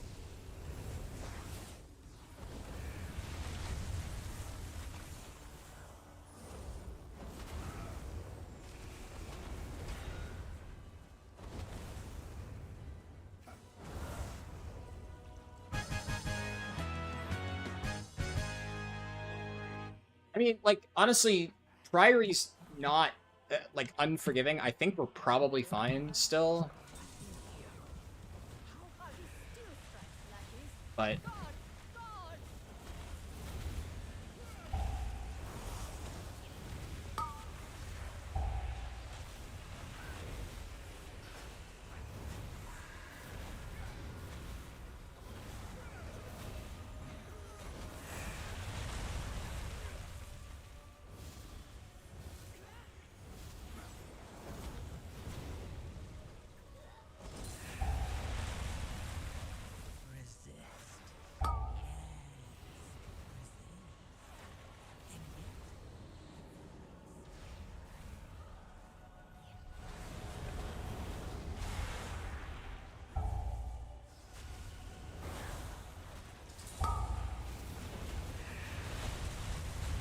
yep, okay, we're chain pulling.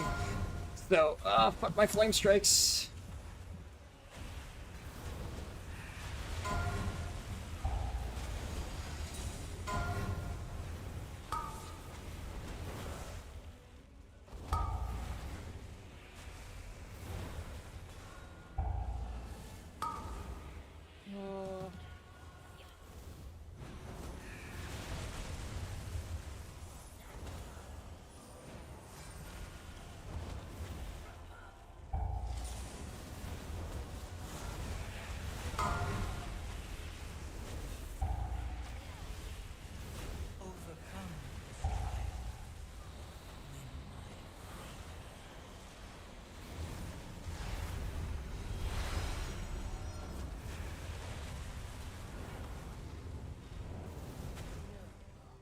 They belong to that old fool sister Blaze.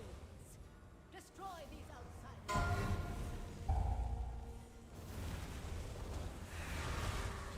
The Empire has passed. Soon, the true Christians will rise, and the Arathi will be mighty.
They've served their purpose. Baron, demonstrate your worth. I think he's trying to impress the stream. I don't think he's a viewer. I'd be very surprised if he's watching the stream. By the Emperor's will.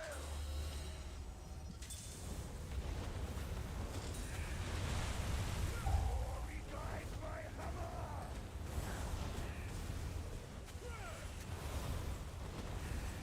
And if he knows anything about me, he would also know that being a fucking monkey tank is not a way to impress me. Doing calm, calculated pulls would be how he impresses me.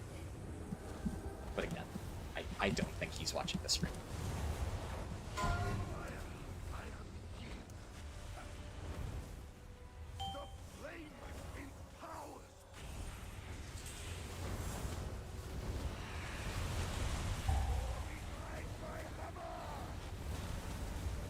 Now, that being said, I do respect a good monkey pull if you pull it off, right?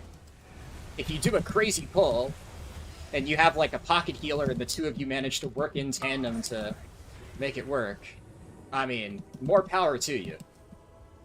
He did not.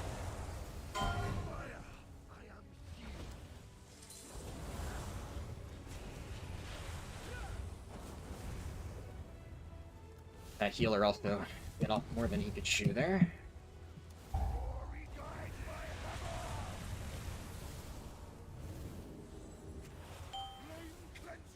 Looks like he got two.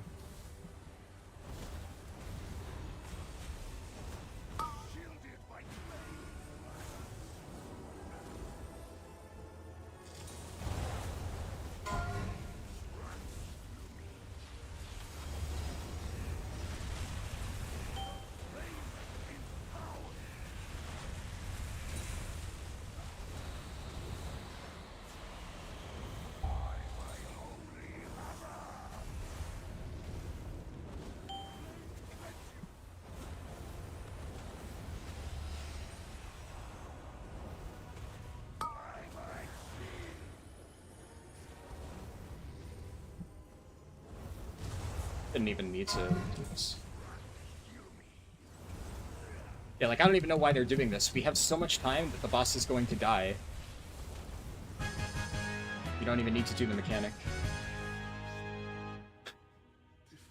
Very funny. It's Jimmy Jamal. It's a good thing. I'm glad that I read that message. I mean, you put Kappa too. I'm glad I read that message during the key, because if I had read that after, I would have been like, oh, fuck. Because I probably wouldn't have seen it, and wouldn't have known if, it's real. Yeah. It's rare, but I actually have had people in these pub keys who find the stream. So, like, that being said, it is not impossible, but the thing is, like, obviously, I'm not playing on a character named Tarleton. I don't put my Twitch username or whatever anywhere in here. Pretty much the only way that anybody would even know that I was streaming is if they were already watching the stream. Which, you know, not impossible, but...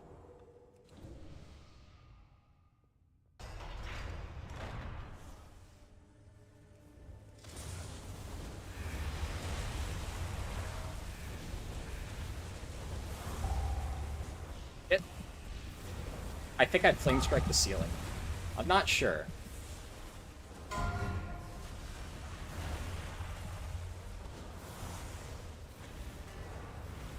Also, I see some messages. I will read them after. It's just, I took a brief moment to look at chat while I was running up to the boss. I gotta focus because this is not guaranteed. Like, we are not out of the woods here. I need to make sure I don't fuck up. But I will read chat after.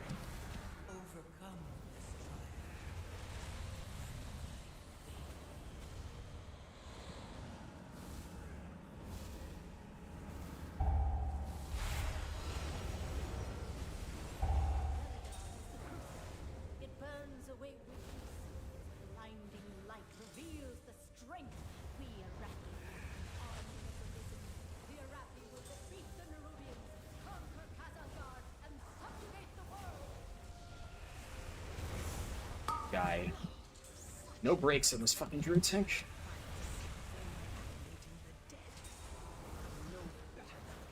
Yep, that's exactly what I was worried about. That is exactly what I was worried about.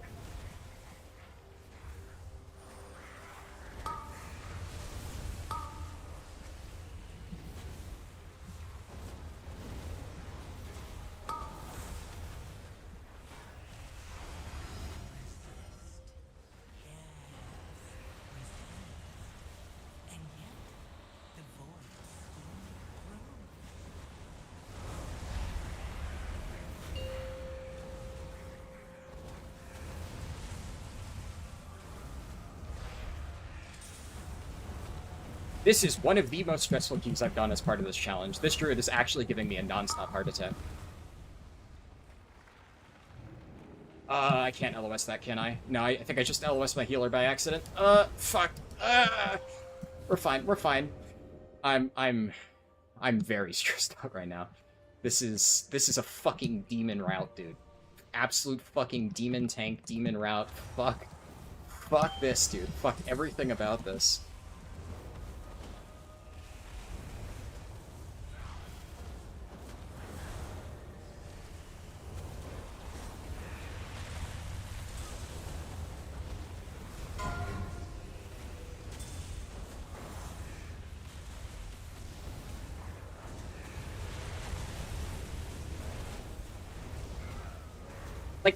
I guess the big thing for me is if the healer was not a pug, I would respect his tanking a lot more.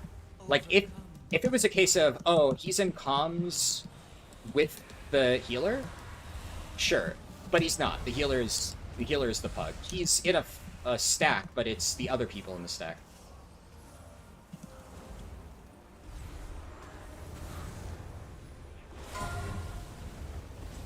He's also chain pulling with a pug healer Sir Bronpike into a new pack. Which is just, like, no. No. Why? Why would you do that? And look, we're over, right? We're over because the fucking paladin pulled it, the fucking worlds with his butt. But we're still over. Which is why all of my pug routes are butt pull proof.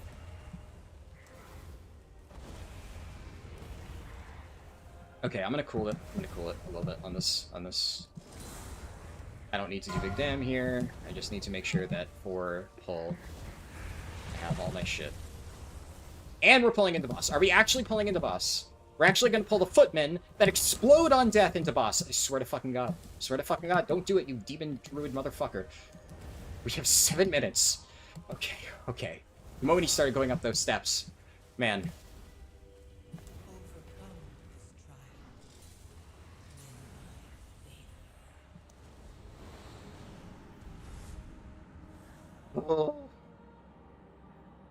Okay, thank God. Just take your time. Right. I respect him so much more. I respect him so much more for waiting. Oh my god. He has patience in him. I thought... I was like, oh my god, so help me god, if the fucking Xal'atath thing goes out and you immediately just full send into boss. 2, 1. Oh, dude. Why is it on me? Why is it on me?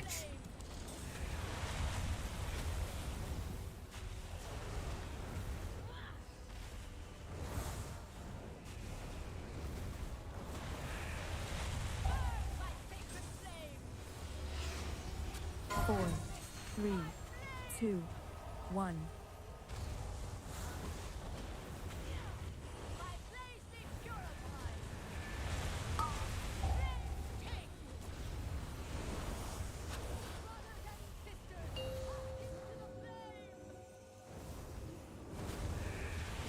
Overcome this trial.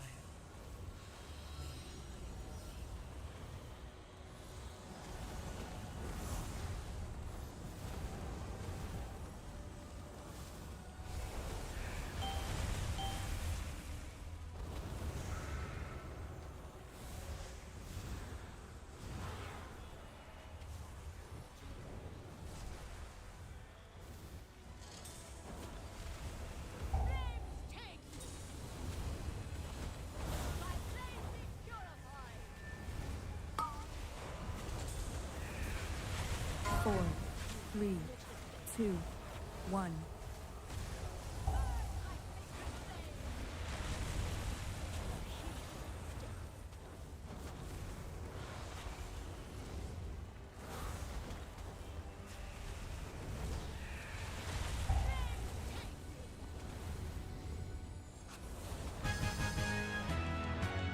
Fucking god. Yo, I beat one of them. Those guys were all like fucking 375-ish. No longer steer our faith towards destruction. Extremely geared. And despite all the bullshit, I fucking beat him. Well, I got Signet. Dude, that's fucking funny. Do any mage specs actually use it?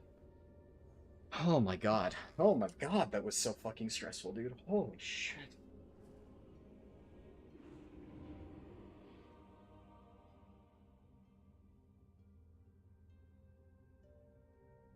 Oh my god. Here come the whispers? No, I mean, like, look, don't get me wrong. Don't, like... Oh, you're saying the need. I thought you were...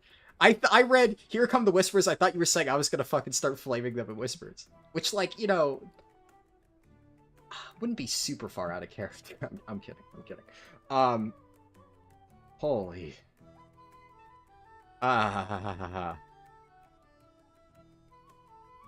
Okay, I need water first. 1 second.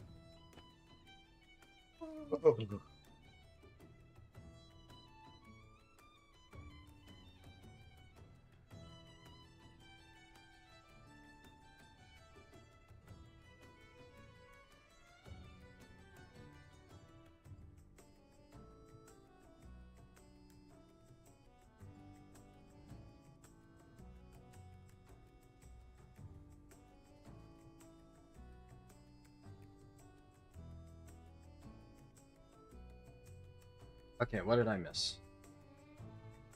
Whew. You've seen people chain pull because of House of Cards and Eye of Kazan stocks? Yeah, that's kind of what I meant, yeah, because I know you were saying that earlier before I clarified. Definitely chain pulling is... Well, okay, correction. Keeping a pull alive to preserve stacks like that is important. Chain pulling when half the group is still not dead is just idiotic. Like, we would have, like, basically, he did a big 3 pull, then he, like, half of it was dead, he pulled in another pack of 5. And then, like, half of all of that stuff was dead, and then he just pulled in 2 more packs. Like, honestly, even if he had just pulled in the patrol, because I think somebody face-pulled that, that was the big problem, right? Like, I'm trying to go off memory here. I don't remember exactly what happened. Like, this shit kind of... It becomes a blur, right? But he goes in here. He pulls this stuff. We're over here. Most of it's dead. He grabs this stuff over here, which I've never seen anybody do, and drags it in. Then the patrol's over here. He grabs the patrol, and then he grabs these fuckers over here. So now we still have these guys... And they're also not stacked, by the way. If you're going to chain pull, you need to try and stack them, which, you know, Vengeance Demon Hunter can work well for that, because Vengeance obviously can chains, like, stragglers together. But Priory is especially rough, because there's so many guys that just sit out there and shoot. So we have, like, fuckers over here who are not dead. We have this pack, which is primarily shooters, just blasting random people off in fucking Africa. And these guys run over here, and then you have Disrupting Shout, which is just a big AoE pulse, and it also interrupted my cast, which wasn't really the big concern. Obviously, the healer was fucking dog shit, right? It's a miracle we lived. That guy died to everything, but I would not be surprised if his cast also got sniped by the Disrupting Shout. That's not even 100% his fault, because, like, we shouldn't have chain pulled that, so he probably wasn't ready for it. Which is, again, why, if they were in comms, if it was a tank healer duo, sure, go for it, pull the fucking world. But you can't just be doing insane monkey pulls as a tank with a random pug healer who you don't know their limitations. A lot of times what I'll do in pugs is I will do, like, a pull, and if it goes extremely well, I'll maybe start going a little bit more aggressive, and if I can tell that everybody is, like, perfectly healthy the entire time, I'll just kind of mentally note, like, okay, this healer's a fucking god. I can just keep doing aggressive stuff. But if I notice that, you know, everybody's health bars are, you know, really bad, even on regular pulls, the last thing I'm going to do is say, you know what this pull needs? 4 more fucking random shooter mobs to start blasting people while the healer's already struggling. That's just dumb. You don't do that. Not in a pug. So, yeah, that first pull, I mean, credit to the tank. I don't know if he meant it, and that's the thing. It doesn't even matter if he did, because he said, my bad. And I've said this before, right? You fuck up in a key, something wrong happens, just fucking say my bad.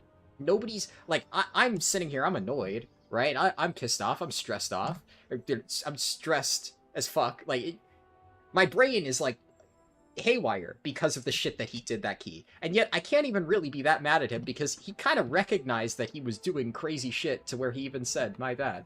It really is the magic words. But it was kind of like absolute monkey pulls. That crazy, crazy motherfucker.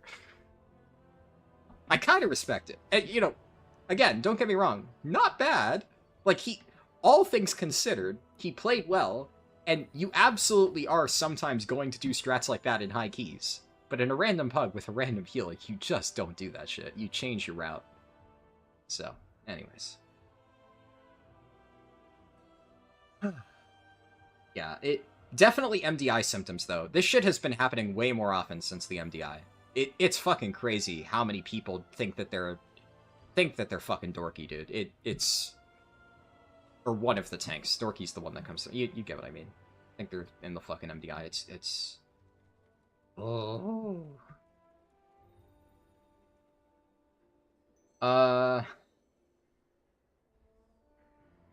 Priory full clear. It's just basic risk mitigation, yeah. Yeah. It saves time, too. Like, I have done... Priory especially, I feel very strongly about, because obviously that has the best-in-slot tank trinket. I have pugged 1,000,000 Priory keys this season. I've pugged more Priory keys than any other dungeon, as a tank. So, I feel very strongly about my route. And I have done the exact same route in Priory 1,000,000,000 times, and it has gone smoothly pretty much every single time. It is a very foolproof route. I have almost never seen somebody manage to fuck it up. Like, the worst thing that can happen is I've seen there's like 1 or 2 pulls to the side that if somebody really fucks up, they'll accidentally land by it. But usually I kind of know those spots, so I'm generally watching for it. And they're also in areas where if we do get a butt pull, it is very, like, very okay. Like, it's a very small pull, and I intentionally do a fairly small pull because there is a much higher risk of butt pulls there. And, yeah. Usually is not a problem. Almost never is a problem. Hello, Empress Christie. You were in one of my runs by accident once. Interesting. Which one was that? It's definitely happened before. I know, I'm not sure if Oxara Luna's here right now, but he accidentally ended up in one of my keys, too. And then, like, immediately after joined the stream to watch, and then was like, oh, that was you. You were the tank. So, this happened. Oh, it was a while ago. So it wasn't, like, it wasn't during my Keystone Hero thing. It was coincidentally before that, then. Interesting.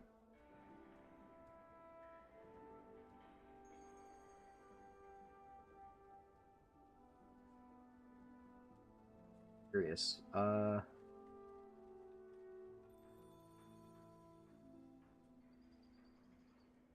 Yeah, it must... Oh, a month ago. I think I technically was still doing this a month ago. So you might have gotten into, Do you remember what I was playing, by any chance? If it was a month ago, it was either my Prot Paladin for weekly Vault Keys or one of the characters in this challenge. Which a month ago would have been... either Prot Warrior, Brewmaster Windwalker, maybe BM Hunter, depending on what time. Jimmy Jamal said, you like my streams, you normally lurk. Am I Europe or North America? I'm North America. I actually did very recently make a Europe account, and I have 2 level 70s on there now. I haven't leveled any to 80 yet. I might play my Europe account a bit more. I've been debating how much I want to invest in it, in terms of time, that is. Because it's like... The reality is, I don't need to do any leveling runs, so... I kind of thought about it, and I'm like... Initially, my plan... Like, it worked out weird. My plan for the European stuff was... I was going to test the new leveling events by leveling characters on the European account. Like, that was my initial plan. Because I was like, I need to do a bunch of test runs for the new events. It would work out pretty well if I just did a bunch of characters there. And... because of, like, scheduling stuff combined with the fact that the leveling events was basically a it was a nothing burger, really. Like, there was nothing to really test. I thought it was going to be a lot more involved than it was. Blizzard made it sound a lot more involved. So I did, like, 1 run, and then I'm like, well, I've kind of gotten all the information I need. So I didn't end up leveling more characters. And then I ended up doing multiple speedruns on Alliance, which had to be like really optimized. I hadn't initially planned on doing that, but like when push came to shove, I thought it would be a good idea, so I obviously did that. I got the sub 3-hour run, so it was good that I did that. But then the end result of all of that is I kind of just have no reason to level characters anymore, and the European plan has kind of fallen by the wayside. So I'm debating if I really want to continue on that account. I'll obviously, you know, it'll be there. If I need it in the future, I could always just renew the sub for testing. But I don't really think I'm going to touch it for a little bit. Or if I do, I might, like, if I'm really bored, I might level off-stream and just get a character to 80 and start, like, chipping away at, like, the gearing process just to see. But one thing that I probably want to do going forward is focus more on, like, non-leveling things, because we've spent the last month kind of working on that. Oh, it's Jimmy Jamal subscribed. Thank you. You're in Europe, but you won't unless you get a shit ton of Europe peeps. What do you mean? I don't understand exactly what you mean by that sentence. Oh, I was playing my Brewmaster in that key. Interesting, yeah. That might have been for the challenge. That being said, I've actually, out of all of the characters I've used for the challenge, Brewmaster and I guess Prot Warrior, I've played a decent bit. If it was while I was streaming, then it was during the challenge, though, because that's the only time I've streamed Brewkeys. Usually, I do like a key or two on my Brewmaster at the end of the week, like Monday night, off-stream, last second.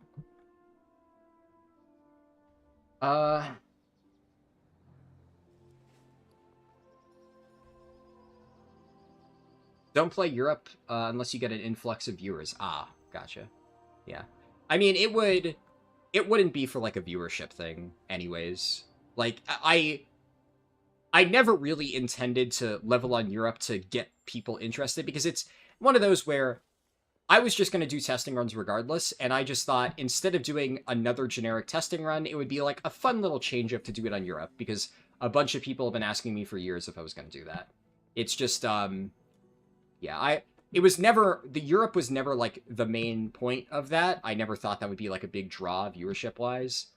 It was always just, you know, a fun thing. But also, mainly, I think it would be nice to have testing stuff. Something that I mentioned at the time, which still holds true, is I would very much like to have at least one character on Europe servers for testing purposes, because a big thing that annoyed me this patch is the cartels.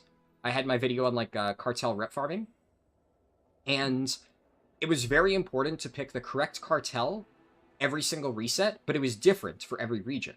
So I was able to figure out the best cartel for North America, and I had a lot of European people whisper me and, well, message me on Discord and ask me, like, hey, do you know what the best one is for Europe? And I'm like, I have no idea. Like, I'm not on those servers. I don't have any way to check.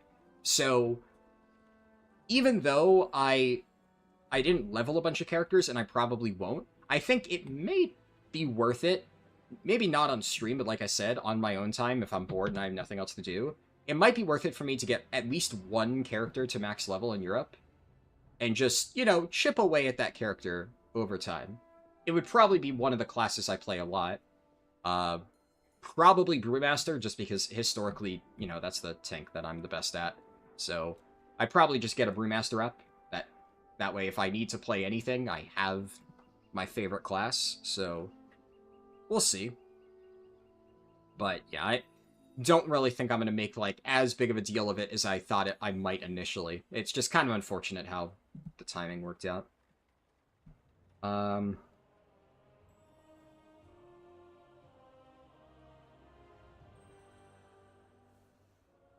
second. I think the dehumidifier has stopped working, because it is suddenly gotten fucking sweltering in here.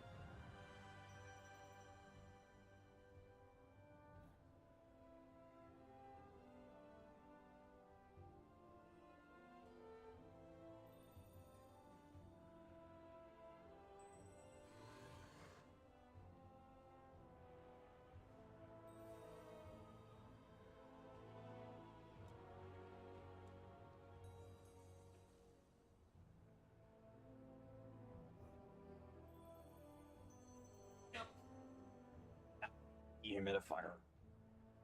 Dehumidifier was full. I can always tell. It's like, I don't know what causes it. I'm sure there's something, but like I can feel like it's like I can feel like a little prickling feeling on the back of my neck whenever the dehumidifier shuts off. It's like a very faint, like, itch, prick kind of thing, like along, the back of my neck, and I can just immediately, it feels uncomfortable, and I'm immediately like, yep, it is humid as hell in here. The dehumidifier must have shut off. So I can tell, usually within an hour of it, when it stops working, I know, because I can literally feel it. I don't know what, like, human body reaction causes that, but it's consistent. I'm debating what I want to do now. So I'm gonna be honest, that was really fucking stressful. I'm gonna update my sheet real quick for that key. That was a Priory. It's unfortunate because, Priory is one of the ones that I had a lot of score for already.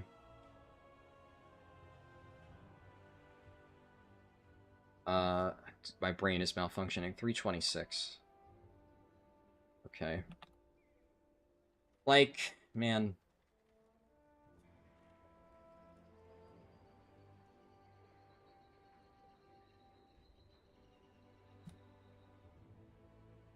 On one hand, that was really stressful. I really do not want to do another one. I also, what was the key on my druid?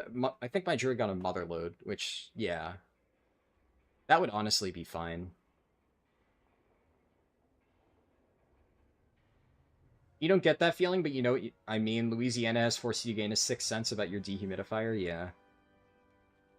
Yeah, it's just this very uncomfortable feeling. Oh, shit. I accidentally hit the refresh button on Twitch, but thankfully it didn't clear chat history.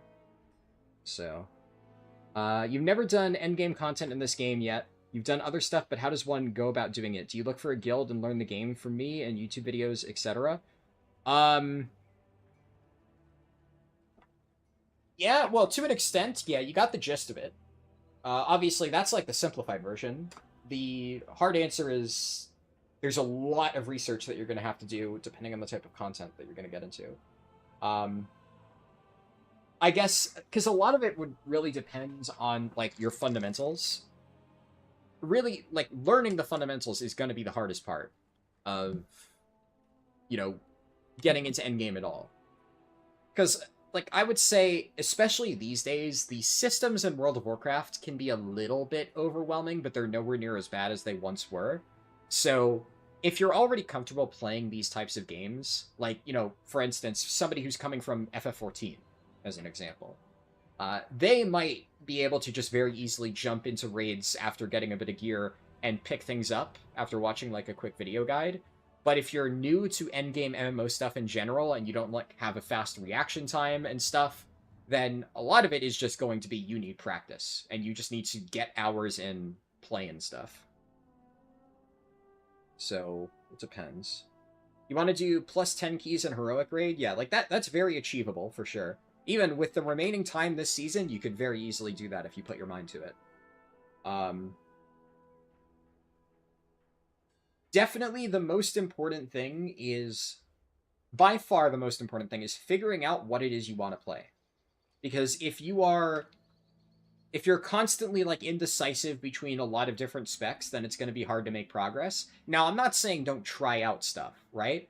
But basically, what I'm doing right now, gearing all 13 classes at the same time, let me tell you, it's a fucking truckload of work. It's exhausting. It is fucking miserable. I would not wish this on anybody. And I have to do this bare minimum on, like, multiple tanks every single tier. Technically, I don't need to. It's a self-imposed thing. But I always force myself to keep multiple tanks geared up. At, like, a cutting-edge level, you kind of need to.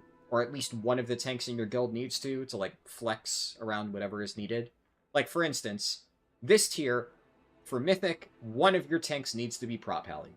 There's like basically 0.01% less guilds that have killed Mythic Mugsy without one Prop Pally. And, like, there are some people who will specifically play a Prop Pally ult for Mugsy and then go back for Galliwix, but even then, Galliwix is easier with a Prop Pally. So stuff like that, you kind of need it. Another good example, Blood DK on Ovanax last tier. So tanks are kind of always in that position. But as a DPS, generally speaking, a lot of DPS are like guaranteed one of every single time. And even if you do need a specific class, you may not necessarily be the person that needs to swap. Tanks are kind of in a weird spot because you only have 2 tank players. You're not going to recruit like 3 tank players and rotate them out.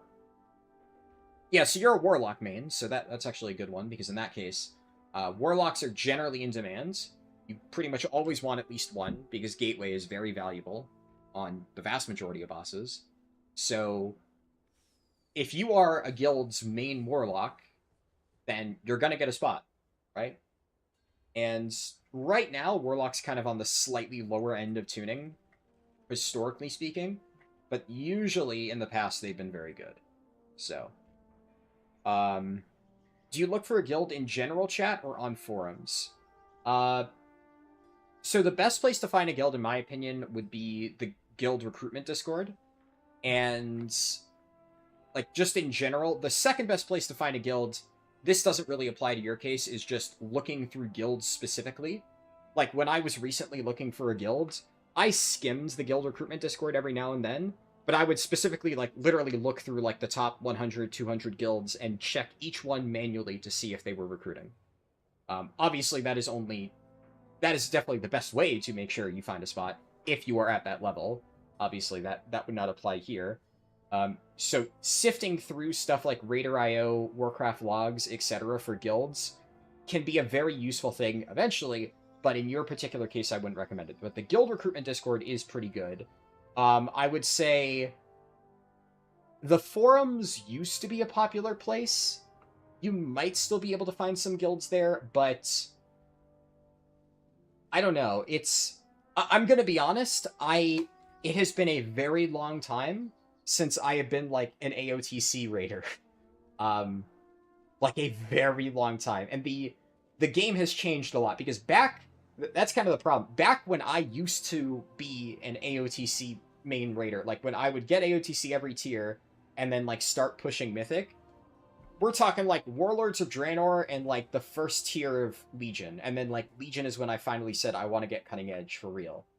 And back then, Discord was not a thing. It barely started becoming popular at the tail end of WoD, but barely anybody started using it until, like, early Legion. And even then, the recruitment Discord wasn't a thing until way later. Pretty much everybody back then used the forums. So maybe some people still do. But I genuinely don't know, because nobody who is serious about, like, Mythic raid recruitment ever uses the forums. But maybe for AOTC? I don't know. Guilds of WoW? Fair, yeah, never heard of that. But I will take Saltaru's word for it. Worth a shot, right? Can't hurt. And no, you never need to apologize for asking questions. I love answering questions. Absolutely love answering questions. Absolutely no problem at all. I wish that I was a better help there. Like, I would say, and this is all guild recruitment stuff, right? If you have specific questions about how to get more experience in the game, like, that is my wheelhouse, right? I can help you with that. Guild recruitment stuff it's weird, because obviously it's also a very different situation for everybody, and it depends on, like, what you play, it depends on your availability, right? So that's going to be something that you're going to have to find out a lot on your own. That being said, what I can say is I would definitely recommend finding a guild. My 2 main tips: 100% get a guild. Number 1, try and stay raiding in a guild. I would not recommend trying to, like, pug AOTC. You could, like, plenty of people pug AOTC, but it's a lot harder than just finding a dedicated guild, and it's just going to make your experience a lot worse. You're going to learn a lot more if you join a guild. And my second biggest piece of advice, and this will be controversial for some people, is do not get attached to your guild. Your guild is disposable. You And you know, just I want to throw this disclaimer out there. I am not talking about myself specifically. I like the guild that I'm currently in. If anybody watching this happens to be in my guild, if any of you guys are watching the stream right now, you guys are cool. I like you. I'm not leaving. Don't worry. But I'm saying, as a general rule of thumb, especially when you're getting into raiding, have zero attachment to your guild. Because when I first got into raiding back in Legion, like Legion through BFA, I was guild hopping left and right. You know, if you want to get better at the game, if you are... The reality is, so many people in that space are stagnant. They have absolutely zero interest in improving. When you are at, like, you know, a cutting edge level, like I am now, well, yeah, like, people care about the game and they try to play well and stuff like that. But if you want to really get into endgame World of Warcraft stuff, and you join like an AOTC guild, and you're actually putting in the effort to learn, you are going to become more skilled than pretty much every single person in that guild that you join within like a month or two, if you are genuinely putting in the effort to improve your character. Because I guarantee you, 90% of the people in AOTC guilds are dog shit and don't really care about improving their characters. And that's not like necessarily a knock on them as people, right? A lot of them don't care about that. A lot of them are not playing the game to be the best that they can possibly be. A lot of them are in those guilds because they're in there for the environment, and they're just there to have fun with friends and, you know, vibe and kill raid bosses and joke around. That's totally fine. But if that is not your mindset, and your mindset is, I want to get better at the game, then you are going to outgrow them very quickly. So if you try to get too attached to a random guild that you join, it's just going to make things messy in the long run. And just view them as a means to an end. Obviously, still treat them with respect as people, right? When I join a guild, even if I know full well that I am not staying in that guild long term, I'm still nice to everybody in the guild. I still treat them with respect. I still show up to raid times. I do all the stuff that I would normally do in a guild. I just don't get too attached. I don't hang out with them outside of raid. I don't, you know, try and become their friends or anything like that, because I don't want it to hurt worse if I have to leave and now I'm like, you know, friends with one of them. So, you know, I know that may be an unpopular opinion because it may sound Machiavellian, and also that's not to say that I don't sometimes still, or well, didn't sometimes still make friends back in the day.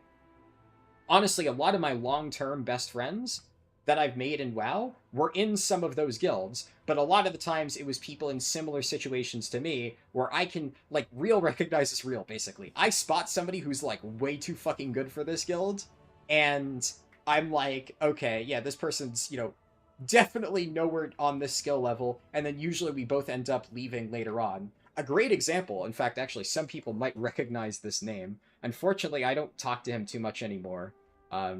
But Deswind, a lot of people might know. Deswind is a big warrior theory crafter.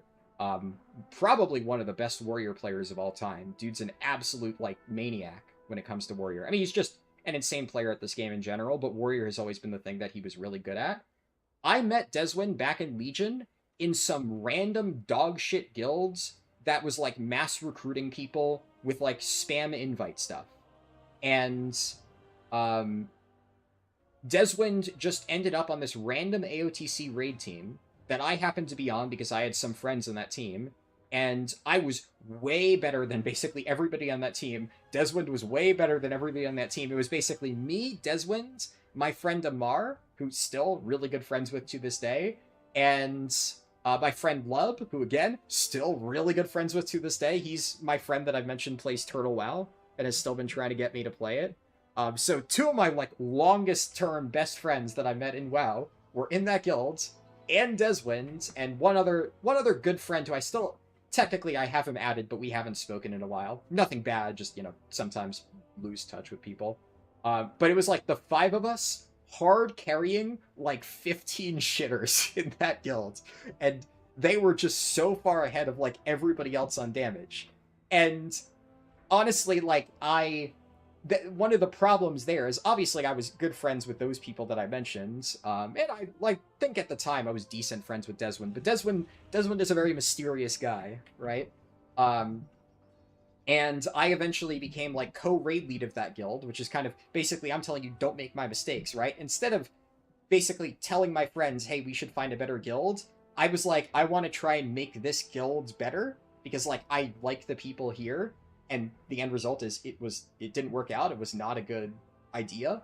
But I ended up becoming co-raid lead, and at one point Deswin told me that some of his Mythic Plus friends had offered him a spot in their like serious Mythic Progression guilds, and he was like worried, like, oh, should I take the offer? And I'm like, dude, you're fucking crazy good. Go join them. Like, you shouldn't be here.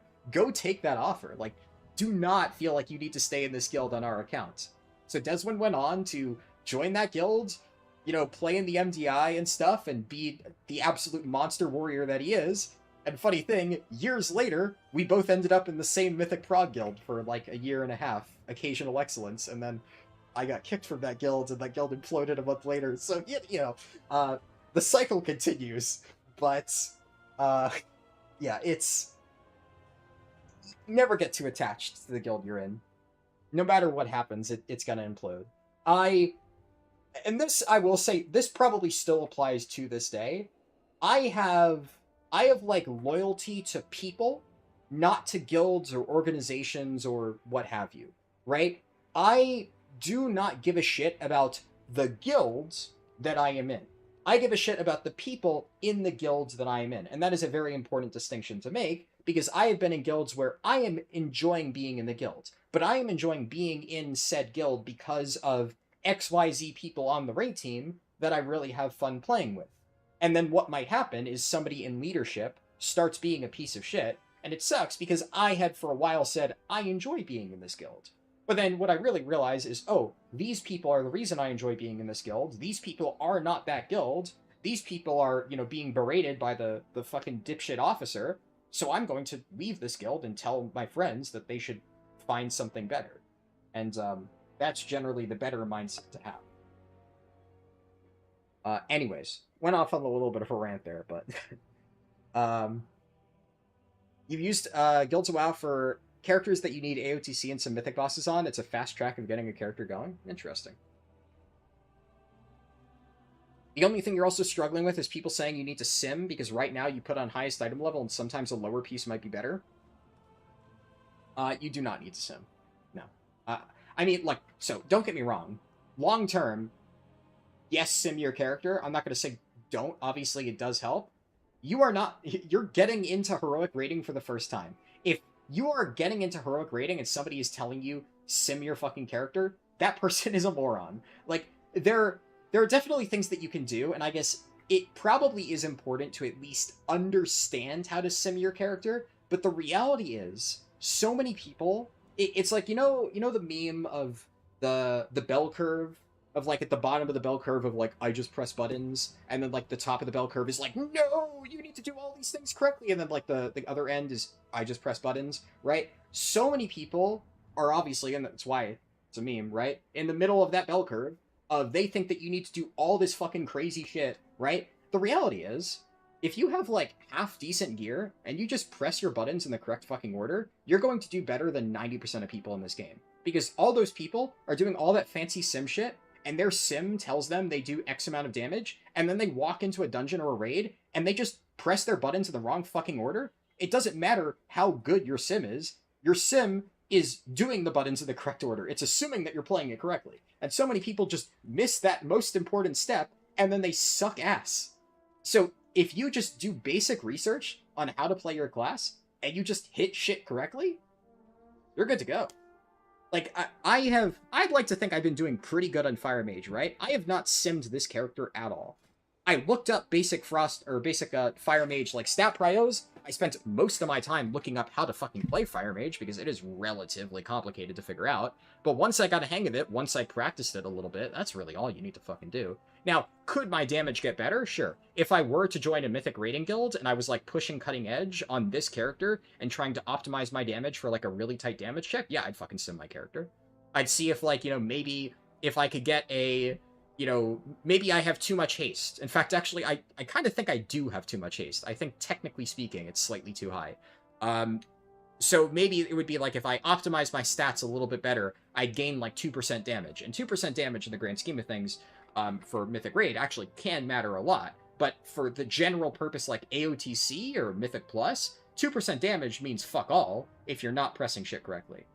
Making sure that you're doing that is the most important step.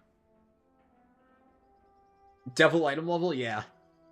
It is kind of funny that my character landed exactly on 666. Yeah, and so the only thing for simming, by the way, if you don't know how to sim at all, that could be important. Just Google Raidbots Top Gear. That's all you need to know. Raidbots Top Gear. And then you're going to find a website, Raidbots. It's going to have a Top Gear thing. And here, I'll fucking show it on screen. So,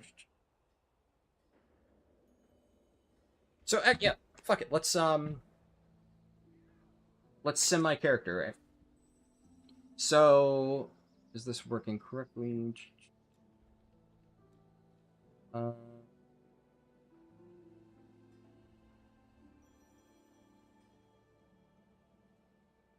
There we go. Yeah, so Raidbots, the Top Gear page. There's other stuff that you can do with this. There's other... Ah, shit. Hit the wrong thing. Where is this? There we go. There's other things on Raidbots that you can use, but 99% of the time, Top Gear is what you should be using. I would say this is the simplest to understand. So, I'm on this page. Obviously, the last character I simmed was my Demon Hunter. So you can see here, this is all my Demon Hunter stuff. I'm going to close this. Now, there is an add-on called Simulation Craft. So, where it is... Simulation Craft here. So just go install this add-on. You don't really need to do anything fancy. Once you have it, on your mini-map here, you'll see Simulation Craft. You hit this. This is your sim string. You Control-C. It even automatically closes it for you. Then you go into Raidbots. Go into this section here, Control-V. And then it loads your character. So this is my Fire Mage. Right, you can see all the gear that I have. So it shows all the stuff I have equipped. You know, I have all these things in my bags, right? I have this necklace. Random stuff. Trinkets down here. So there's a lot of different things you can do.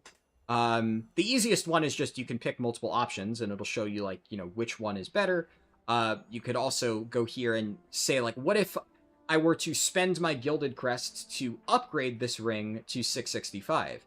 If I, like, this ring is Champion Track. Actually, well, this ring's Hero. Pretend this ring is Champion Track. Imagine if this was capped at 658 and this one was Hero Track.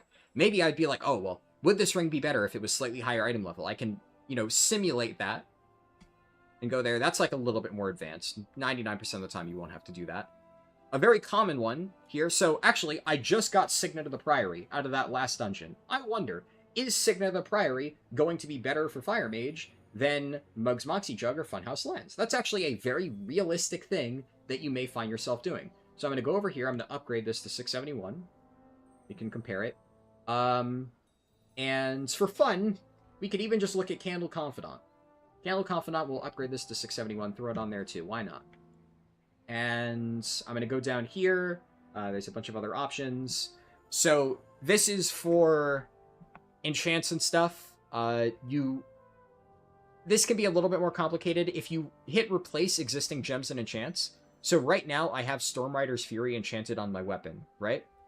If I were to uncheck this and I were to do Authority of Radiant Power, all of this stuff, these are like different types of enchants, and I were to put Immolation Warning, like a random staff, this would simulate what new enchant should go on this. So it'll simulate Immolation Warning with Radiant Power. It'll simulate this staff with Storms, Depths. You get the idea. Now, if I hit Replace Existing Gems and Enchants, now it will also simulate copies of my already enchanted items with different enchants. This is good if you want to see, maybe, should I run Stormrider's Fury or Authority of the Depths, which are both two very good enchants, Radiant Power too. So a lot of times I'll do that. Most commonly, I use it for stuff like rings. You know, do I want to enchant my rings with haste, cursed haste, or like versatility or something like that? If I'm like playing Brewmaster Monk, I will usually do like crit, cursed crit, and verse. Which of these enchants is generally my best? I know all three of those are potentially good for brew, and it just depends on exactly where my stats fall right now. So that's something that you could do, and then you check this off. Obviously, it gives you a warning here. Doing big replace existing gem enchant sims can take a very long time. So, be warned. Without a subscription, you only have a certain amount of simulations that you can do.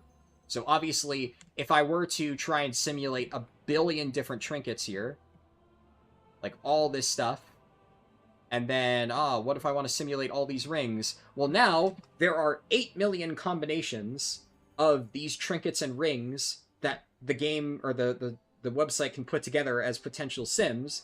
Obviously, that would take, like, a ridiculous amount of time. You don't want to do that. So usually, you'll want to keep your sims short and sweet.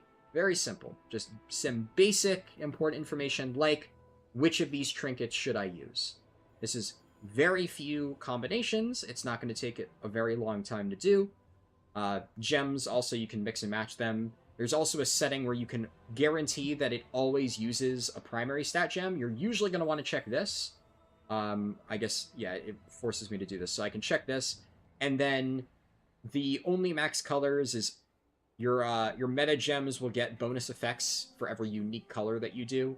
So it will always simulate it with at least one of each color to maximize this bonus, even if it's technically on paper a damage loss, because it's hard to really simulate that perfectly. And then we have my thing here. This is the big one. So 99% of the time, do not fuck with any of these other settings. The main thing is you can choose different fight style options. So I'm going to just put it back on default options. I was simming a 10-minute fight at one point. But default options is Patchwork. Patchwork is basically a big, unmoving boss, it's based off the boss in Naxxramas, right? Big, unmoving target dummy, basically. No movement, one enemy. Technically speaking, a lot of times, if you want to simulate cleave, Hectic Add Cleave is supported by some specs. A lot of specs don't support that and will instead just tell you to run Patchwork and select 3 bosses or something like that.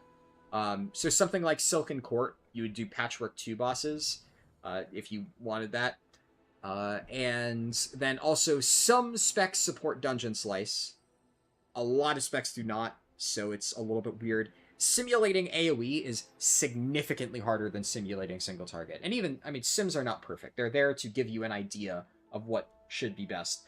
A lot of times, sims are only as good as the, API, I think. I might be getting that wrong. That it's going off of. So if the rotation that the guide writer who put in the sim string, if the rotation's wrong, then the sim might be inaccurate and it may be recommending things incorrectly. So you should never, unquestioningly trust a sim and make all of your decisions based on it.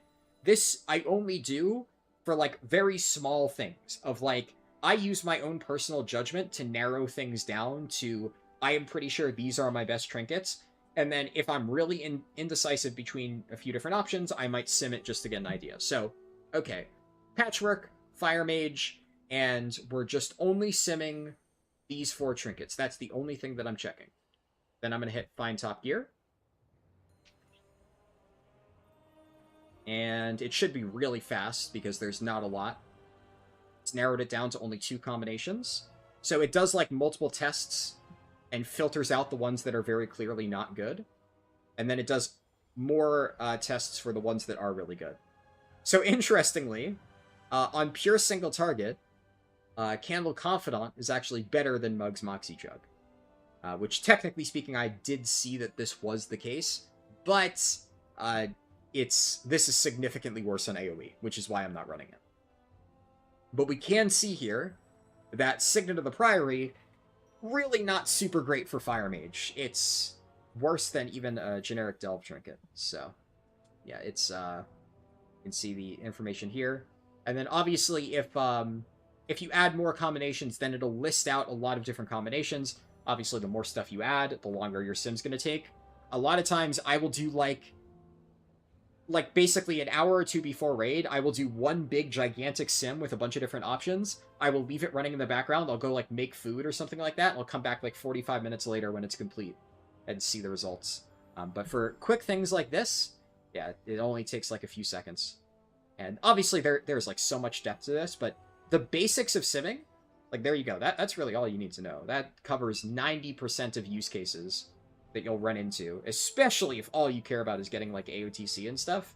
And you could do that without even simming your character a single time, but this is probably all you'll ever need to do if that's all you care about. There's another thing on raid bots called Droptimizer that a lot of guilds will require you to do. I don't really need to do it as a tank because like I don't get loot anyway, so it doesn't matter. But Droptimizer will Droptimizer, who the fuck is... Why is it... It defaults to a random guy on Azralan. Huh. I wonder if that's an actual person, or if it's like a template thing. But... what's it called? Like, I could put my character here and it would... I honestly don't know the exact details of how it works. It's changed a little bit since the last time I used it. But I'm pretty sure it basically tells you what drops would give you the best possible upgrades. So, like, if you got this item out of raid, it would be like a 10% DPS increase.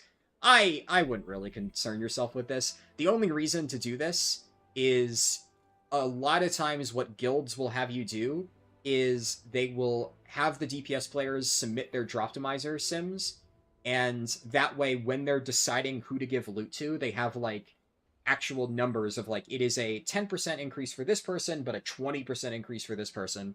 It's like their best in slot trinket, Gigabis, or something like that. So, yeah, it goes to the person who gets a 20% increase. But, yeah, I mean, that's the gist of it. That is... oh, flashbang, sorry. There's the spreadsheet. But, yeah. That is the gist of simming.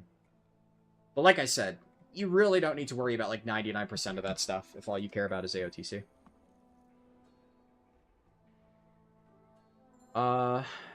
Okay. That was kind of refreshing. That was really helpful. I'm glad to hear it. Yeah, no problem. It was helpful for me too, because I was, like, after that key, I was wound the fuck up. That druid gave me... I had, like, fucking PTSD from that tank. But I'm way more relaxed after rambling about sims and, you know, min-maxy bullshit, because, you know, that stuff...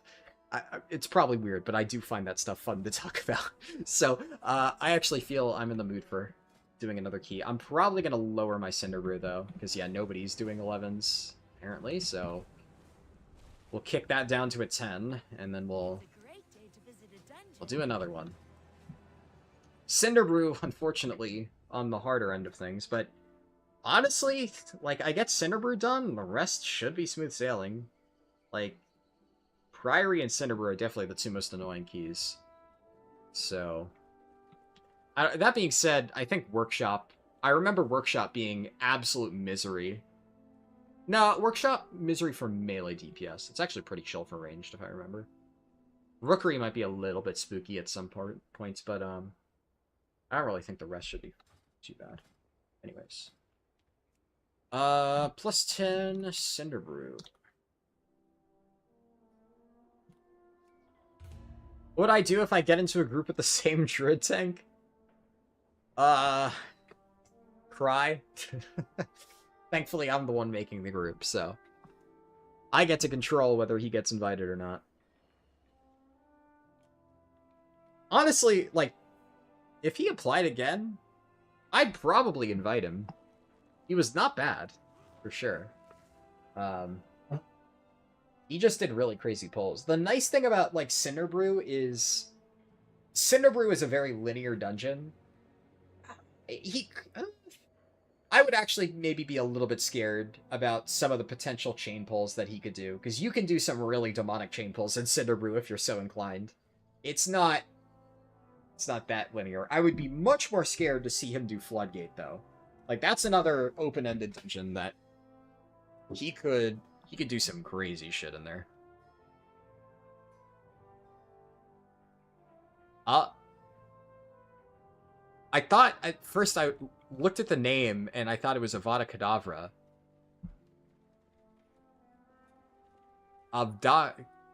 It is, I think that is what he's going for, because the end is Kedavra. But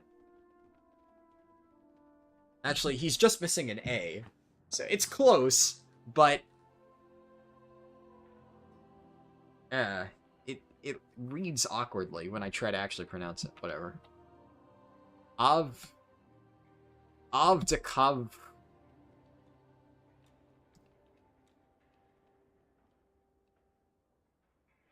Reading that, dude, this guy's name is breaking my brain.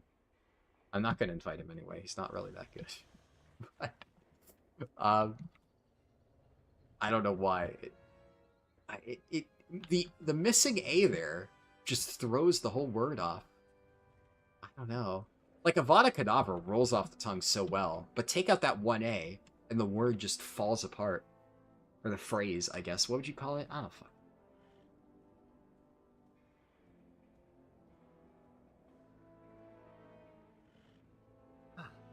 You downloaded Vesp's Plater profile so you know which mobs to silence and priority targets, because the color-coded stuff helps you? Yeah.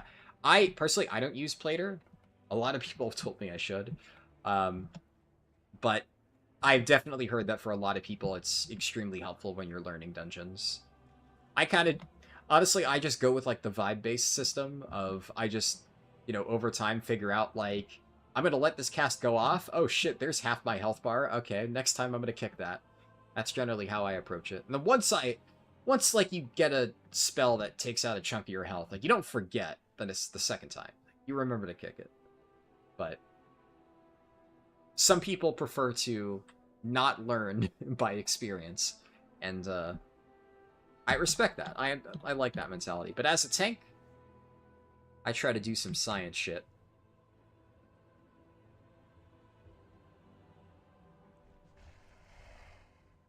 Maybe that's the point, and it's actually killing you while you yourself are casting the spell. Speaking of names I can't fucking pronounce. Yeah, sure. That's a tank healer combo, so presumably they know what they're fucking doing.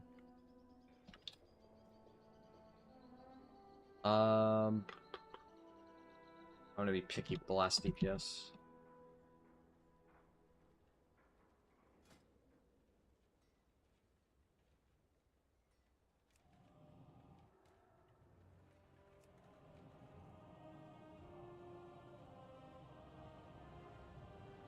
Would I rather eat a sardine sandwich slathered in mayonnaise or the world's hottest pepper? Probably the world's hottest pepper. I kind of like spicy stuff. To an extent. Like, I wouldn't want to eat, like, a bajillion world's hottest peppers, but, like, a single one, just to see what it's like. Honestly, that sounds fun. Especially if it has a chance of killing me. Win-win. Okay, maybe that was too dark.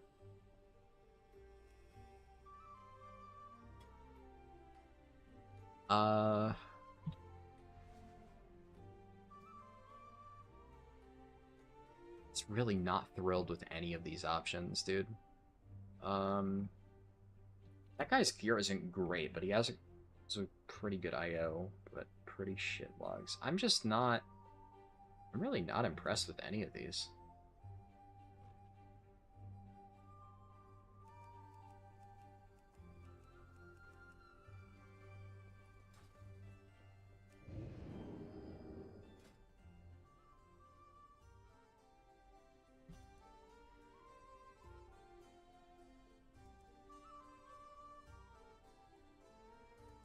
And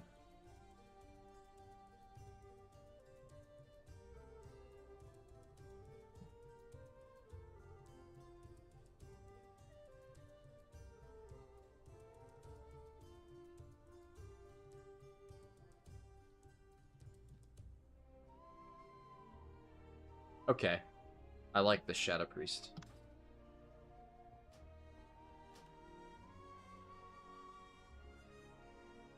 We already have a priest healer, but I am generally a proponent of bring the player, not the class. No directive needed. Let's commit our meeting to memory.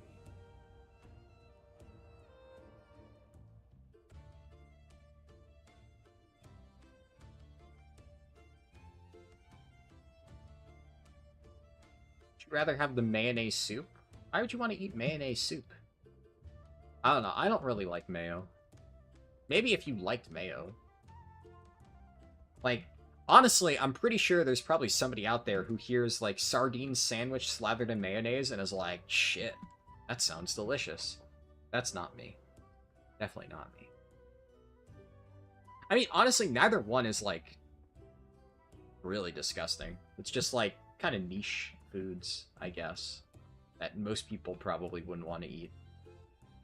But, like, world's hottest pepper, at least, like, you know, think about it from, like, a YouTube perspective. If you were to make, like, a YouTube video, would you want to make a... Which would do better, right? I ate the world's hottest pepper, or I ate a sardine sandwich slathered in mayonnaise. Like, one of those, that's clickbait. The other one, that's just gross. There's a difference. Also, why is the tank still just sitting in Dornegal? Come on, dude.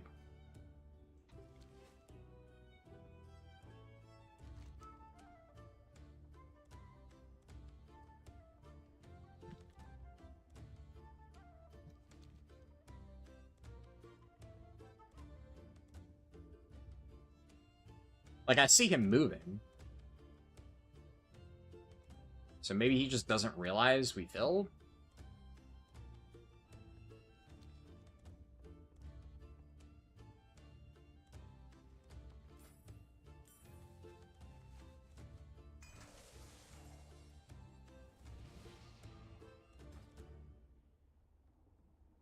What is he doing, dude?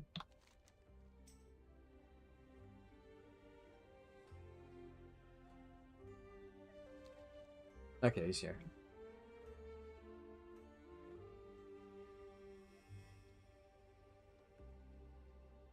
The world's grossest food. Ah, shit. Actually, you know? Yeah. You're thinking with clickbait. Good shit. And then you get, like, a thumbnail shot of, like, somebody squeezing the sandwich and all, like, the shit spilling out. Yeah. Okay, yeah, fair enough, fair enough.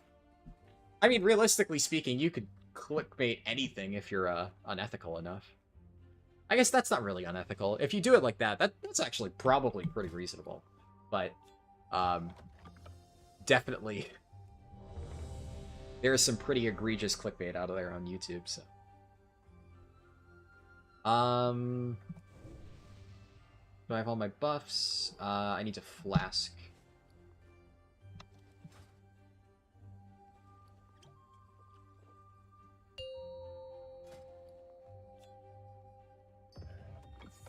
Five, four, three, Can I bust? 2, 1.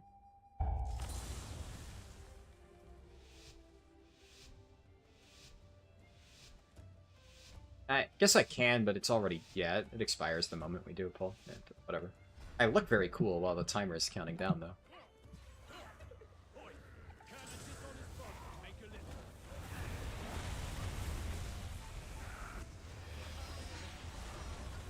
Hey, I'm in charge of Lust.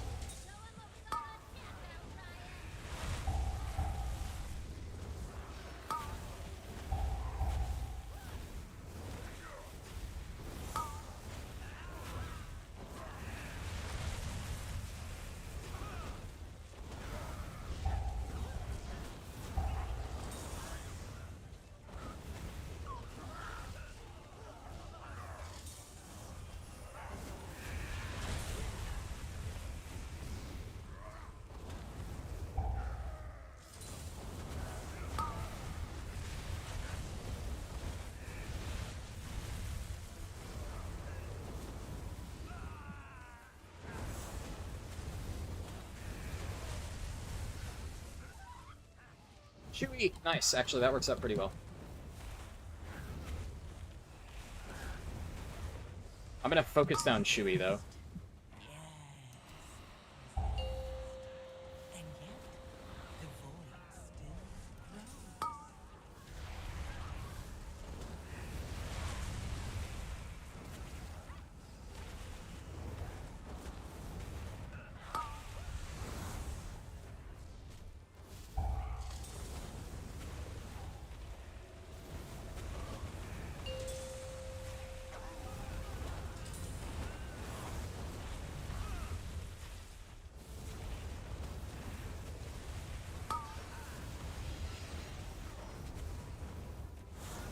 This is like acceptable chain pulling, by the way. Very small chain pulls into Chewy actually works out really well for me because I have an Ignite rolling on him. Even though my damage here is kind of beans, but, you know.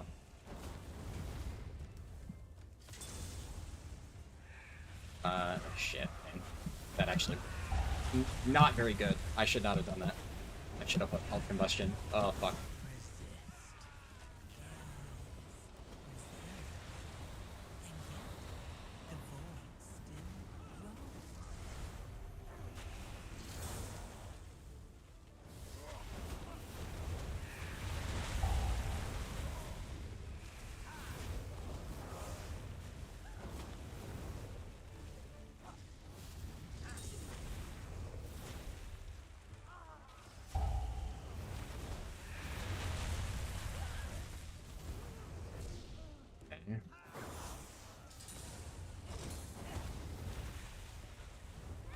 I fucked that up.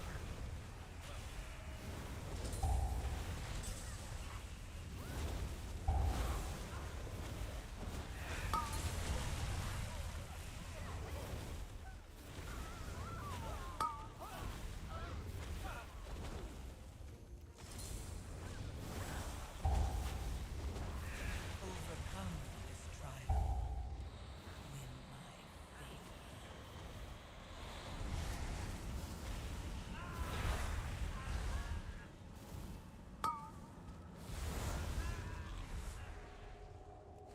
Alright. And that kind of worked out pretty well, honestly. It's to be a bar fight.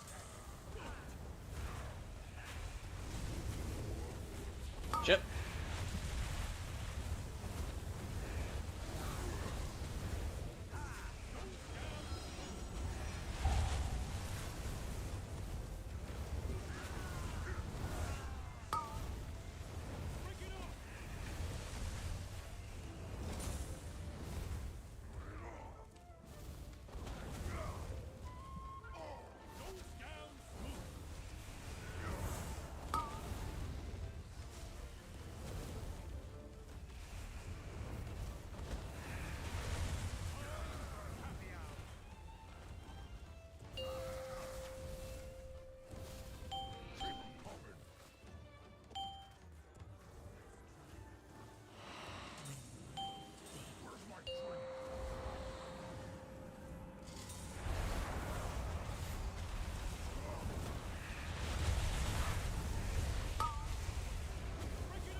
Oh, shit.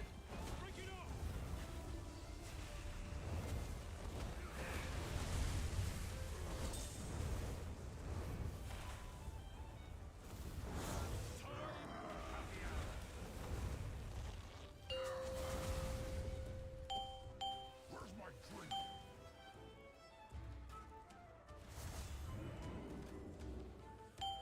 Where's my drink?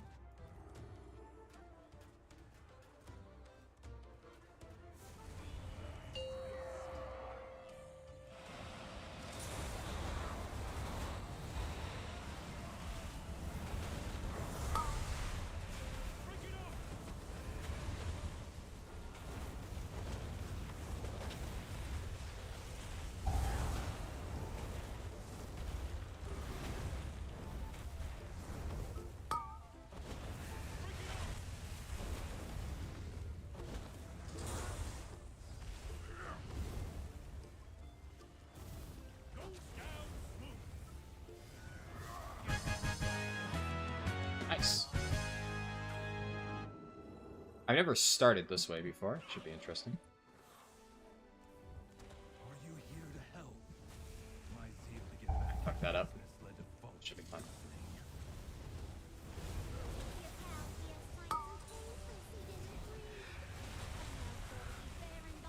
Is BEO this joint?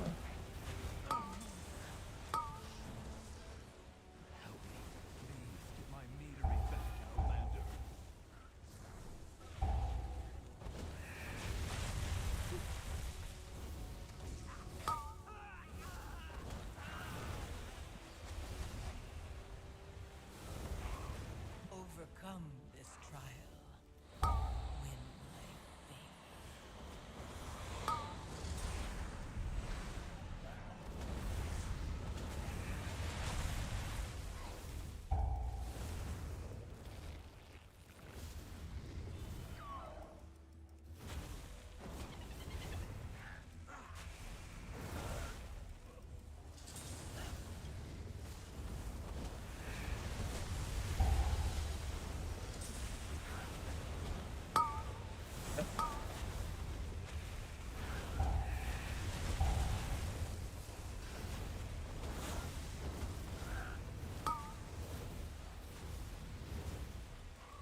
Nice.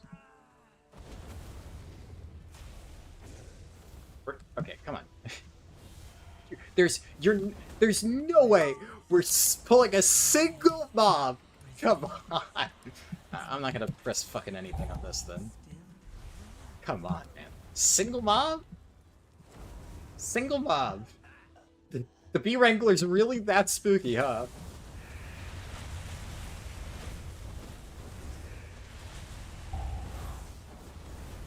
Not even. Okay, he's going. Okay, thank God.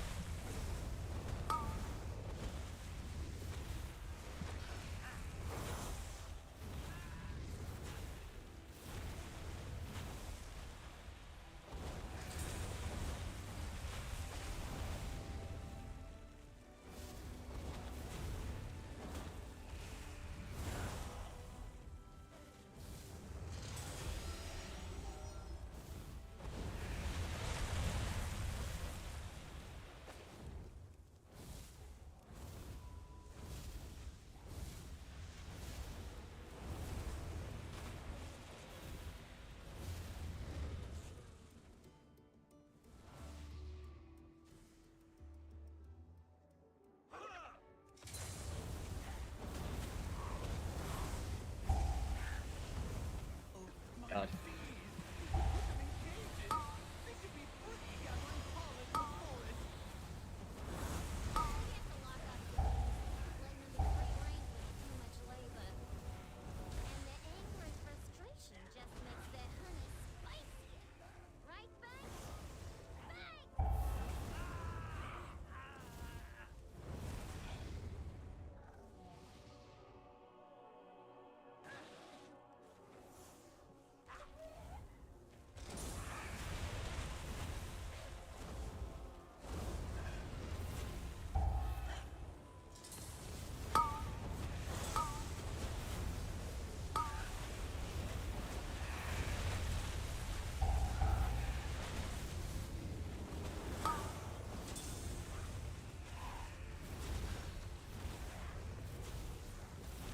Dungeon's actually super fucking chill as Fire Mage.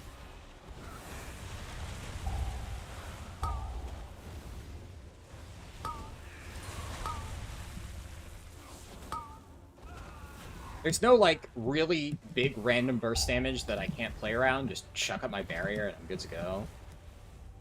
Overcome The is pulls not are kind of lining up well. win my For all, big chilling.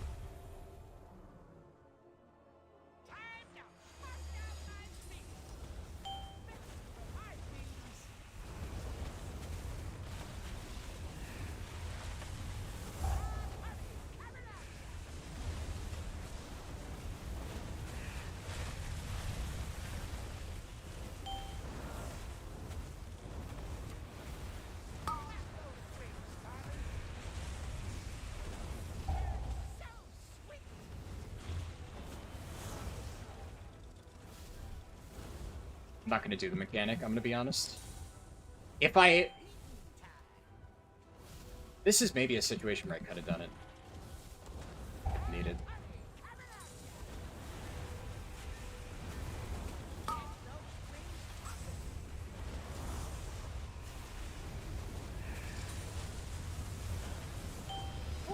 Okay, I rip threat. Yeah, I rip threaten the bees. I rip threaten the bees.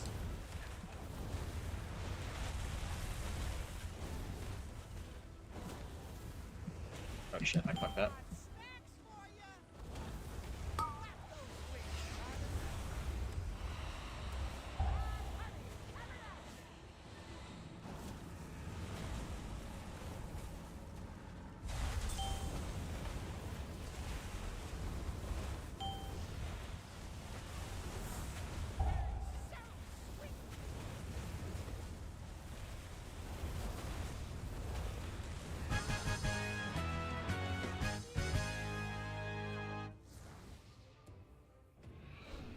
I just saw Jamal said, thanks for the help. I'm heading off to bed. It's 4 a.m. Gotcha. I'm guessing I probably missed that already, but if you happen to watch the recording, thank you for stopping by the stream, and sorry I wasn't able to see that in time. Did I do... Wow, I actually did the most damage to ads. Okay, I guess that makes sense with Ignite being that strong.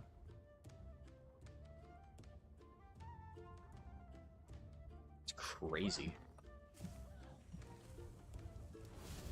I was gonna say, oh, I probably did the most boss damage at least. No, apparently I'm the padding motherfucker. Here I am thinking to myself I'm being ethical by focusing the boss, and the Fire Mage is just a very silly spec. Is a very ridiculous spec. This is...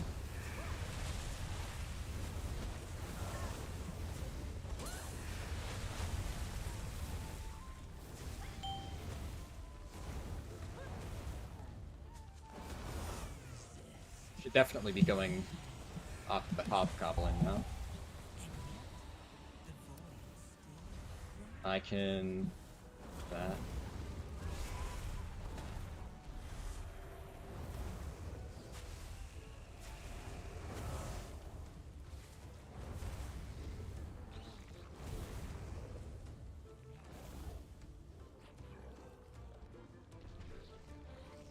I assume we're... Oh, okay. Never mind.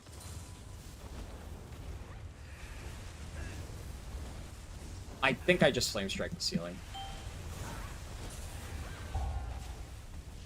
Hard to tell.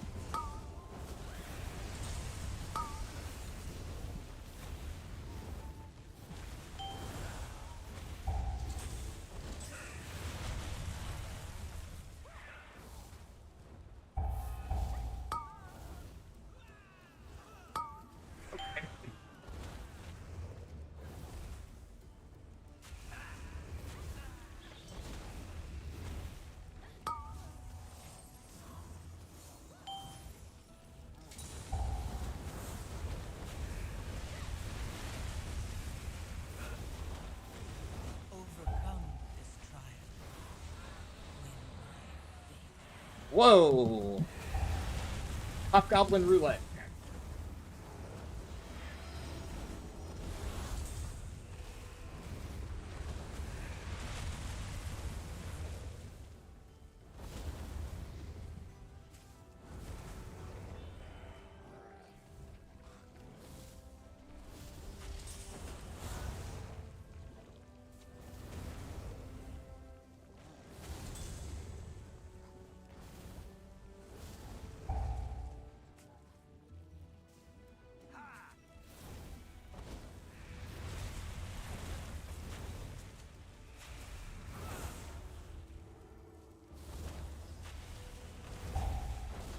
Kind of a baby pull here.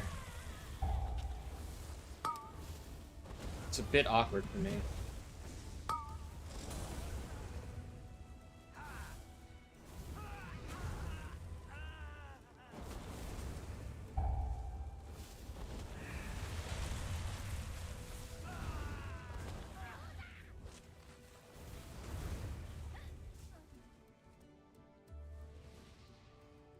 Alright. Guess we're... Big LOS? Oh, dude, he's getting fucking spanked. Bypass the filters. Alright. Too hot. The meat will be substandard. Yeah, but there'll be more of it. More meat, more money. That's good business. It was my personal directive, my passion. She's ruining everything.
Oh my god, he pulled a lot of... I didn't even realize how much of the room that guy pulled. Alright, sure. Oh, I don't think so.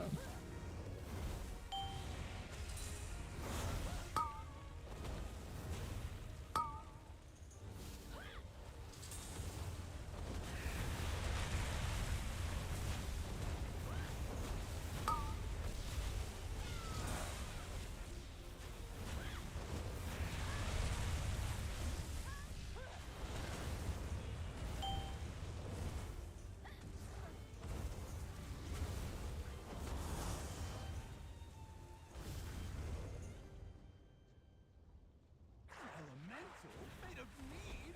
Oh, my cinder brew! Rubies are wonderful, but I cannot process it.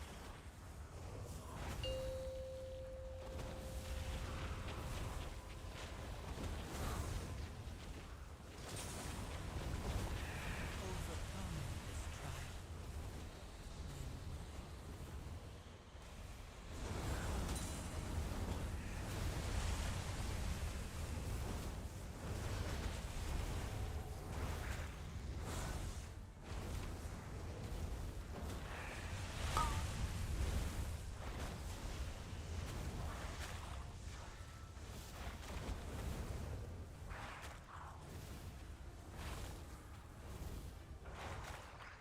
Alright, I have not many resources at the moment. I think I need to pool for a little bit.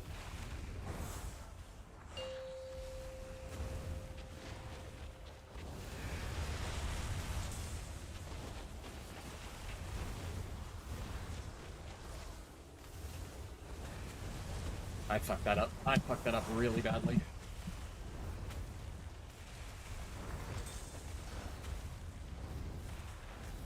Okay, yeah, I've butchered my rotation on this boss, honestly.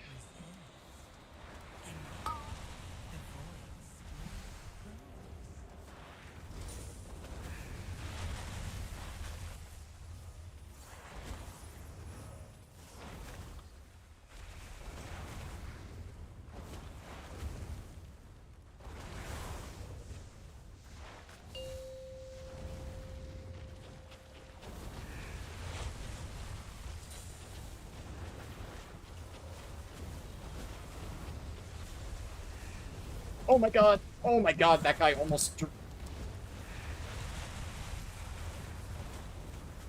Actually, I just realized I have Blast Wave. I could have helped with that. I still got it, but I had to fuck my damage a little bit because I didn't... I target swapped to kill it. Admittedly, his strat for doing that was very much not good. We should use them to But make a kill is a kill. Goldie's office. Come back to the taps to use them. That mean elemental to take out my bomb. Yep. I fucked up my first one though there. Unlucky. Beekeeper. And now you're riding my face like some nature-loving weirdo. I guess I'm gonna have to show ya and your rock-headed friend who's boss.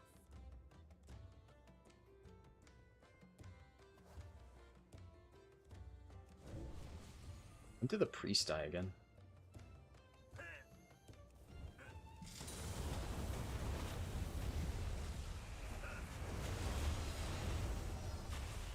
Overcome this trial.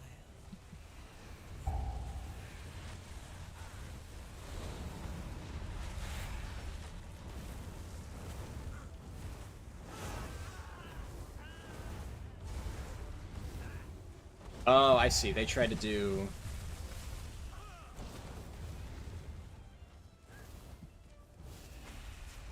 I've heard about that trick, but I've actually never seen somebody try and pull it off. One.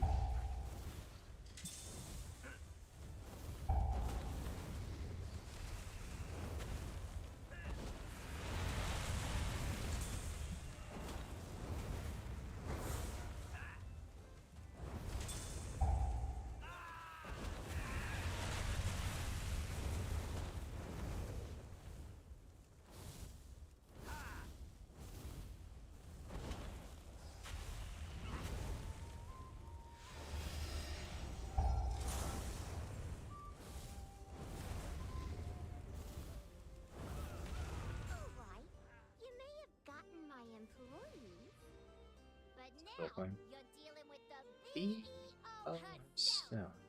You won't be taking this meter from me!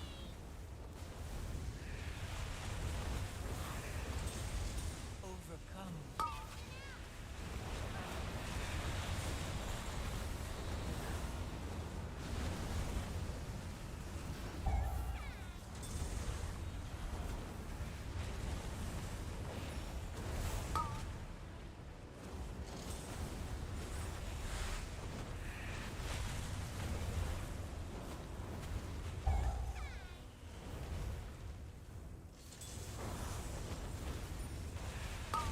It is my business and it's booming.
Damn, I got gapped in that fight.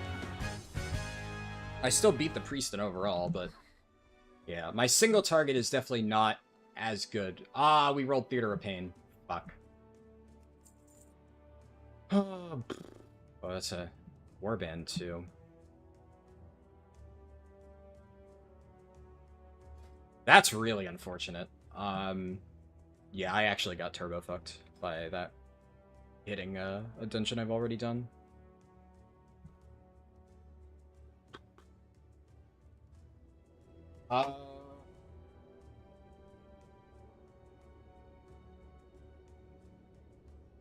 Actually, because I'm not gonna obviously run Theater of Pain a second time, especially not Theater of Pain. And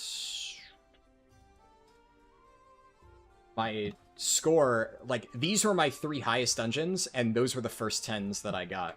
Just, that's how it fell.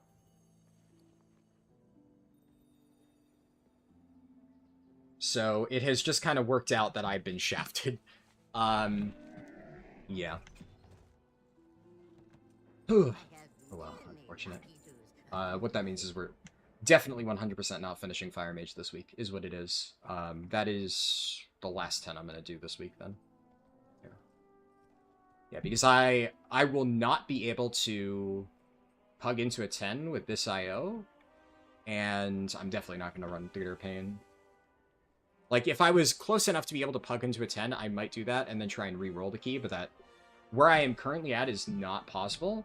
That said, I still need 2 keys. So, what I'm going to do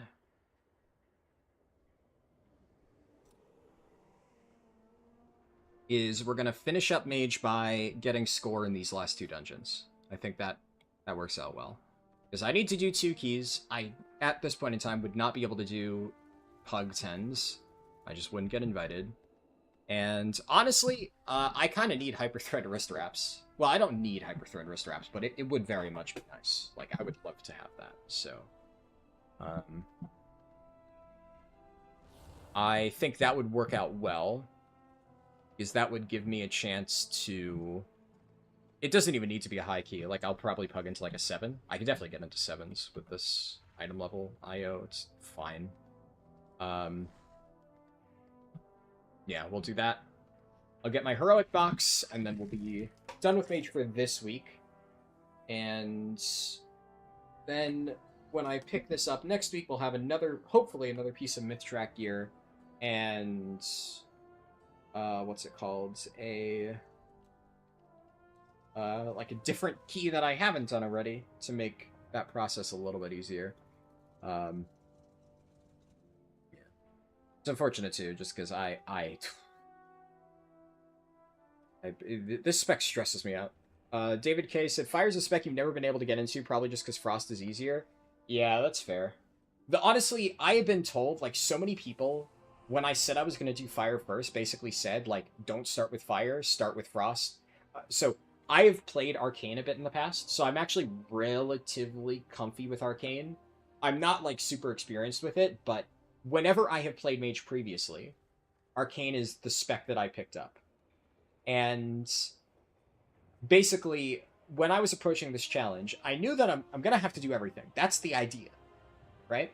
And in the past, like years and years and years ago, when I tried Fire, it didn't click with me, and I wasn't able to do super well with it.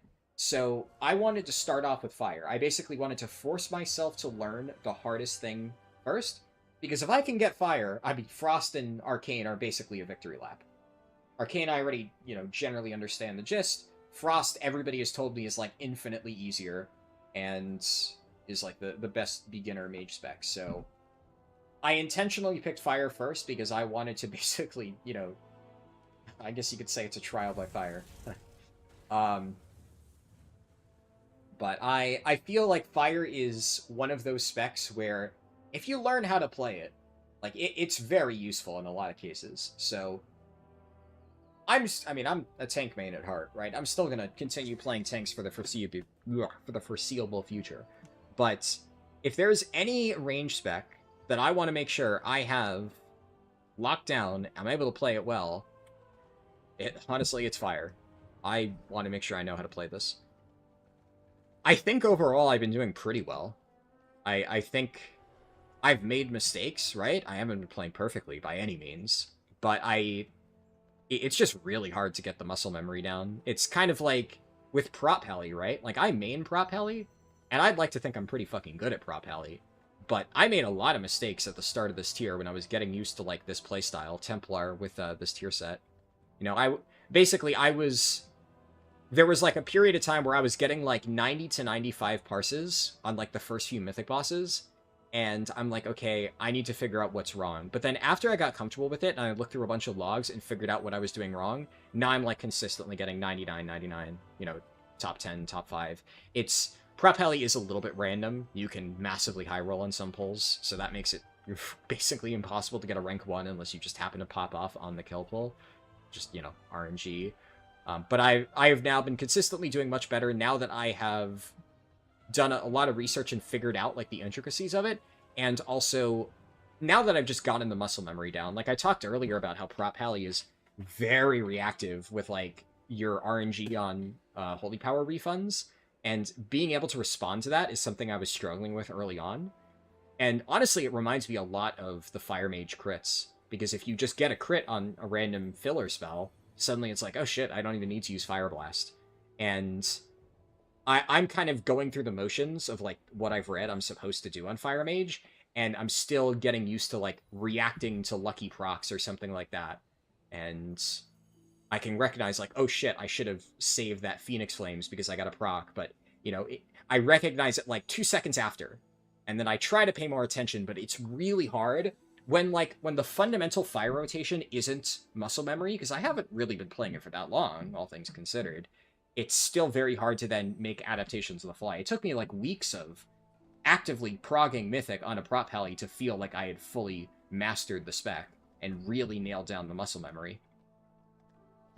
And, I mean, Brewmaster's another spec like that, but Brewmaster I've had years to perfect the muscle memory on. But, yeah, I feel at least like I understand the flow of Fire Mage, and I feel, honestly, like the single target rotation is probably going to be easier. Because there's a lot of... I'm running the AoE builds. There's a lot of cool single-target stuff I don't really get to run right now. So, like, on raid bosses, I feel like I do even better. And the main thing that I'm kind of struggling with now is, like, target swapping. Because I get the whole idea. Bosses, I build my, Gigantic Ignite on the boss. I do my, Fire Mage rotation. We're good to go.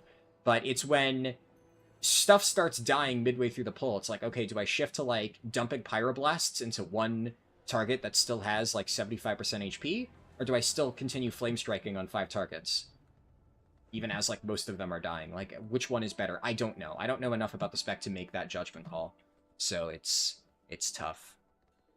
That stuff definitely comes with time, but honestly, it's fun. It's a stressful spec, but generally, this probably doesn't apply to everybody. I am having the most fun when I am, like, really stressed out in a good way, right? Like, Fire Mage stresses me out in a good way. I have to, like, put so much thought into what I'm doing, and I like that.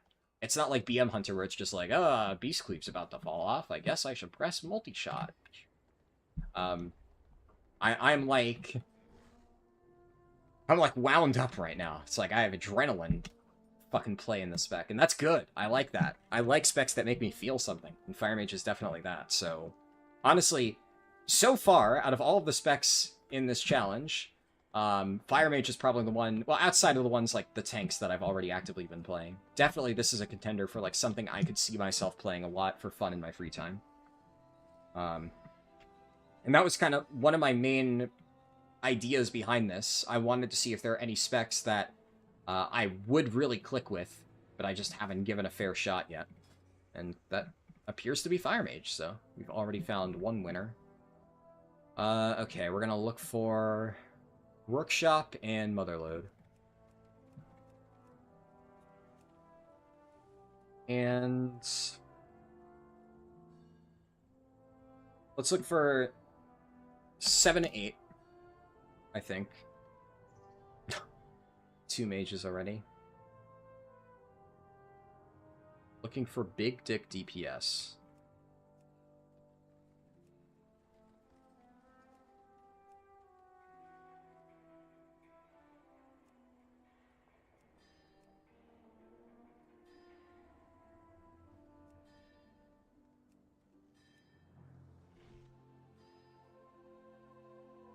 Wait, did I ever...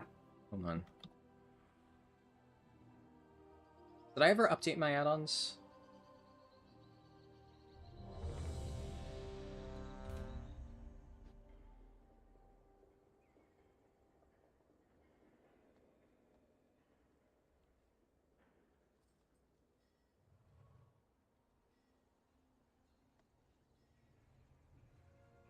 Why is my main's IO not showing?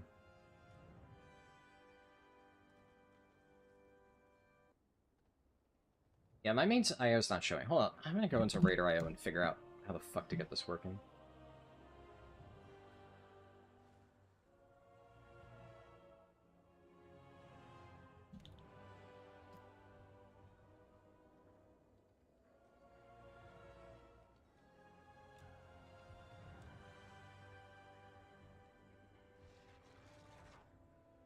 To...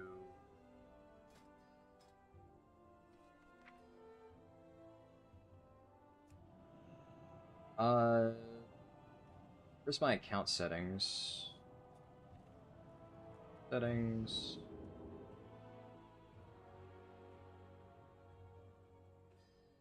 I have... My Paladin is marked as my main character. Oh! Oh!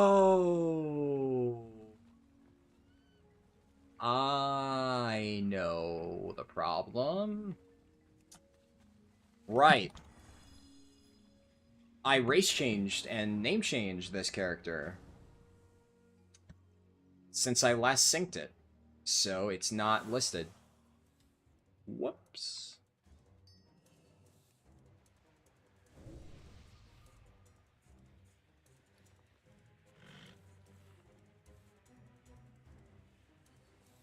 That explains it.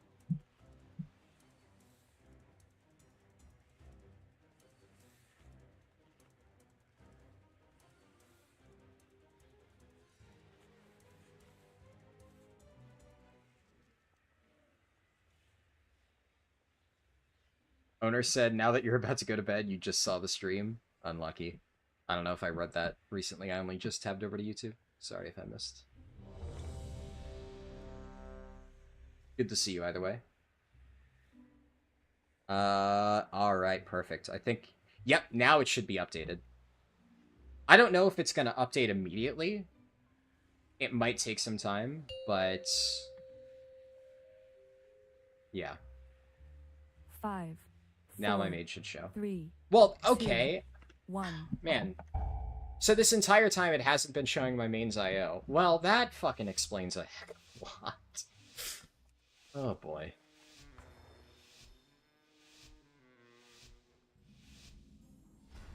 This should hopefully be a lot more chill.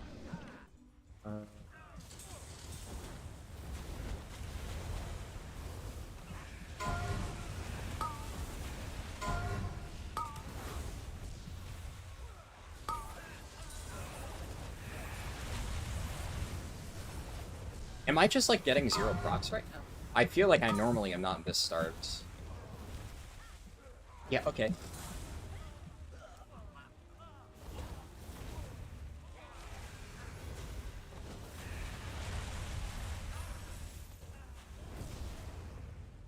I also have no idea what procced my cot, but, fuck. I don't care.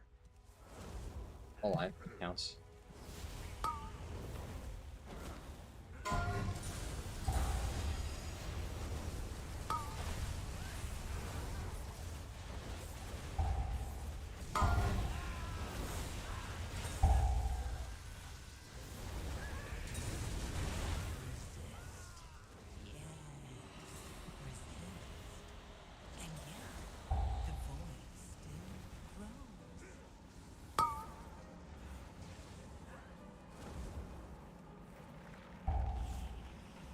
Okay, that didn't work. Yeah. Well, I mean, this guy is doing just absolutely incredibly stupid pulls. You let this reset 100%. I don't give a shit if this is a 7. This is really stupid. In fact, this is... We had the conversation earlier about when is it acceptable to leave a key. It is now acceptable to leave a key. Yeah, this is 100%. Like, I'm not going to because I don't really care. If they had continued to release and chain die to that over and over, I 100% would have. But I'm not really interested in timing this. But unfortunately, this guy has just done 2 incredibly stupid pulls back to back. This is an MDI monkey, unfortunately. So he's probably going to continue to try and pull the entire dungeon, and I have a feeling that it will become crystal clear within, like, a minute or 2, whether or not... Oh, God, I did not mean to double shimmer. Whether, I should just cut my losses and leave.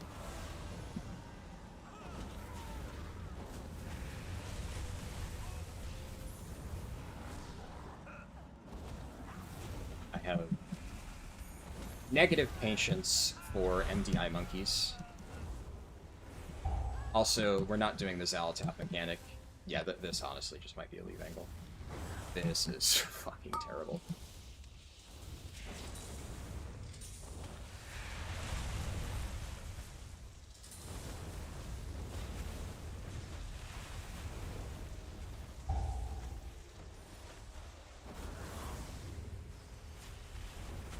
That should explain why no one wanted to do the 11.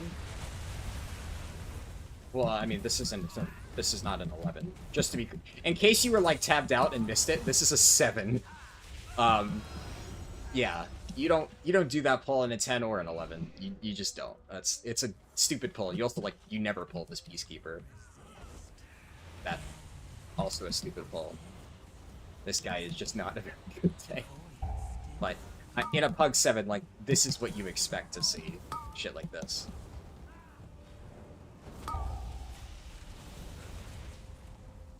Oh, that was about my IO. Okay, fair.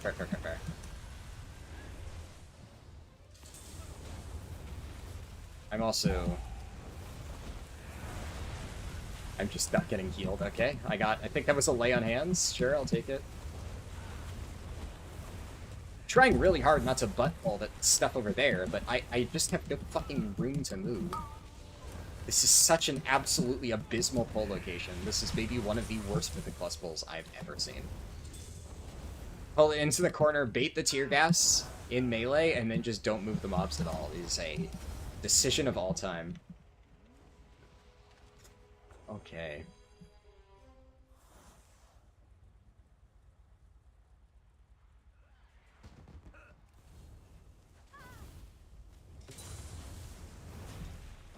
Overcome this trial. Win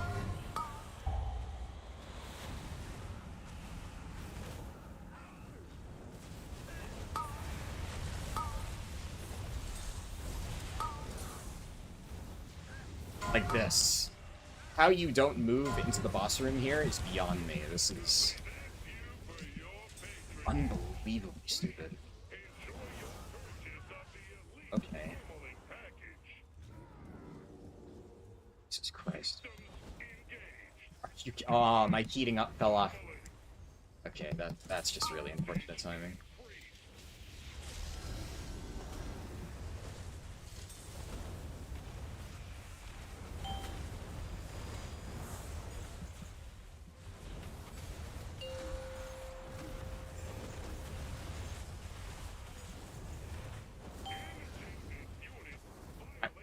Alright, you wanna do the entire mechanic, buddy? I'll just let you do it. Just running exactly where I am, kicking the bombs into fucking Africa. Yeah. Okay. Guy just ran around, fucking yeeted every single bomb in random directions. Yeah, I'm fucking leaving. This is fucking stupid. You're gonna kick it, at least aim at the fucking boss. He's sitting stationary in the fucking corner.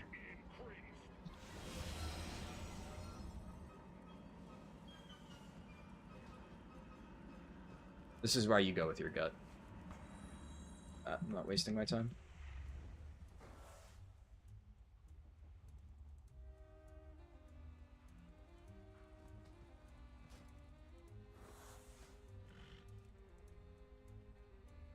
Seven, 2, 8.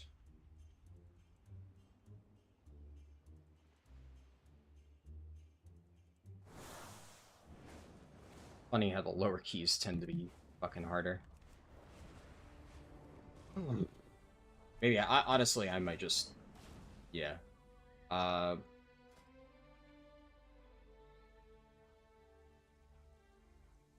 You know, I have like negative interest in doing this on stream. I'm gonna do this later tonight because this is just not even remotely interesting, and it's not a +10, so who gives a shit?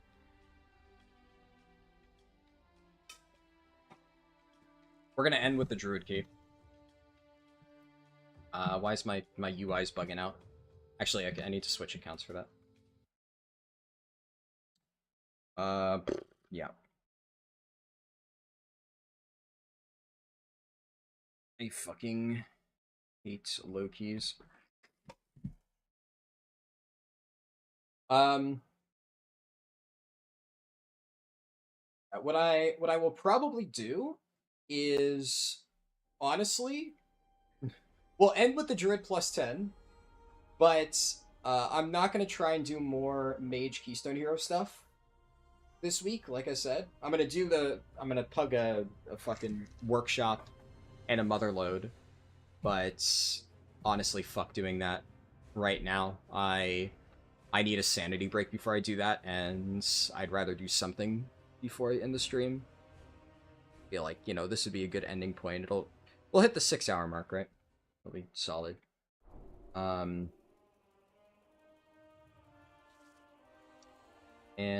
what's my key again? 10 motherload. Okay. So now I get to demonstrate how to actually fucking tank this stupid key.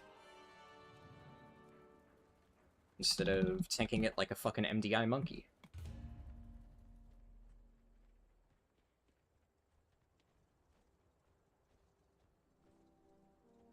Also, dude, I fucking love... Technically, I don't think it wasn't the guy who did the kicks, but I think it was the druid. I couldn't tell who it was, but that fucking moron who sniped all the balls that I was trying to kick, he literally just following me, just kick in random fucking directions. I think he hit 1 out of like 4 of the balls he kicked. Every single one of them, by the way, within range of the boss. Every single one of those could have gone in if he just spent any fucking time trying to aim properly. And then kicked 2 of them literally into the lightning. Actually fucking insane.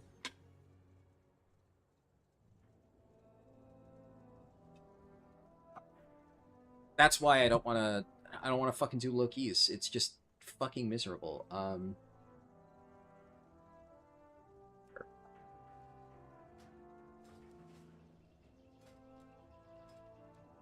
It's fast.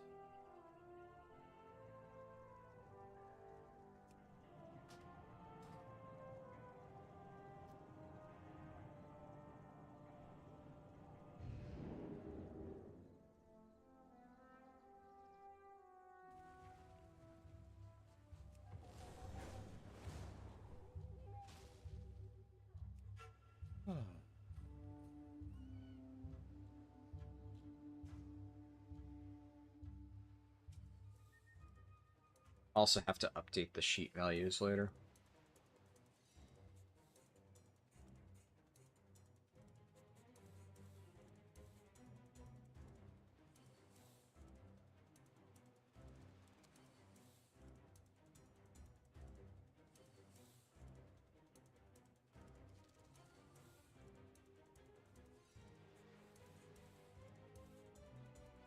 You know, I just thought of something.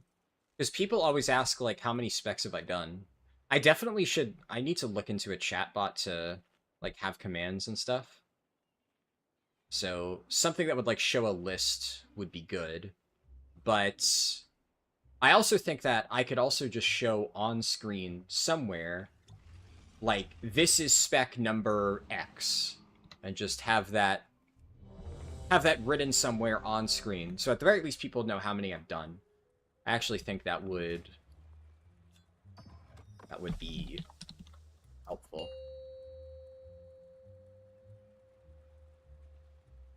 5, 4, 3, 2, 1. Yeah, well, I'm not going to do anything like super crazy with, as far as like a stream overlay is concerned, but yeah, a basic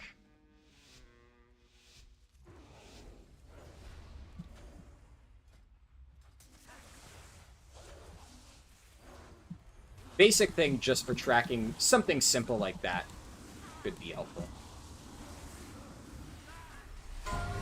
Nice. Compact pull. Or at least it would have been if somebody didn't just fucking drag in 5 extra mobs. It's fine. It's fine. It's fine.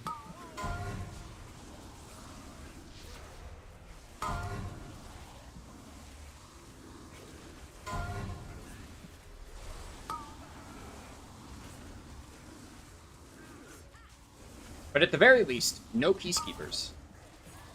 Because Peacekeepers are the fucking worst. No stuns and Fan of Knives.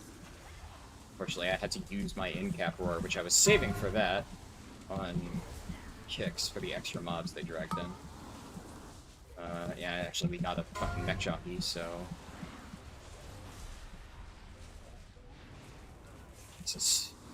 Now we really need to focus this. I don't know how they even fucking pulled this. They must have just shot... Like, because there's no way to pull the stuff on the other side of the room.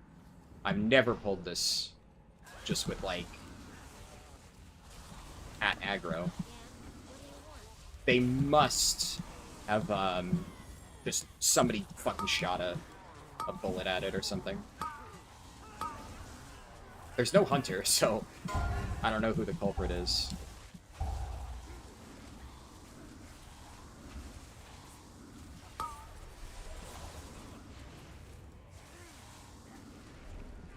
Either way. That is the most that that section of my route has ever been limit tested, and the end result is that it worked out pretty well. So, my hug-proof routes remain a W. That guy just got fucked. Unpack the shit. Overcome this trial. Not pull that Peacekeeper. This is actually a little awkward. This should be fine. Yeah. That one's always a little bit spooky. It looks like it's gonna pull the Peacekeeper, but the hitbox is actually pretty forgiving.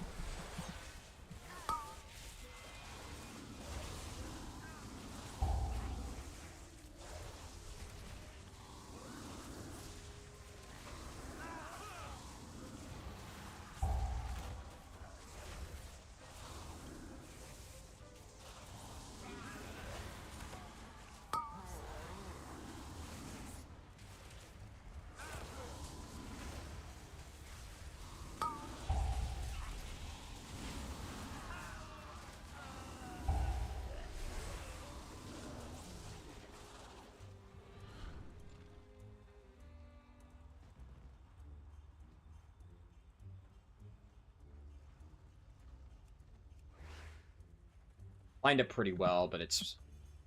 don't risk it, don't risk it, don't risk it. Oh my god, he fucked up royally. Jesus Christ. Okay, I've gotten some real fucking stinkers. Holy shit! Dude, you're kidding. You're fucking kidding me. These are some of the worst, fucking pre-made players I've ever fucking seen. Holy shit. Jesus fucking Christ, dude. We're gonna get this mech. Unless there's a direct stun. Oh my fucking god. Oh my god, there's a second mech. A second mech has hit the chain pull. How the fuck do you pull those?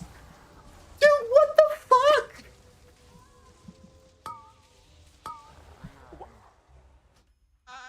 They're finding ways to pull packs I didn't even know fucking existed. I've never fucking... Oh my god. How do I get the most fucking demon pugs ever? Jesus fucking Christ. How? How do you pull that? How the fuck do you actually fucking pull that? Jesus fucking Christ. I actually don't fucking believe it.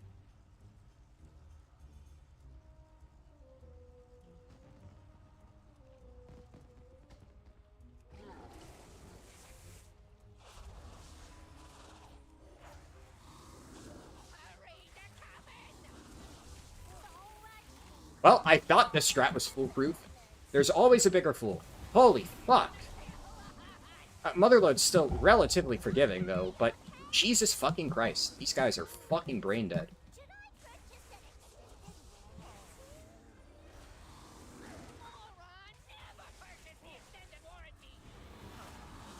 I just... Yeah, it's this dumb motherfucker with his arcane orb. Just keeps fucking launching that into random fucking packs. Stupid idiot.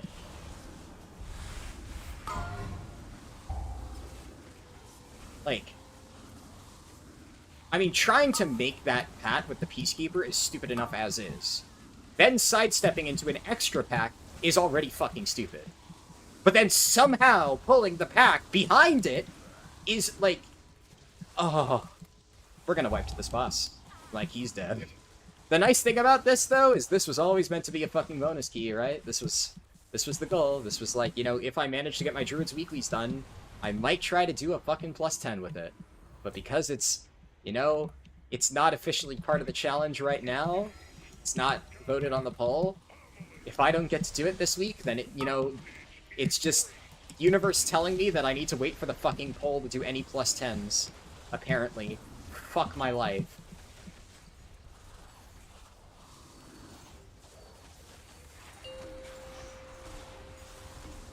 Alright. Dude, Jesus, these fucking coins.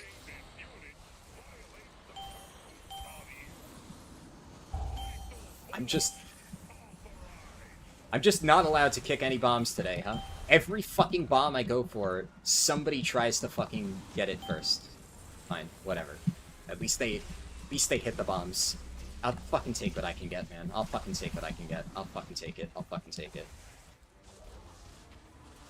I'm gonna try to bait some more of these coins in the existing things, since it, for whatever reason, is very spread out. Fuck.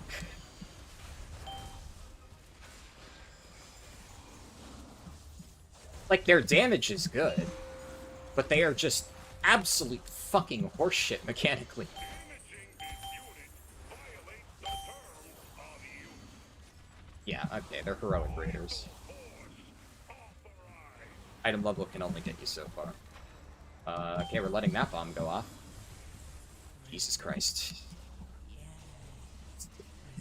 Zero fucking attempt from either of these dumb fuckers to actually go and get it. It's right there. It's fucking 5 feet away. Take a few steps, you lazy sacks of shit.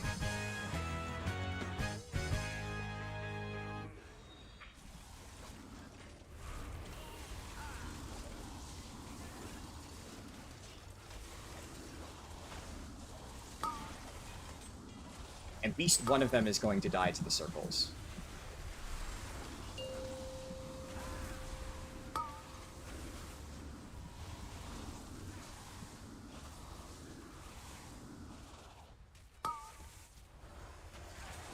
Hey, at least they didn't fucking face pull an extra pack while trying to dodge that, which is what I was actually thinking was gonna happen. Thank fucking God for that.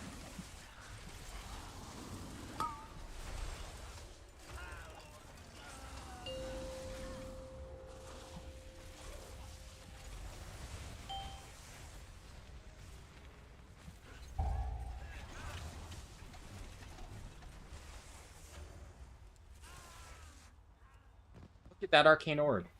Why? Why would you... Is it... I think it might be Spellslinger. Does Spellslinger just shoot out random arcane orbs? I vaguely remember something like that. That might be what it is.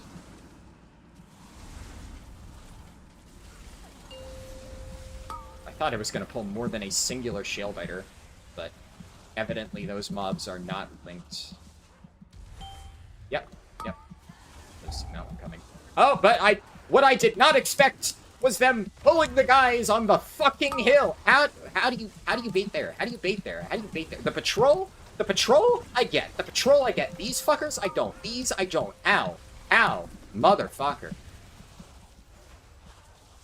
Dude, these people are so fucking shit.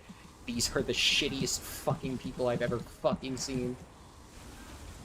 Okay, well, at this point we've already pulled the whole fucking subzone. We may as well bait down here to give them more room to dodge.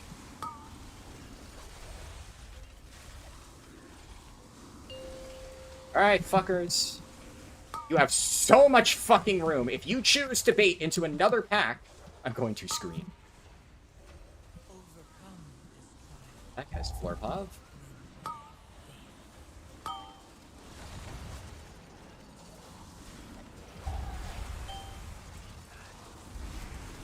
Dude, from now on, I am only taking, groups of 4 if they're actual Mythic Raiders. AOTC and EKs are fucking demonic. Oh my god. Just stay dead, dumb fuck. Just stay dead. Holy shit.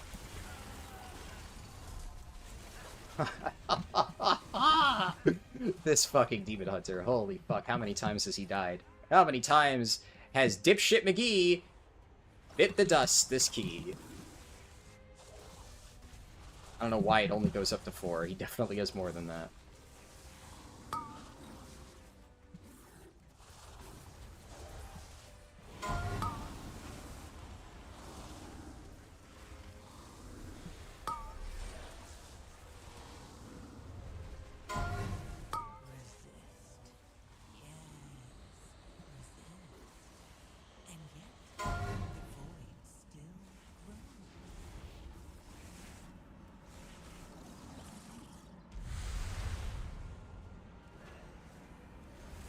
I can't wait for the next section.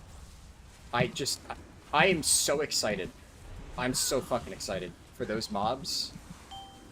Before what's-her-face? Rixa. This mage's orb is going to introduce me to fucking packs of trash that I've never known existed before. I can already feel it.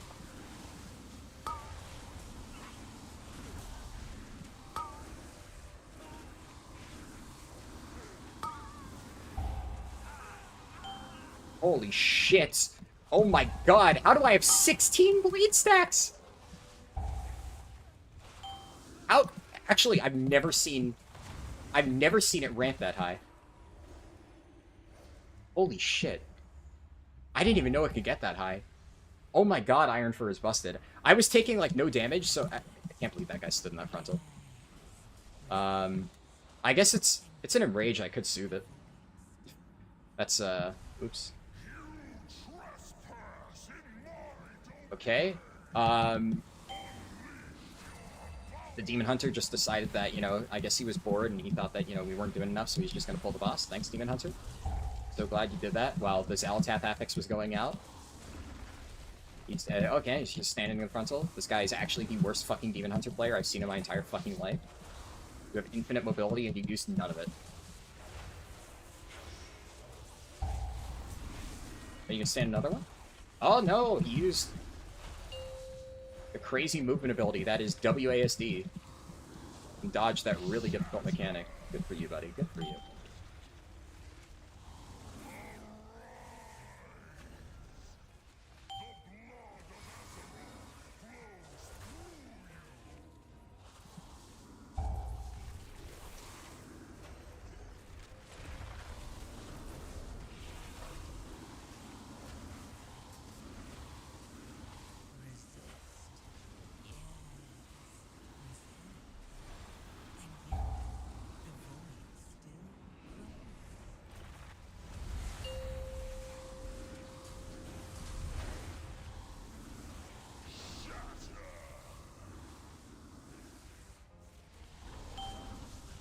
What is the monk dying to?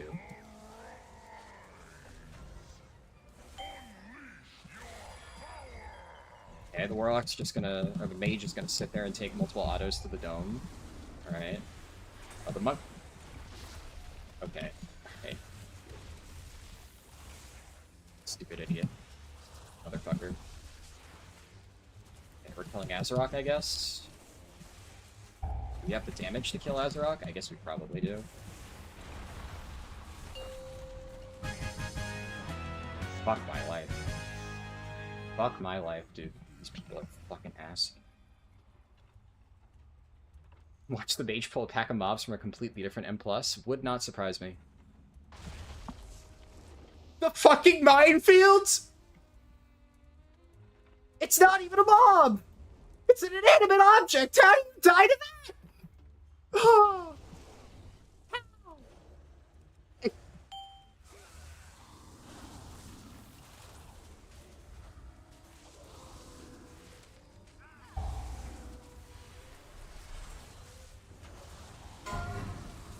Overcome this trial. Win my baby.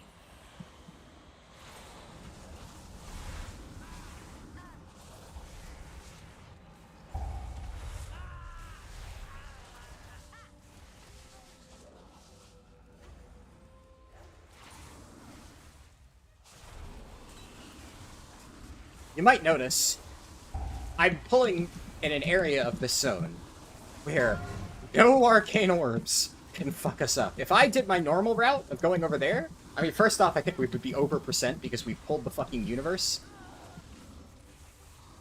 But also, surely an arcane orb would find something.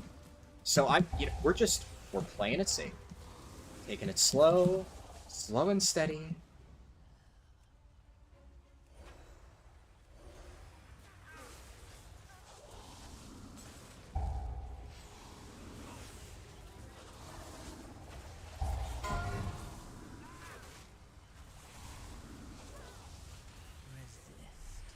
This corner of the map is peaceful. It's isolated. And yet, the void still grows. Fortunately, that won't stop the Demon Hunter from standing in the tornadoes.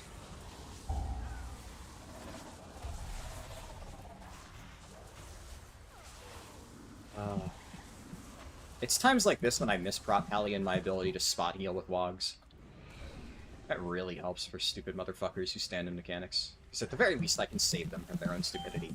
Here's a tank, unless I'm running the regrowth talent, which I'm not. I don't really have much that I can do.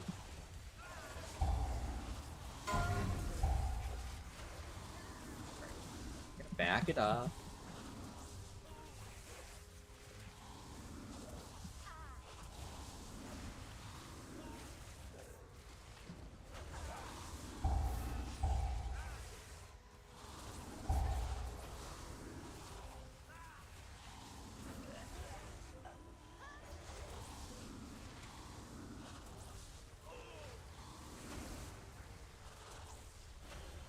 Mage's plump ass was aiming right for that fucking Alchemist pack. Why are you even standing there?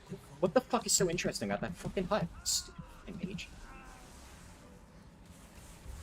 I'm gonna lose it. I'm gonna lose it. Swear to God. If you wanna jump the train,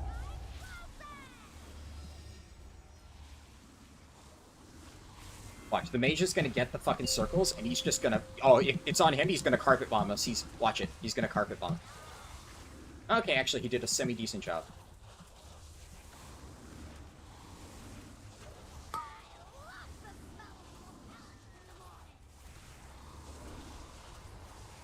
Thank God they're doing the mechanic. They're doing the mechanic. It's a fucking miracle. They're doing mechanics.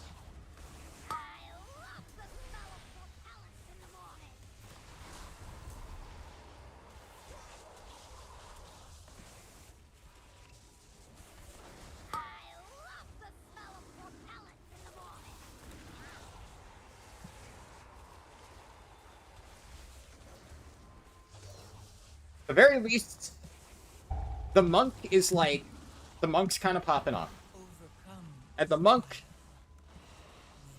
Not the best guy ever, but at the very least he hasn't done any of the dumb fuckery that this Demon Hunter and Mage have done. They have done some absolutely cursed shit that's going to give me nightmares for the next week. This monk... He's okay.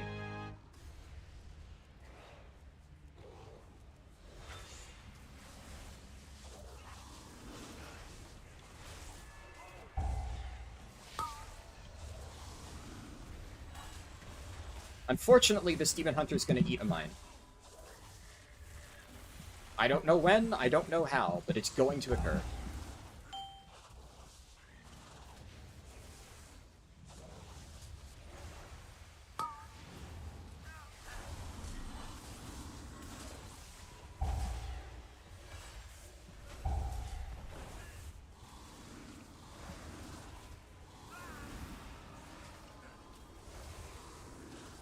Kill the War Machine before we get another mine.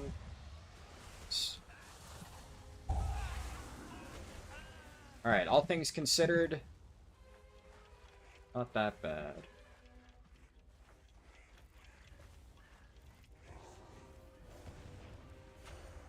Alright. I just found out when and how.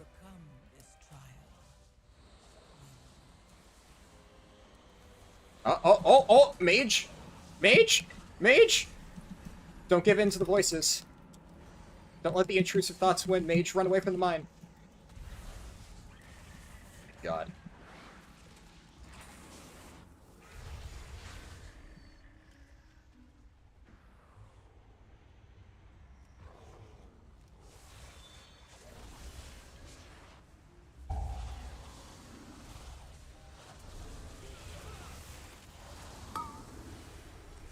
Oh my god! Oh my god, that guy's... Oh my god. Oh, he died. Okay. Right. So he almost took a mine to the face. The mine died just barely in time, and then he fell rushed into a second mine. I fucking can't, dude. I can't with this motherfucking Demon Hunter, dude. Holy fucking shit. He's the fucking worst guy. He's the worst. It's the worst fucking Havoc Demon Hunter of all time. Holy fuck.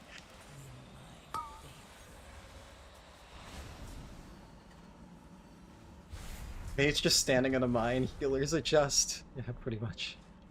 Pretty much.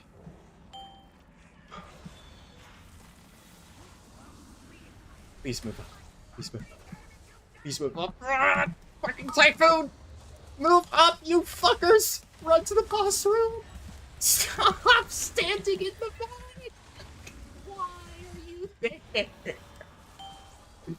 Why? You have so much room! Just fucking run away from the mines! Please, for the love of God, run from the fucking mines!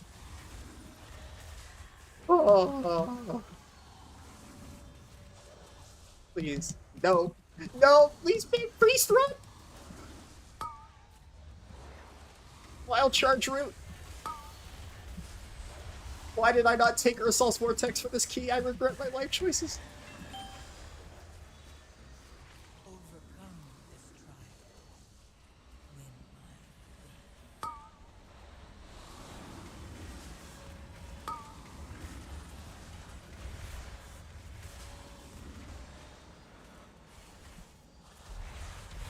faith. Oh.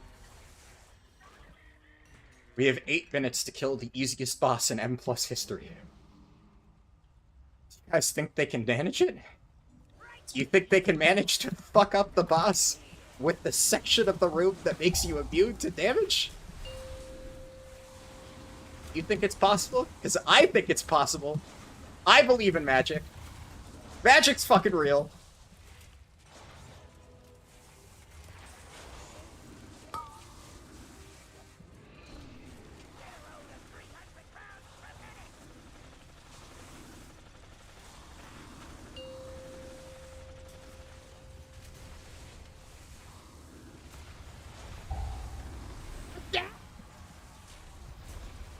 Why? What a... Oh.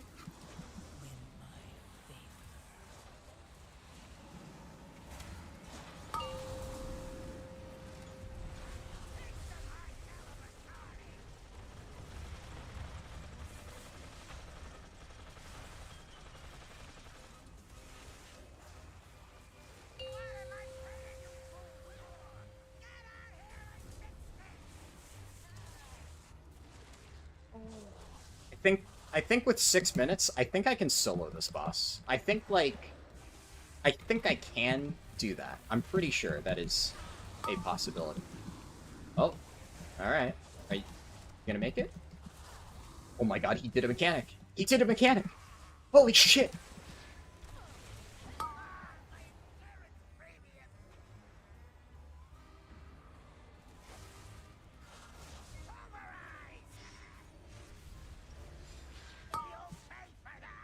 Picked him every time.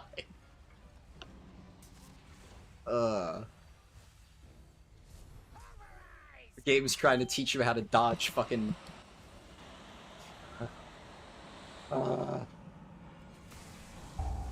Get me out. Get me out. Just get me out. Yeah.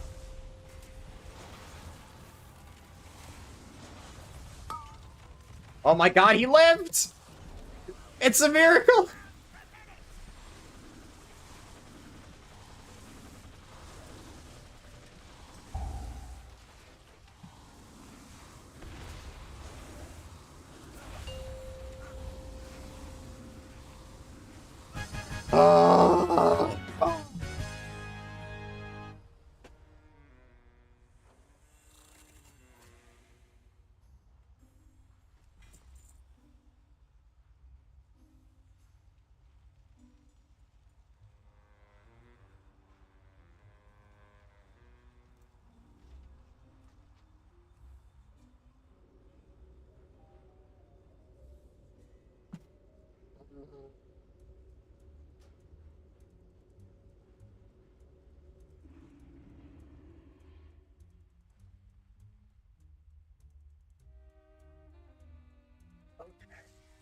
You know what?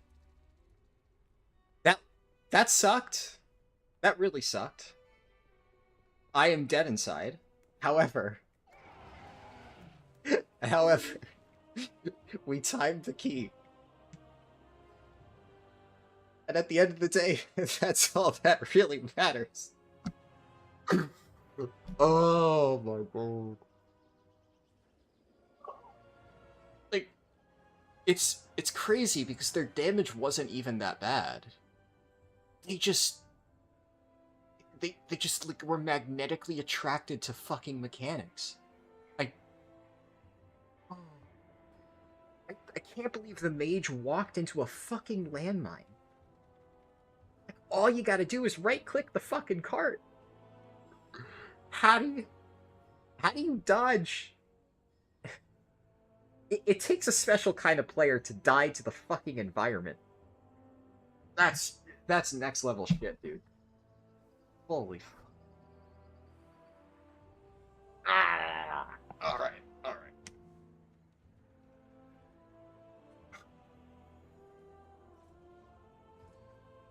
You haven't played Fire Mage in a long time. When did they start to look like druids? Yeah, this is the last key we were doing, so I didn't feel like updating the title, but yeah, we did 2 +10s on Fire Mage.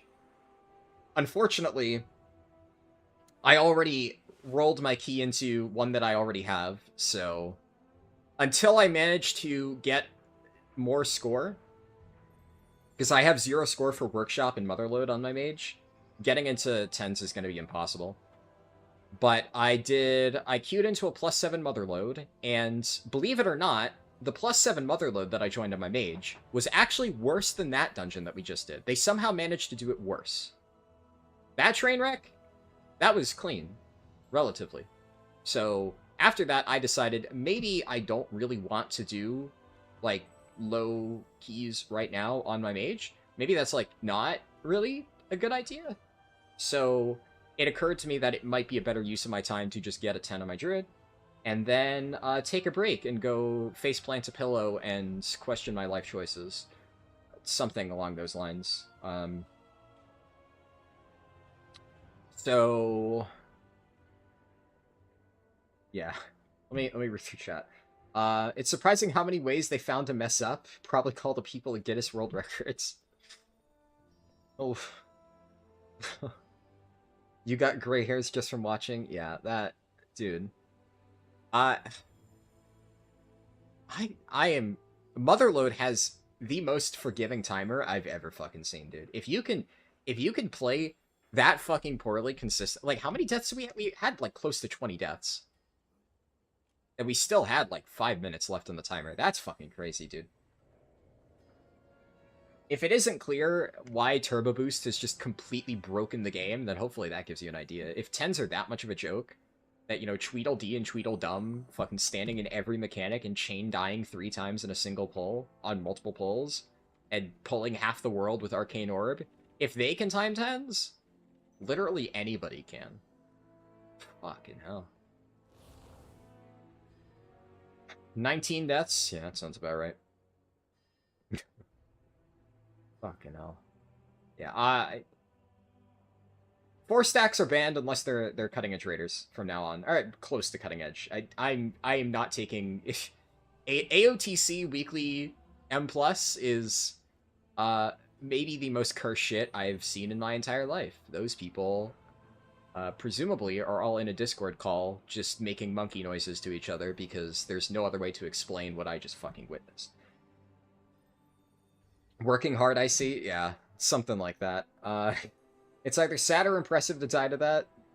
Kind of, yeah, mix of both, for sure. That run could just be used as, if you're scared to hop into M+, just look at how forgiving it is. I mean, you know, I'm not gonna lie. I carried that fucking key on my back. Like, holy fucking shit.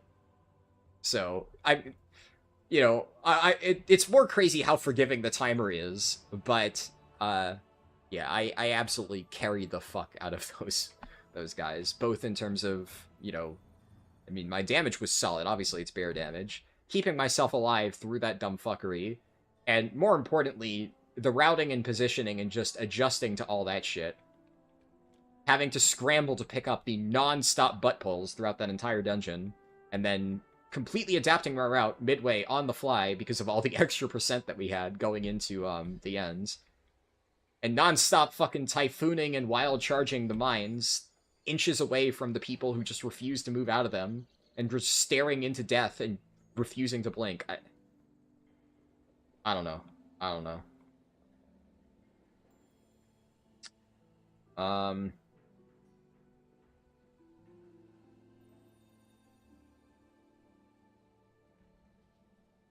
I'm gonna rename the YouTube VOD a collection of very cursed M+ runs.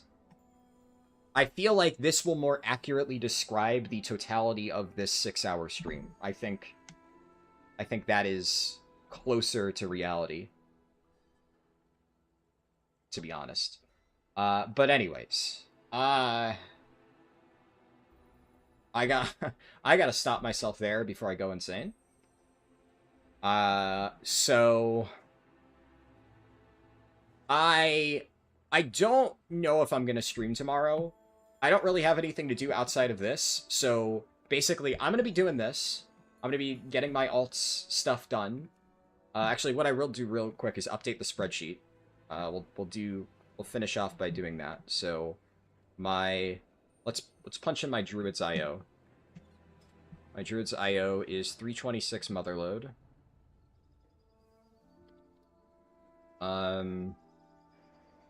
304 Cinderbrew.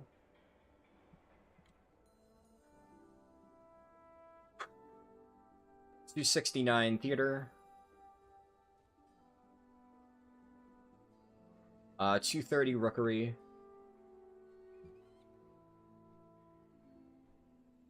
170 Priory.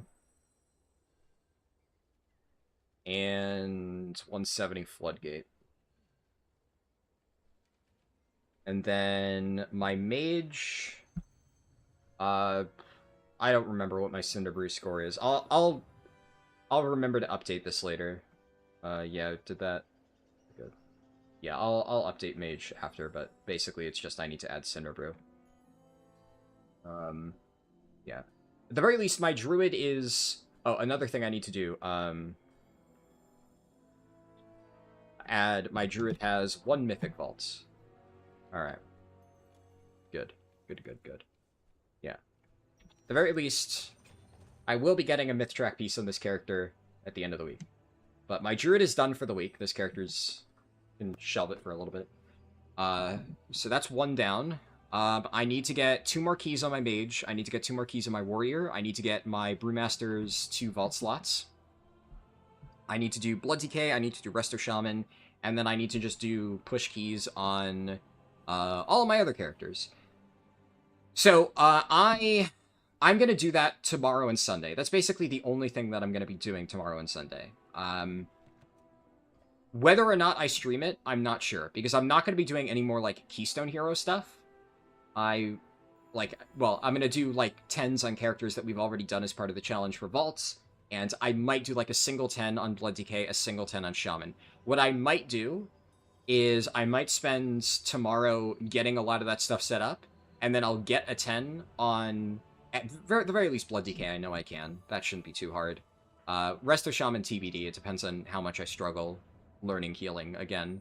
And then I might stream on, like, Sunday to do, like, the Blood Decay 10, the Shaman 10, and then, like, you know, miscellaneous other stuff around that time. We'll see.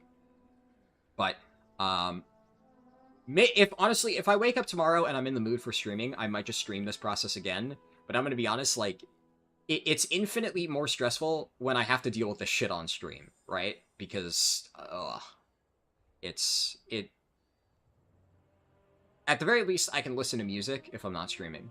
So, honestly, that actually does a lot to calm me down. And for painful keys like this, it can make a big difference. Environment said, nice, you got a Mr. Pick-Me-Up from the 4 Mythics? Nice! Yeah, that's definitely good. That's what I'm really hoping to get on a lot of my characters. But anyways, I'm gonna end it there. I'm gonna go loot my Darkmoon Deathmatch chests on Cataclysm Classic because it's about to hit midnight, and those are gonna roll around. And then I'm probably gonna go make food and coffee and, you know, decide what to do with the rest of my night before I pass out. Probably still more of this, getting work done on that. Thank you guys for watching, even through some of the most cursed keys I've done. Somehow gotten even worse after the first Fire Mage one. But at the very least, I am enjoying Fire Mage, so that's a W. Yeah, I'll stop there. Might stream tomorrow. TBD, I'll post about it in the Discord, and I'll see you later. Peace.